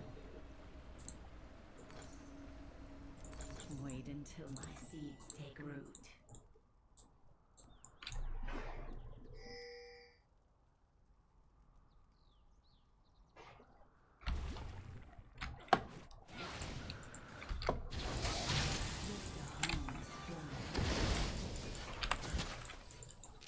Hiding here is a pretty good little good hole to hide in too.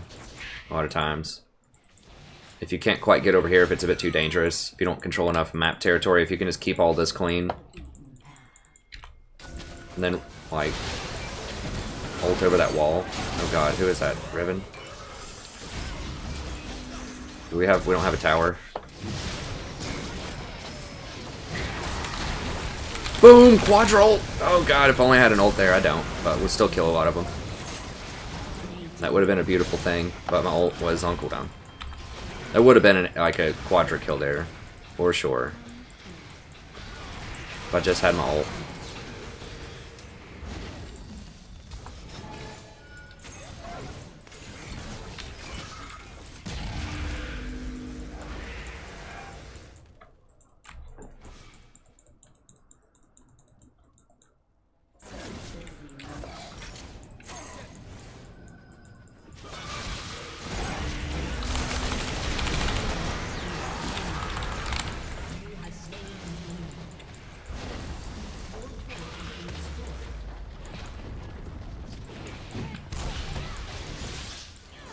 Hoping I could zone him off the tower with that ult.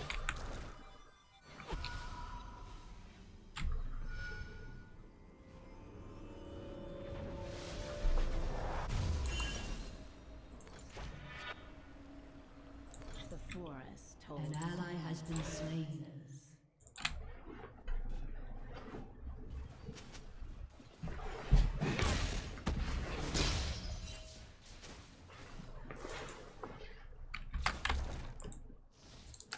So much more to see.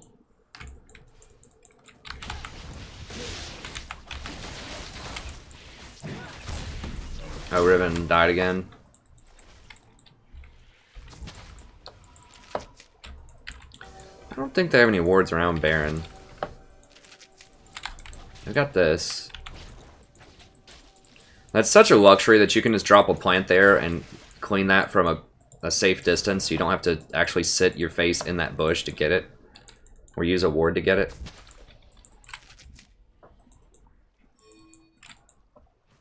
Take careful steps.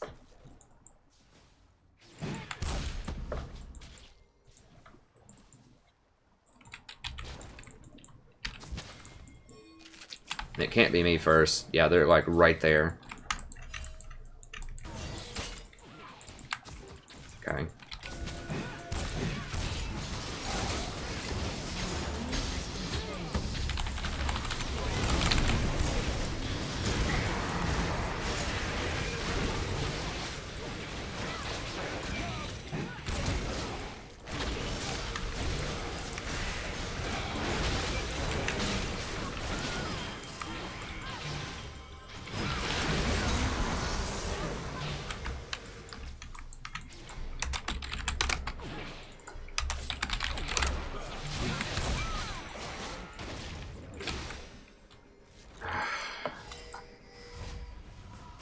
bless. Hecarim's gonna, like, steal it. No, no, no, no, no. It just... crap.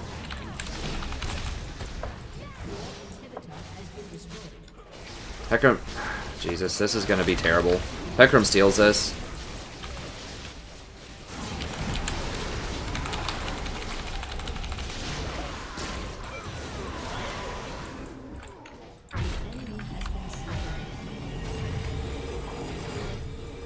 Okay. That's fine, I guess. Come closer. I got really lucky I exhausted him right there. Let's get this.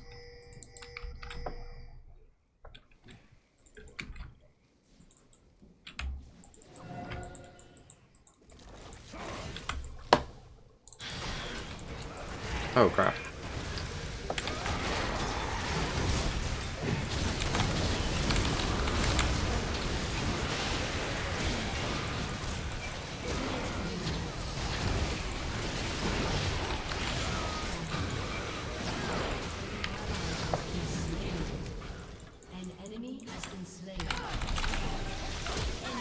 I shouldn't have even flashed. How did that not hit him? Seriously, how did that E slow not hit him? He didn't flash it, I don't think.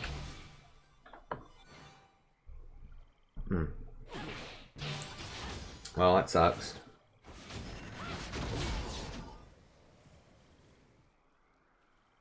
Well, you may want to stop then, James. If you can't remember how many shots you've taken, that's usually a good indicator to dial it back a little bit.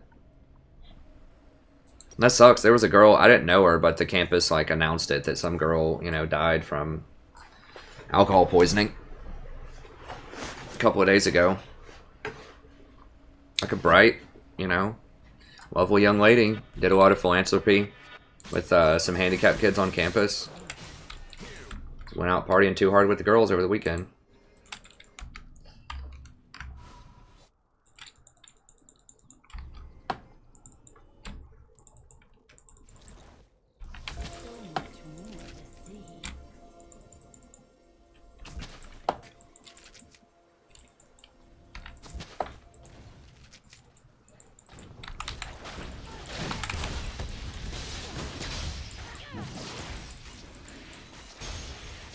I had a friend too. I mean, he didn't die. He's really lucky he didn't die when he was in college, but he used to drink so much. I remember one time he was just like completely just blackout drunk, and he tried to like do one of those cool like put your butt on like a rail and slide down a flight of stairs like that, these concrete outdoor stairs, and he slid off and went face first down the stairs, knocked out a bunch of his teeth. They took him to the hospital.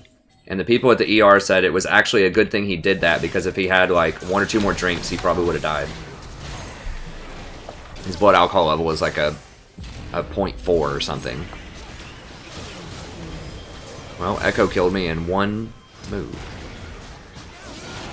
I don't understand how that adds up to 2,000. My math's a little fuzzy, but 492 plus 440 plus 300 doesn't seem like it's 2,000, but... Seriously, how is that 2,000?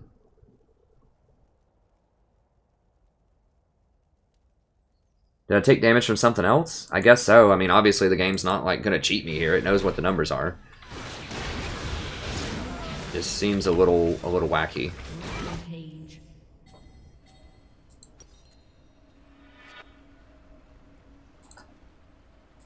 Okay, I guess we'll go for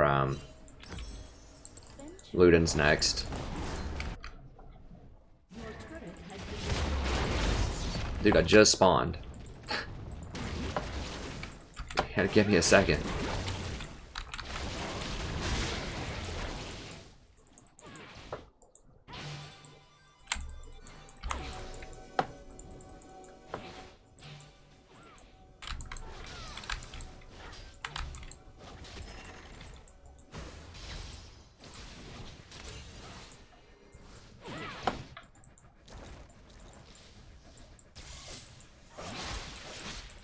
Well, something hit me before. I thought I was full health, but maybe I walked through a minion wave or something and took some damage. I don't know.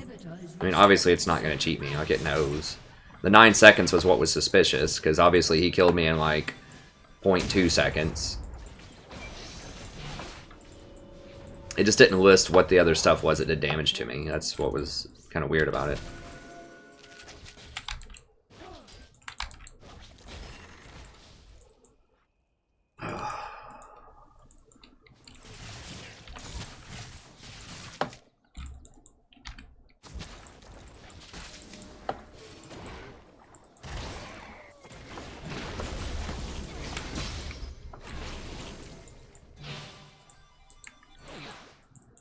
Zach is pretty massive. 4,700 health. It's quite a lot.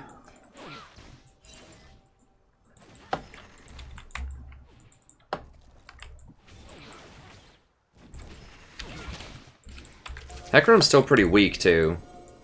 Especially to Draven. Like, he doesn't have physical resistance. He has a lot of magic resistance. And all of us have Void Staffs, I assure. Void Staves, I assume. Zach probably doesn't, but... it's fine.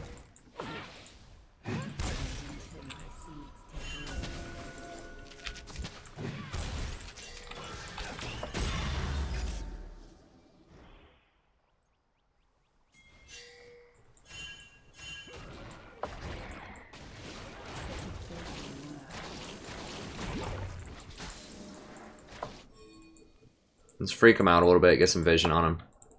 I think they're going to run right here, though. I think they're going to run it up Main Street. Come close.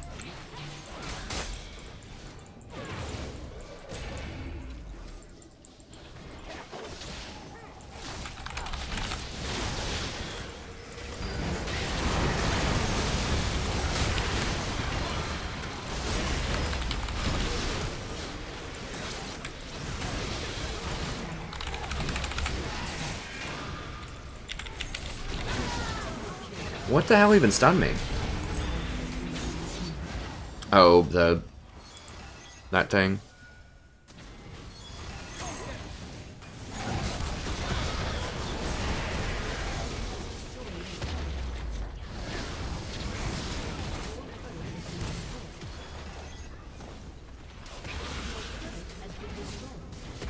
You must have been on the wrong targets, Riven. I don't know. Like, Varus doesn't matter. It's the Echo and the Swain that are on the back line that matter.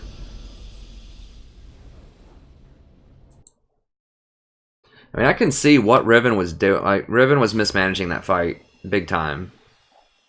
Because no one was peeling off the Draven. Like, that's the problem.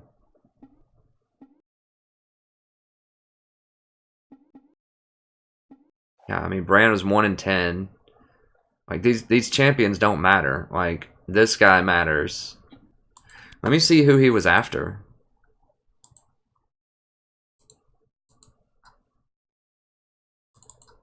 He said I was 1v3 last fight. Let me mute this.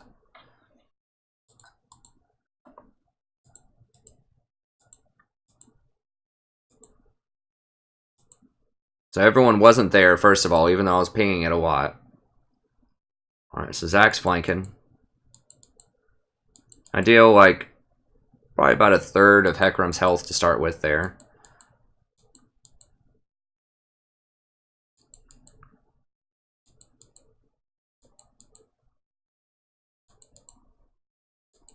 Because they do stun a lot of people.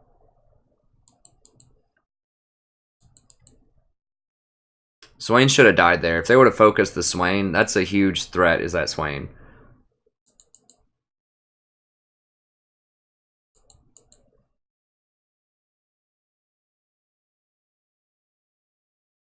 Okay, so I try to ult and finish off the Swain. He has Hourglass.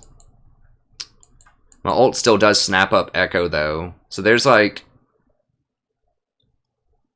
Zach and Riven and LeBlanc are... Well, LeBlanc... I don't know what... LeBlanc got zoned out by something. Probably Echo. But it wasn't just Riven. It was these other people over here. And Hecarim was one of the people...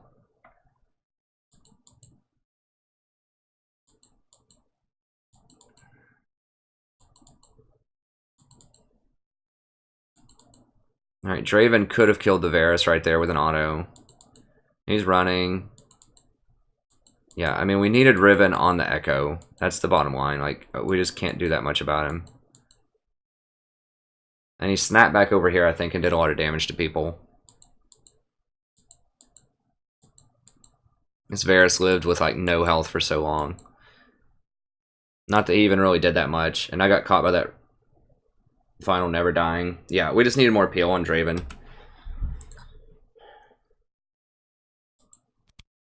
Yeah, I mean, he was okay. He got really scared in the mid game, and that's what caused a lot of the problems. Like, we could have had a few more kills, and he could have snowballed much harder if he wasn't scared in some of those engagements in the mid game.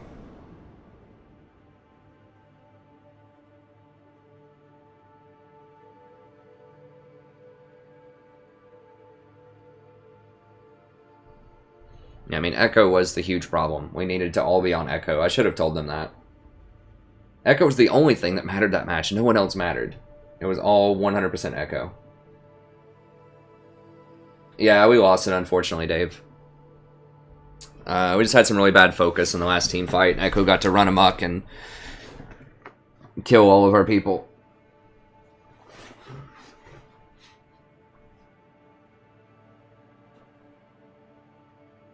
I could have held my ult at the... I could have used my ult better, too. I should have noticed that Swain had an hourglass.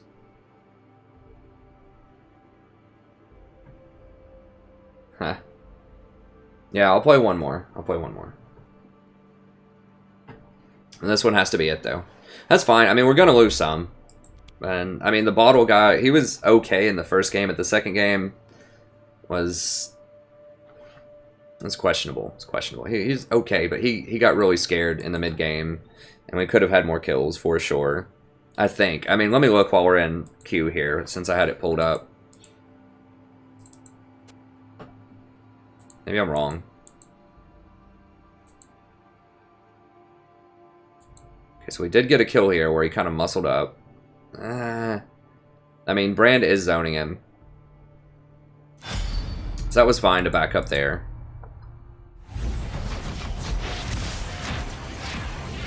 You could have flashed forward there and killed the Hecarim if he had his flash and then avoid the Brand, but... And thanks everyone who subbed here too.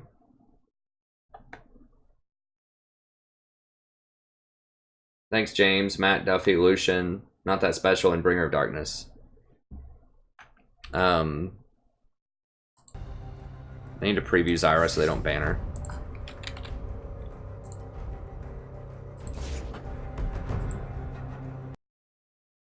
Okay, let me see here. Alright, so...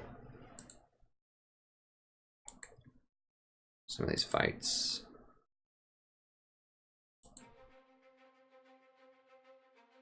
Okay, he missed his ult. We better get a kill off of that. Okay, yeah, this is where we double kill him. Okay, good.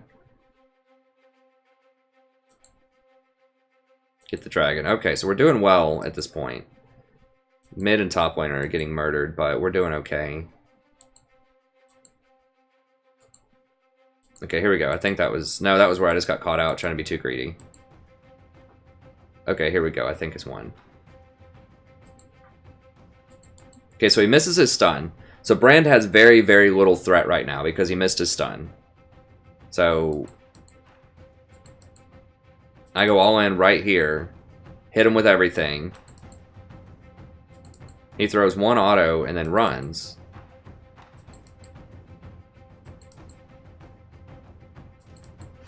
If he would have just auto-attacked literally one more time, we would have had him.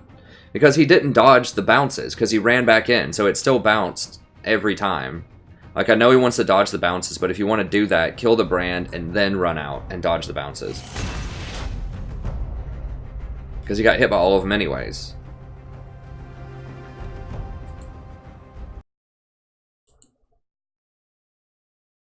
Then at least it's a trade, and I might be able to kill Varus at the end. Maybe.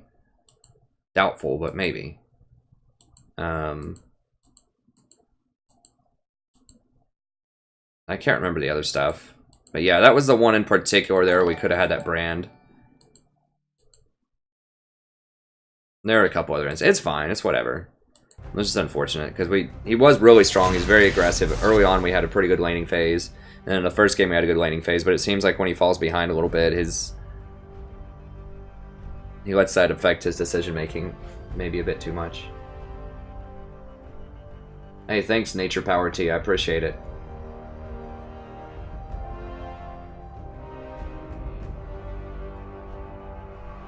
Alright, Barbosa. Big hug for you, friend. Yeah, we'll just go Zyra. Zyra beats up Brand pretty badly. We'll go Zombie Zyra. We'll switch it up a little bit. Now, if I had more damage, I might try the damage version here. Let's try the damage version. We'll see. If I had a bit more damage, I maybe could have killed him in lane. It's going to be a bit tougher against Brand, but I can dodge his stuff, hopefully. God, we got the old Varus, huh? Well, I definitely am going to need some extra damage then. Now, we can't really... I don't know. We can't really auto Brand. Like, we can, but... It's not like a Thresh. Let me see if they pick a Thresh or something, because this actually can be really good against someone that you can auto-attack a lot. Leona... Not really safe to auto-attack her a lot.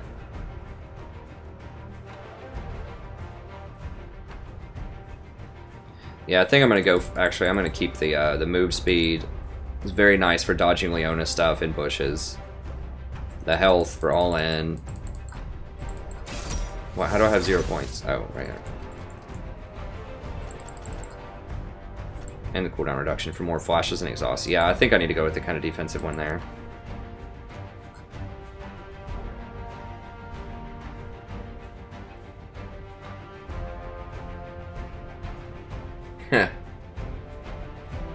Hey, you jerkin. You know, I like being, oh,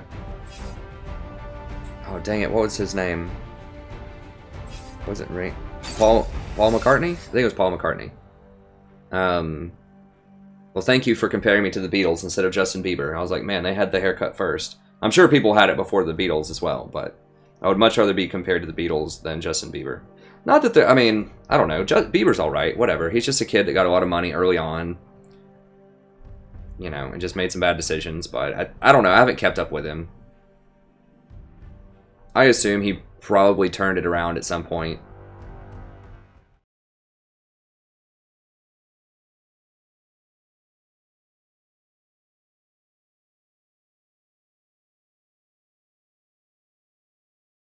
No, Nasher's Tooth does not. The plants don't apply on hit effects.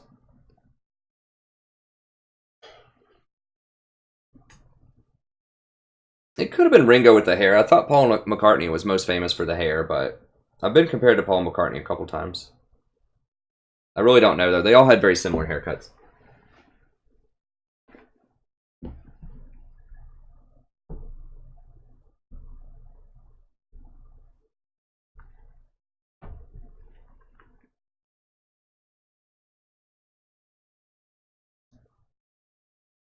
Malzahar's minions also don't apply on hit. No pets apply on hit.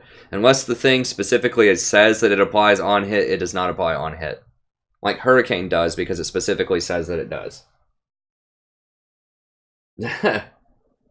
Paul Bunyan. Hey, Paul Bunyan's a legend, though. That's like a folk hero, you know?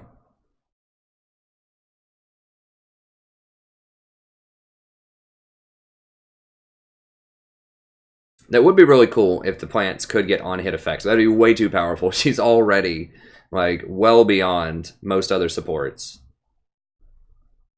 in the current patch. Now, I do have a lot of experience with her from the past. You know, like I said, in Season 3, I played 400 games with her in ranked, so... I didn't quite one-trick her, but I was pretty close. So I have a lot of experience with her. But I think even if you're just picking her up, she's very strong. I mean, they might nerf her next patch. I don't know. I haven't seen anything that says that they will, but they might.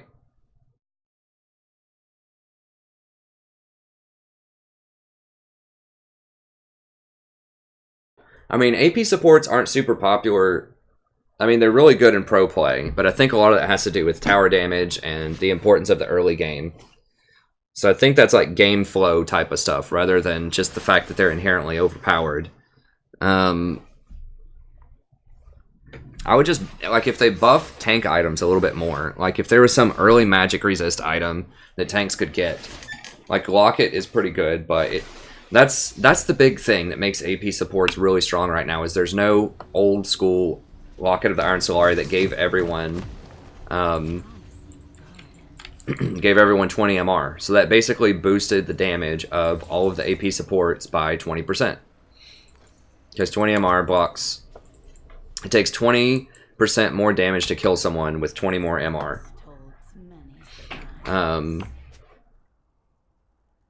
I don't know what his runes are.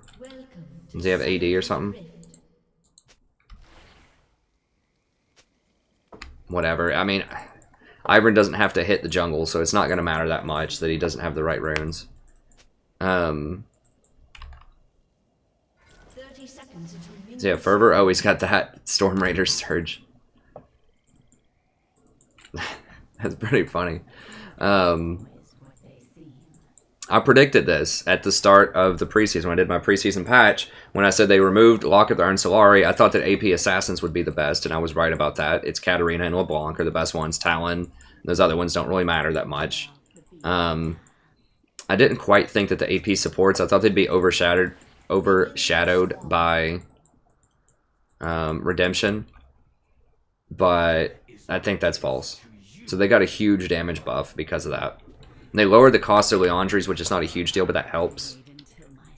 But it's really just getting rid of the old school Locket buff. And also people just aren't playing a lot of tanks. Like, people just aren't building things like Spirit Visage. Everyone's playing these squishy, hyper damage champions. AP champions melt them. So there's a lot of different things that make the AP supports really good. So hopefully they don't just nerf them, but we'll see.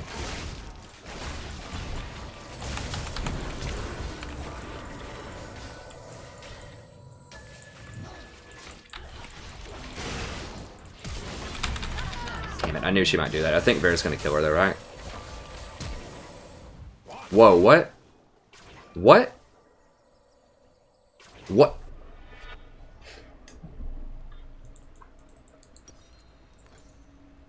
Just a harmless flower.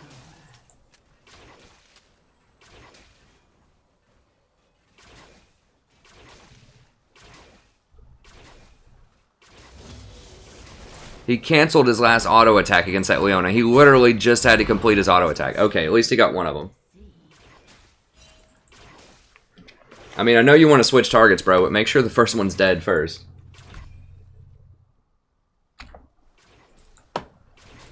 I knew she wanted to flash auto me, though. I should have just kept running.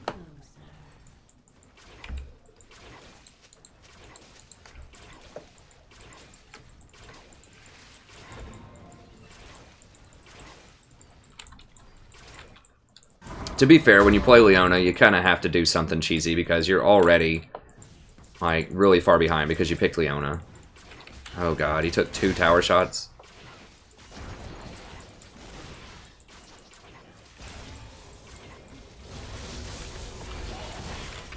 Is it jungler? It's Warwick.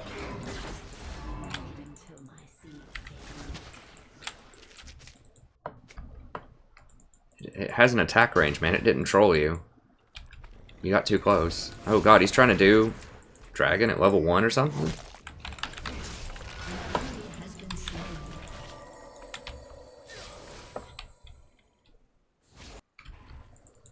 They're level 3. I'm glad I went and checked that then. What is he doing? Is he... He can't really do Dragon that early, can he? I mean, the Dragon is full health.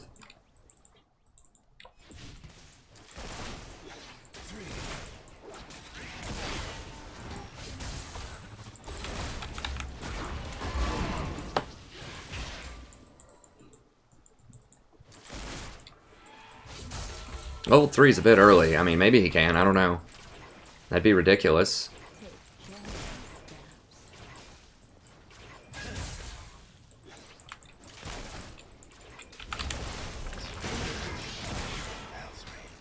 Wow, 1 crit shot from Jhin takes out the plants.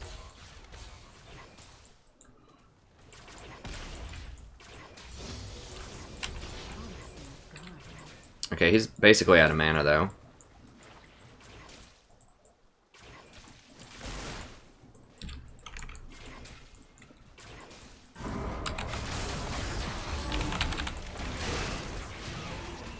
There we go. It's good.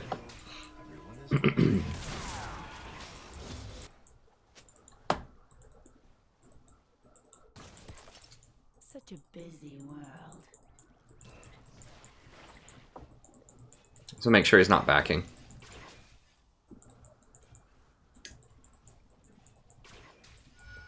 No, he's staying. So he's just missing a lot of CS.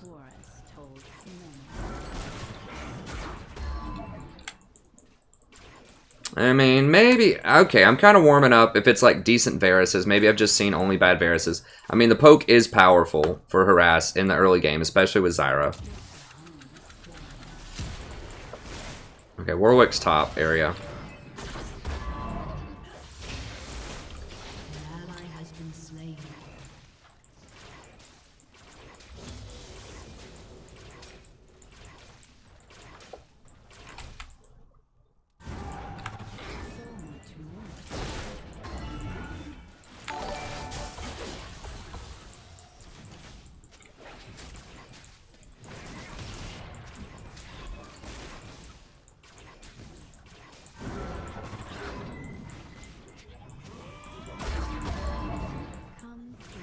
Yeah, he's gonna miss a lot off of it. Oh, he stayed. Alright, we're gonna kill him then, hopefully.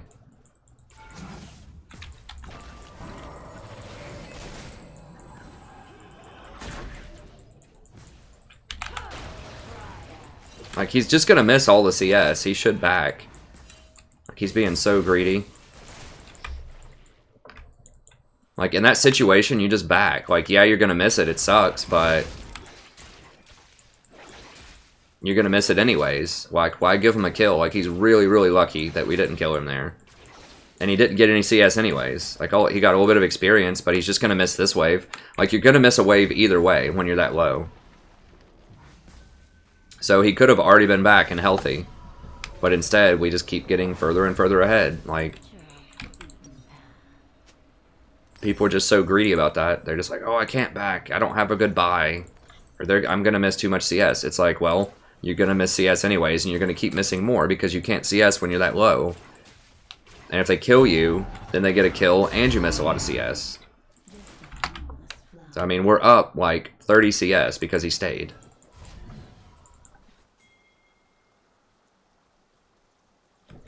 Hey, Mr. Bean, what's up, friend?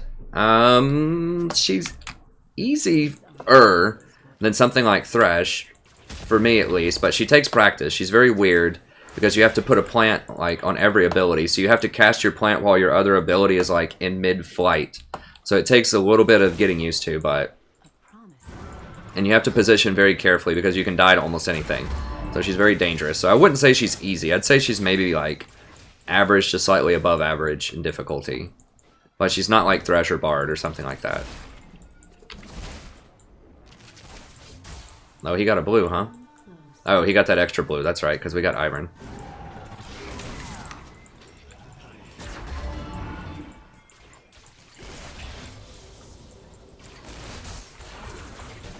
Oh, she hit 6 because he got zoned out. How am I not 6? Because I warded something? I don't remember. Oh, because I went middle?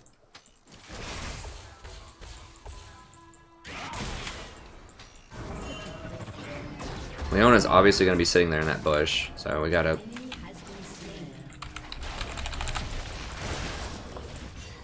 put a bunch of damage on her, so she can't really go in without dying. Leona's very susceptible to poke. Now, yeah, if he goes to get items, that's probably better.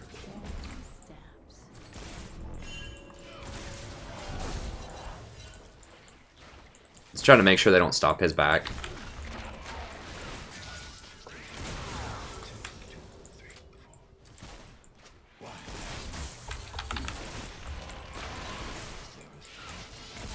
I'm just trying to stall the wave for when he arrives.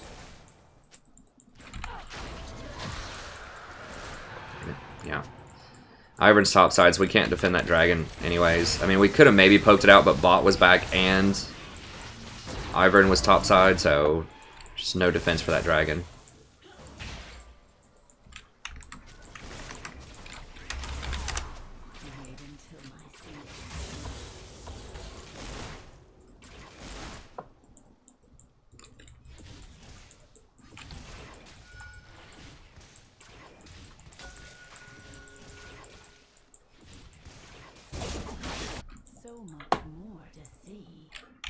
An enemy has been slain.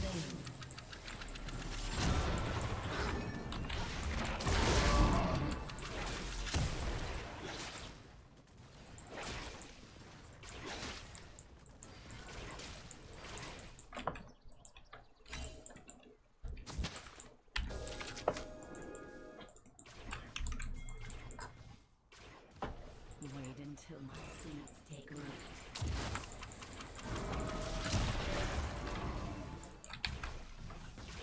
Dang it.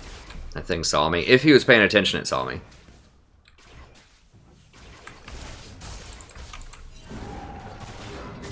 She's up there. Might try to flank.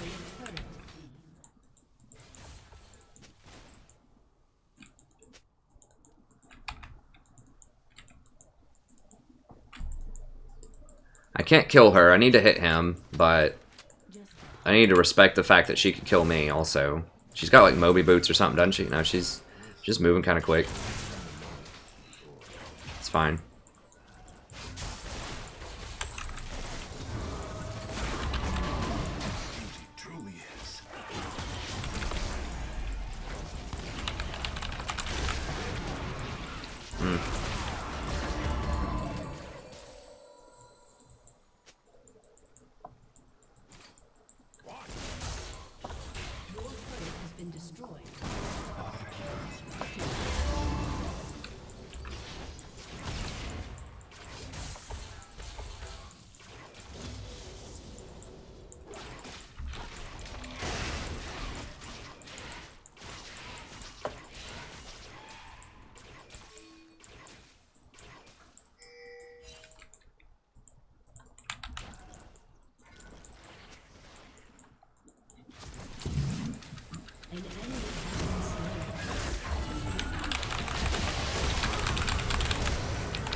Oh, never mind. They got him.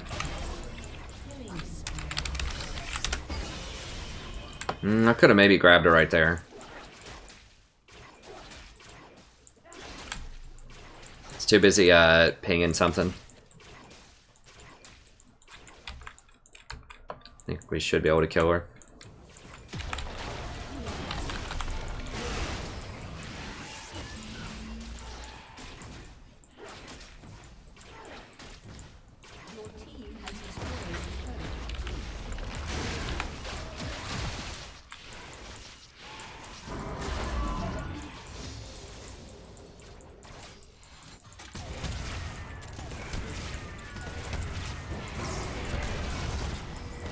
He's gone.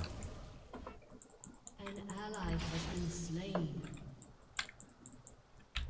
Yeah, we got a little too greedy for that last wave. I forgot Jin's like initiation is so far away. And Bran was roaming, so we got too greedy there. Need boots for sure. Then get a mask, one of these, and a pot. That looks good.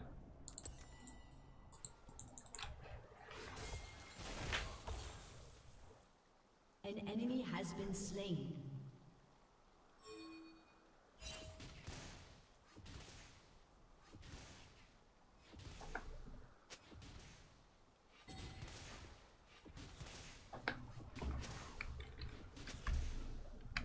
Your team has destroyed a turret.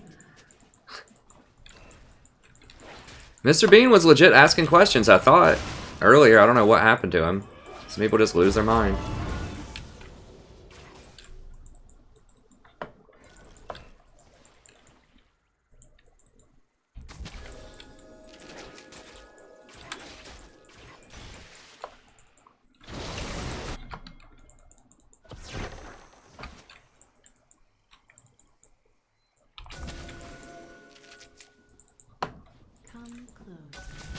Oops.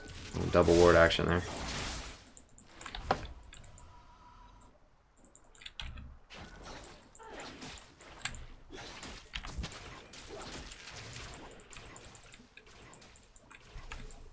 Did he reward that? I don't know. I couldn't tell. I didn't see it show up, so I don't think he did. The forest holds many surprises.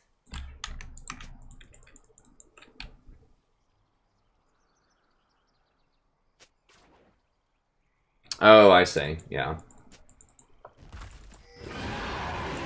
Oh, it's the dude with just like a different account or something. Just wait. People just love to fixate on my hair. I don't know. I've got hair, people. I don't know what to tell you.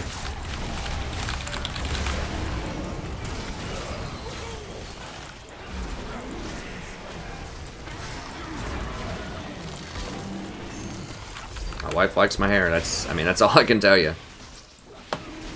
There are times when I thought it'd just be much easier to just shave my head. And we're poor. That's another thing. I mean, I could go to like a professional stylist or something and probably get it to look a lot better, but I ain't got the money for that.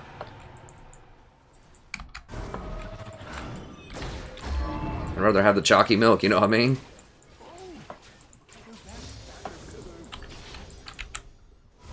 Gotta have that chalk on lock. Man, I want some chocolate milk right now. I'm gonna have to go get that pretty soon.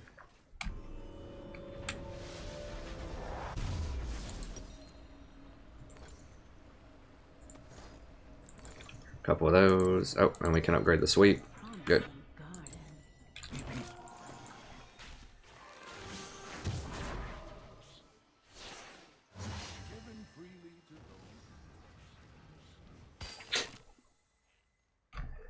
Chilla bean. Things aren't always what they seem.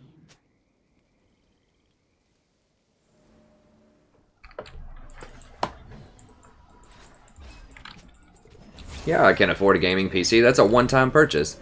I bought this PC. I had the same PC from 2007 to 2016. I think buying one gaming PC every 9 years is within the realm of affordability.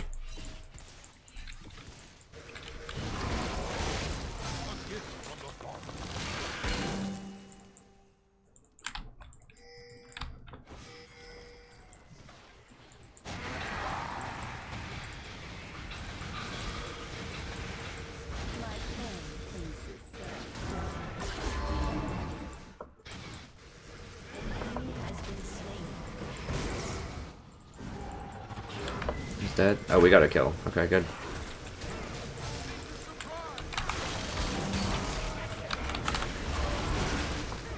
Yeah, Varus and Zyra is a pretty good little combo. The Varuses today have been doing quite well. Maybe I was a little harsh on old Varus. Maybe I just hadn't played with good ones yet. People were just trying him out, never played him, that type of thing. Now they're getting some more practice with him.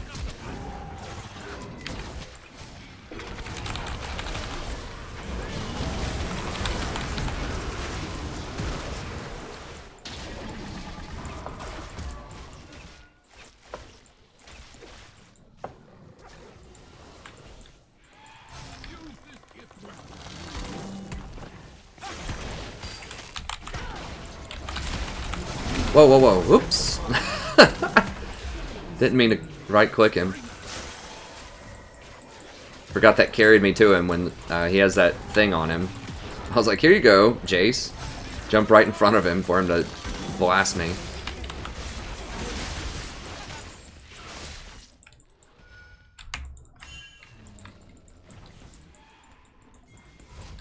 Yeah, let's just back it up. We have such crazy map advantage right now that it feels like it's like 30 minutes into the game, but it's not.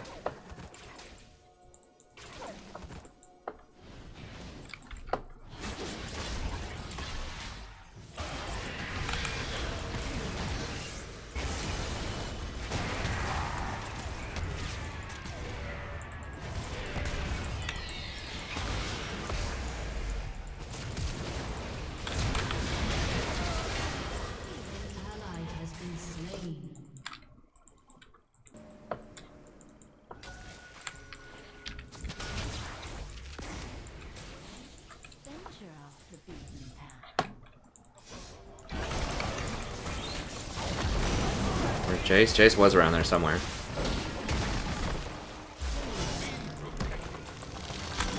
Where'd he go? I guess he just ran? He was like hiding in this bush.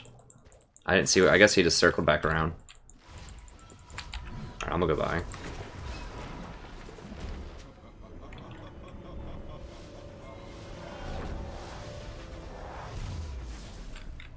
Such a busy world.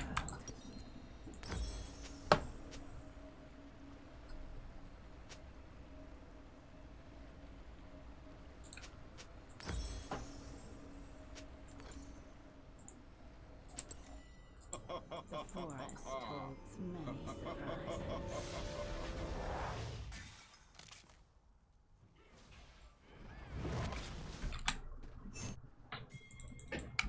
I mean, I almost got to Diamond playing on that PC from 2007 when I had 110 ping.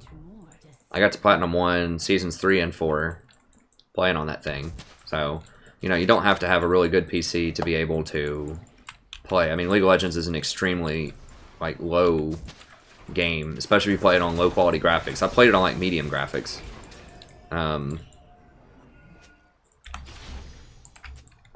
Things aren't always. I just need to gain control of an area and just bush people. I'm going to do the oops pink trick that I've talked about before.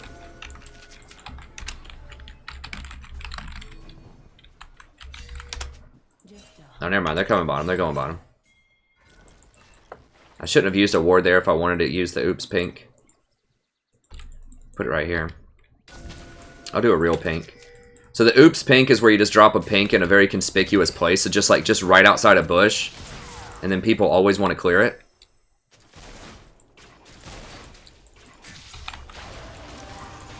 And so they'll stop and try to clear it, then you kill them.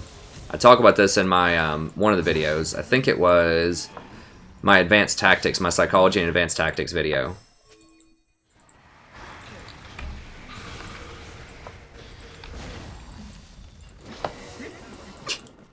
We're just sitting there taunting him.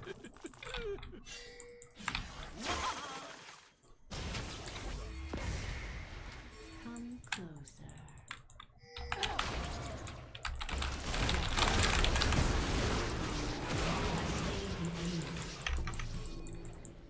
An enemy has been slain. And I'm dead. Slain. Let's try to do some damage to him. That was 1 for 1 and kept him off, so they got the tower. I guess that's okay. I maybe could have run all the way out. I thought Warwick was going to hunt me down, so I thought maybe if I rotate back, then team would help me, but it's fine if they just get the tower. Let's just get that. Let's get out of there.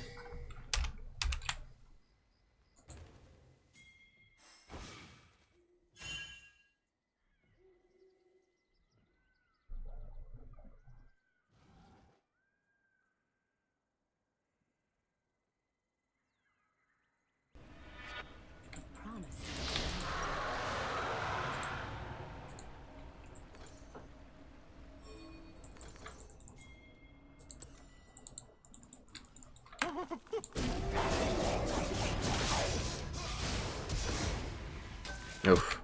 It's tough to let that go, Zed, but you gotta let it go, buddy. He had like 5 HP and Zed just like trying to run at him.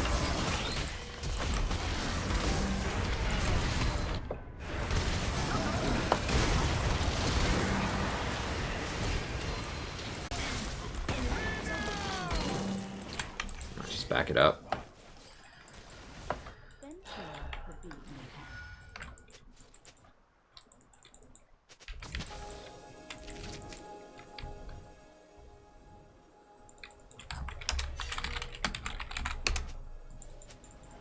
I really don't think they're going to Baron. I mean, that maybe. Many surprises.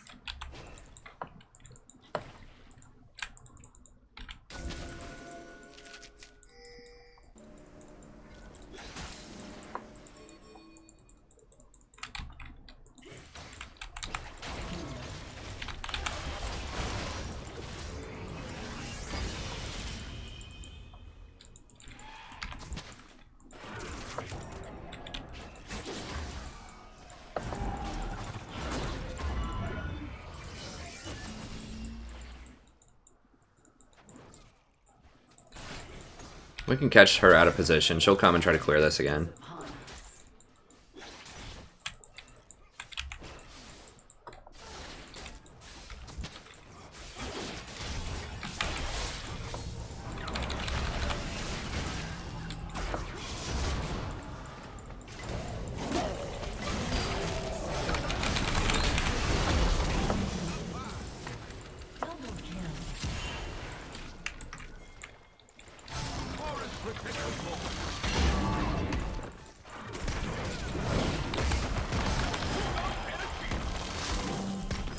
He's gonna just panic ult.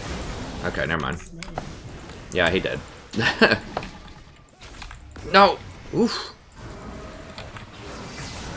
Nice. That Ivern redemption. Jace is really annoying to have to go through. Daisy can tank stuff, though.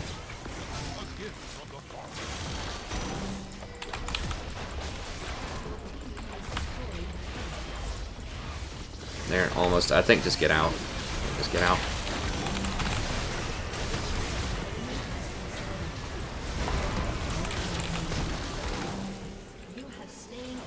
Or do we get it? We can maybe get it. We just killed a bunch of them.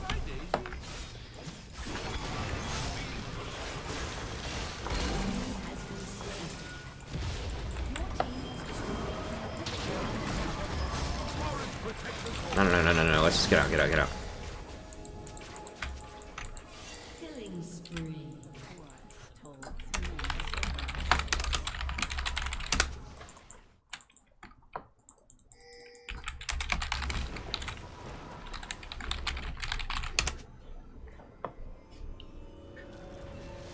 And Zed's dead. Come closer. Probably. Unless he pulls off some miracle in there. What do we have? Shut down. No one has Abyssal. Okay, well, do they have MR? Warwick, no one has MR. Okay, so I'm gonna get Abyssal then. Wait until my seeds take root.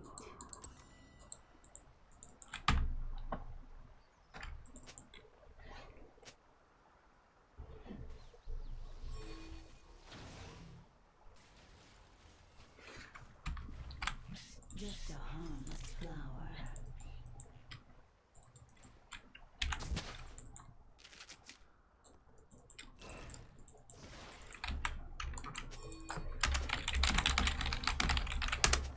Venture off the beaten path.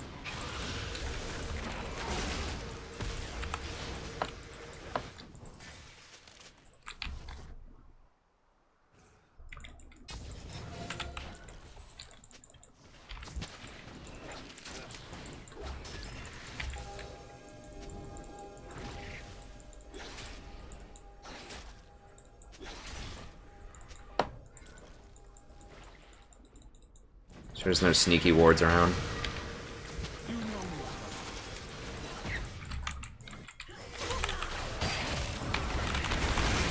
See ya.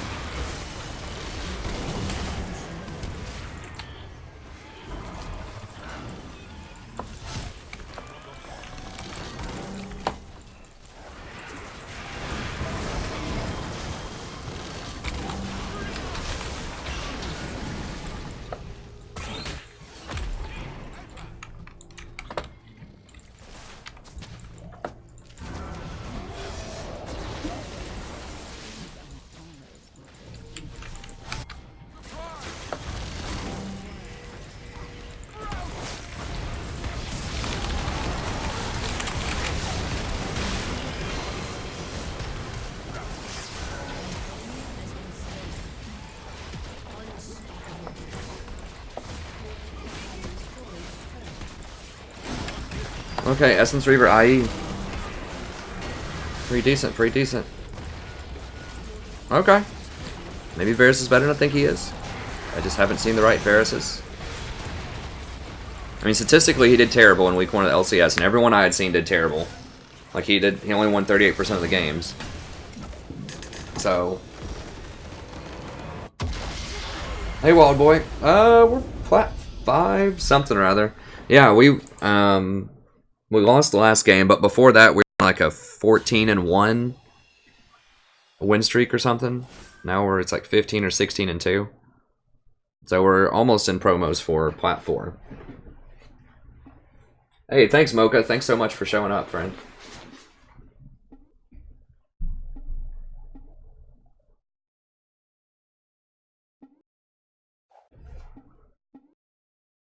Yeah, so, that Varus did pretty well. Let me see.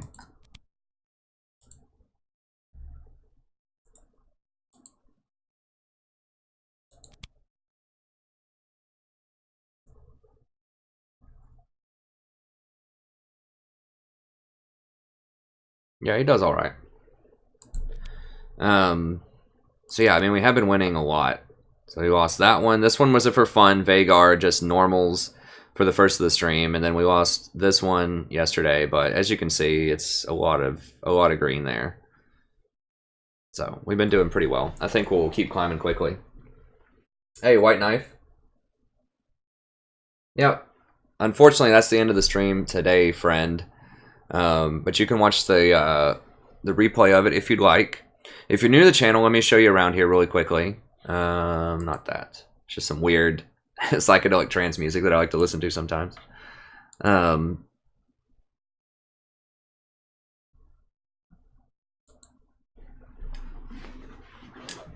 Okay, so we did get over 2,900, which is awesome. We're getting close to 3,000.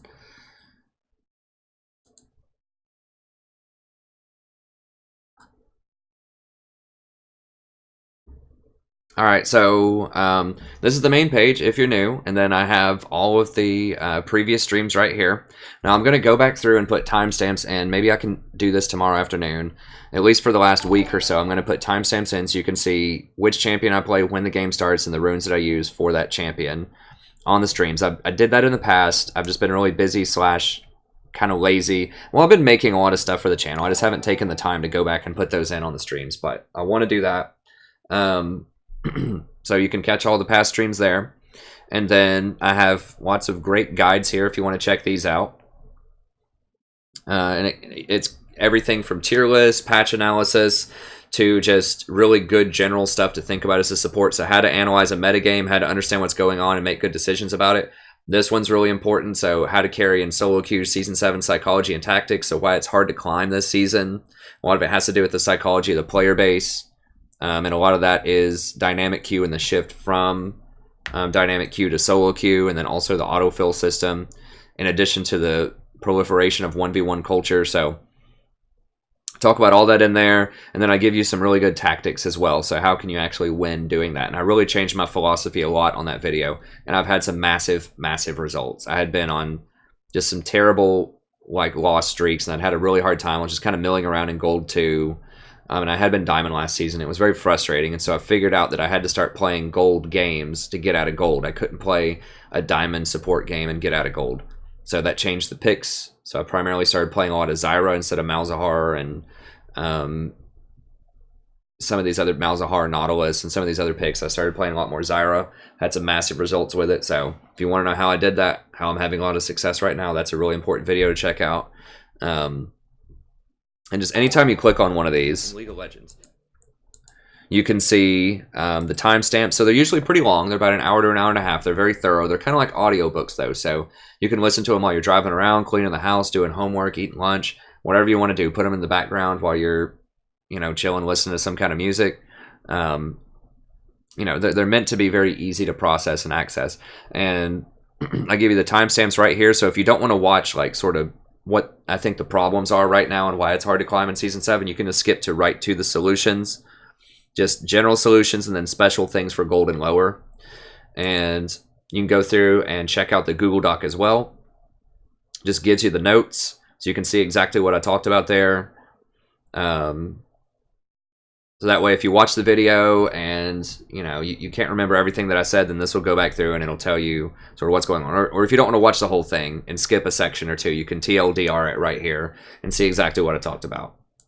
So just watch it at your leisure in chunks, maybe 15 minutes a day or something until you get through some of those. Those are really helpful. And then finally we have the playlists. So, oops, not that far.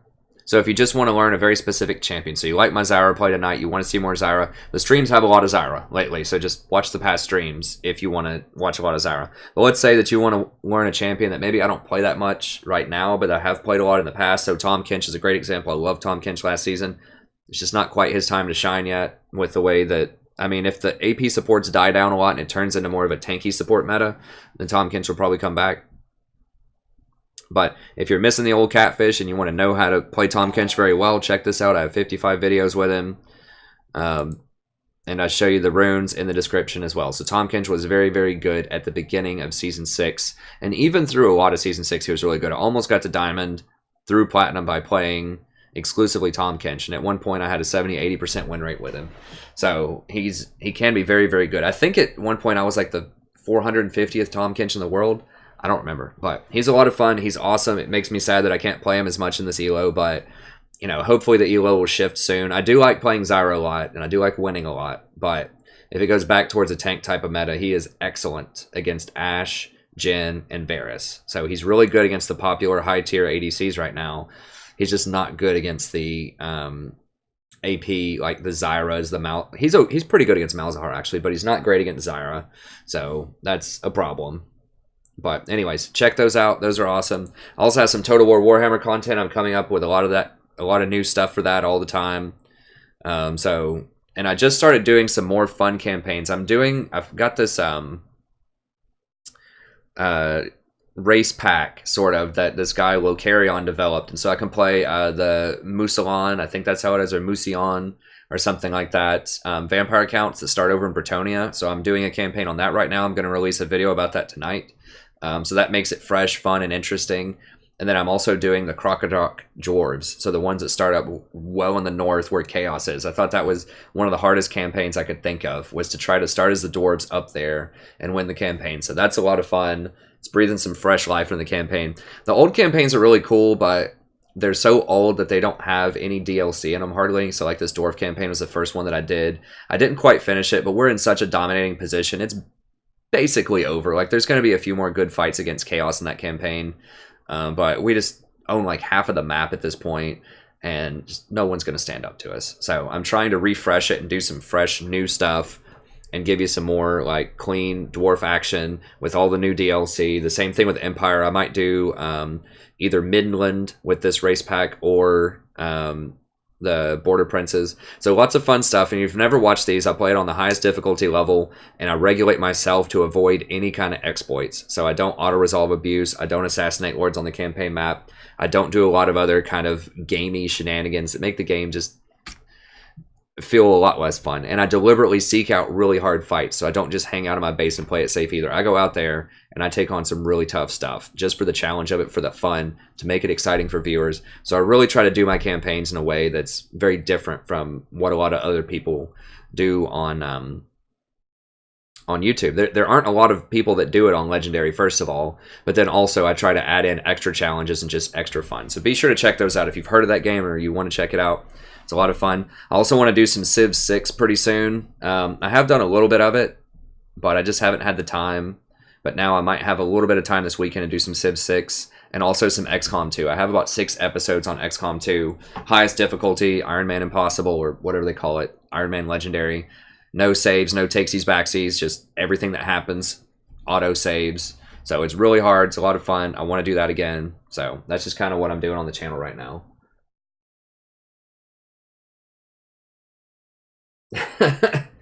That's funny, Dave. Yeah, I know some people, obviously the vast majority of my fan base here loves League, but if you ever just want to try out and just see some of the other content, or if you've thought of buying some of these strategy games and you just want to see what it's all about, then you can check those out too. So, you know, I'd say probably 70 or 80% of my subs are here for League of Legends at this point. My channel started off primarily being Total War with League on the side, and then I switched it up last September, October to go really hard on the League.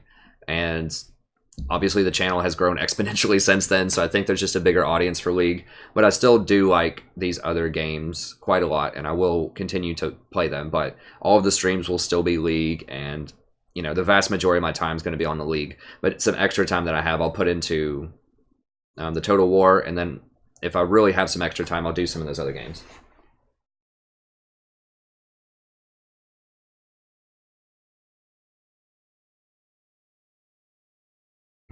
Thanks, Mitsubashi.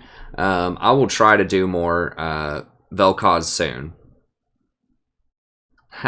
Okay, Dave, I'll try to get you some of that, friend. I think I'm going to play Rome. I played a little bit as Rome. I made some mistakes the first time I went through. I haven't watched a lot of other gameplay for it. I loved Civ 5. I beat it on Deity with a handful of... let's see, I did it with the Diplomatic Victory, which I really miss. I wish that was in Civ 6, but I did it with the Diplomatic Victory and the Science Victory. I didn't do any other... Culture was impossible in Civ 5. I might try to do it in Civ 6. just because of the way like Legendary works, how they get such boosts. Because you absolutely had to have World Wonders if you wanted to, or Wonders, not World Wonders, just normal Wonders. If you wanted to get a Culture Victory in Civ 5, and that's just impossible to do. Like, you might be able to sneak in one Wonder if you really, like, Mega Tech Rush it. But it was impossible with the kind of boost that they get to building and that. But I would say I beat it with Greece. They're probably the easiest with the Diplomatic Victory because of the way the city-states work. So I beat it with Greece, I beat it with the Mayans, and I beat it with the Koreans, I think.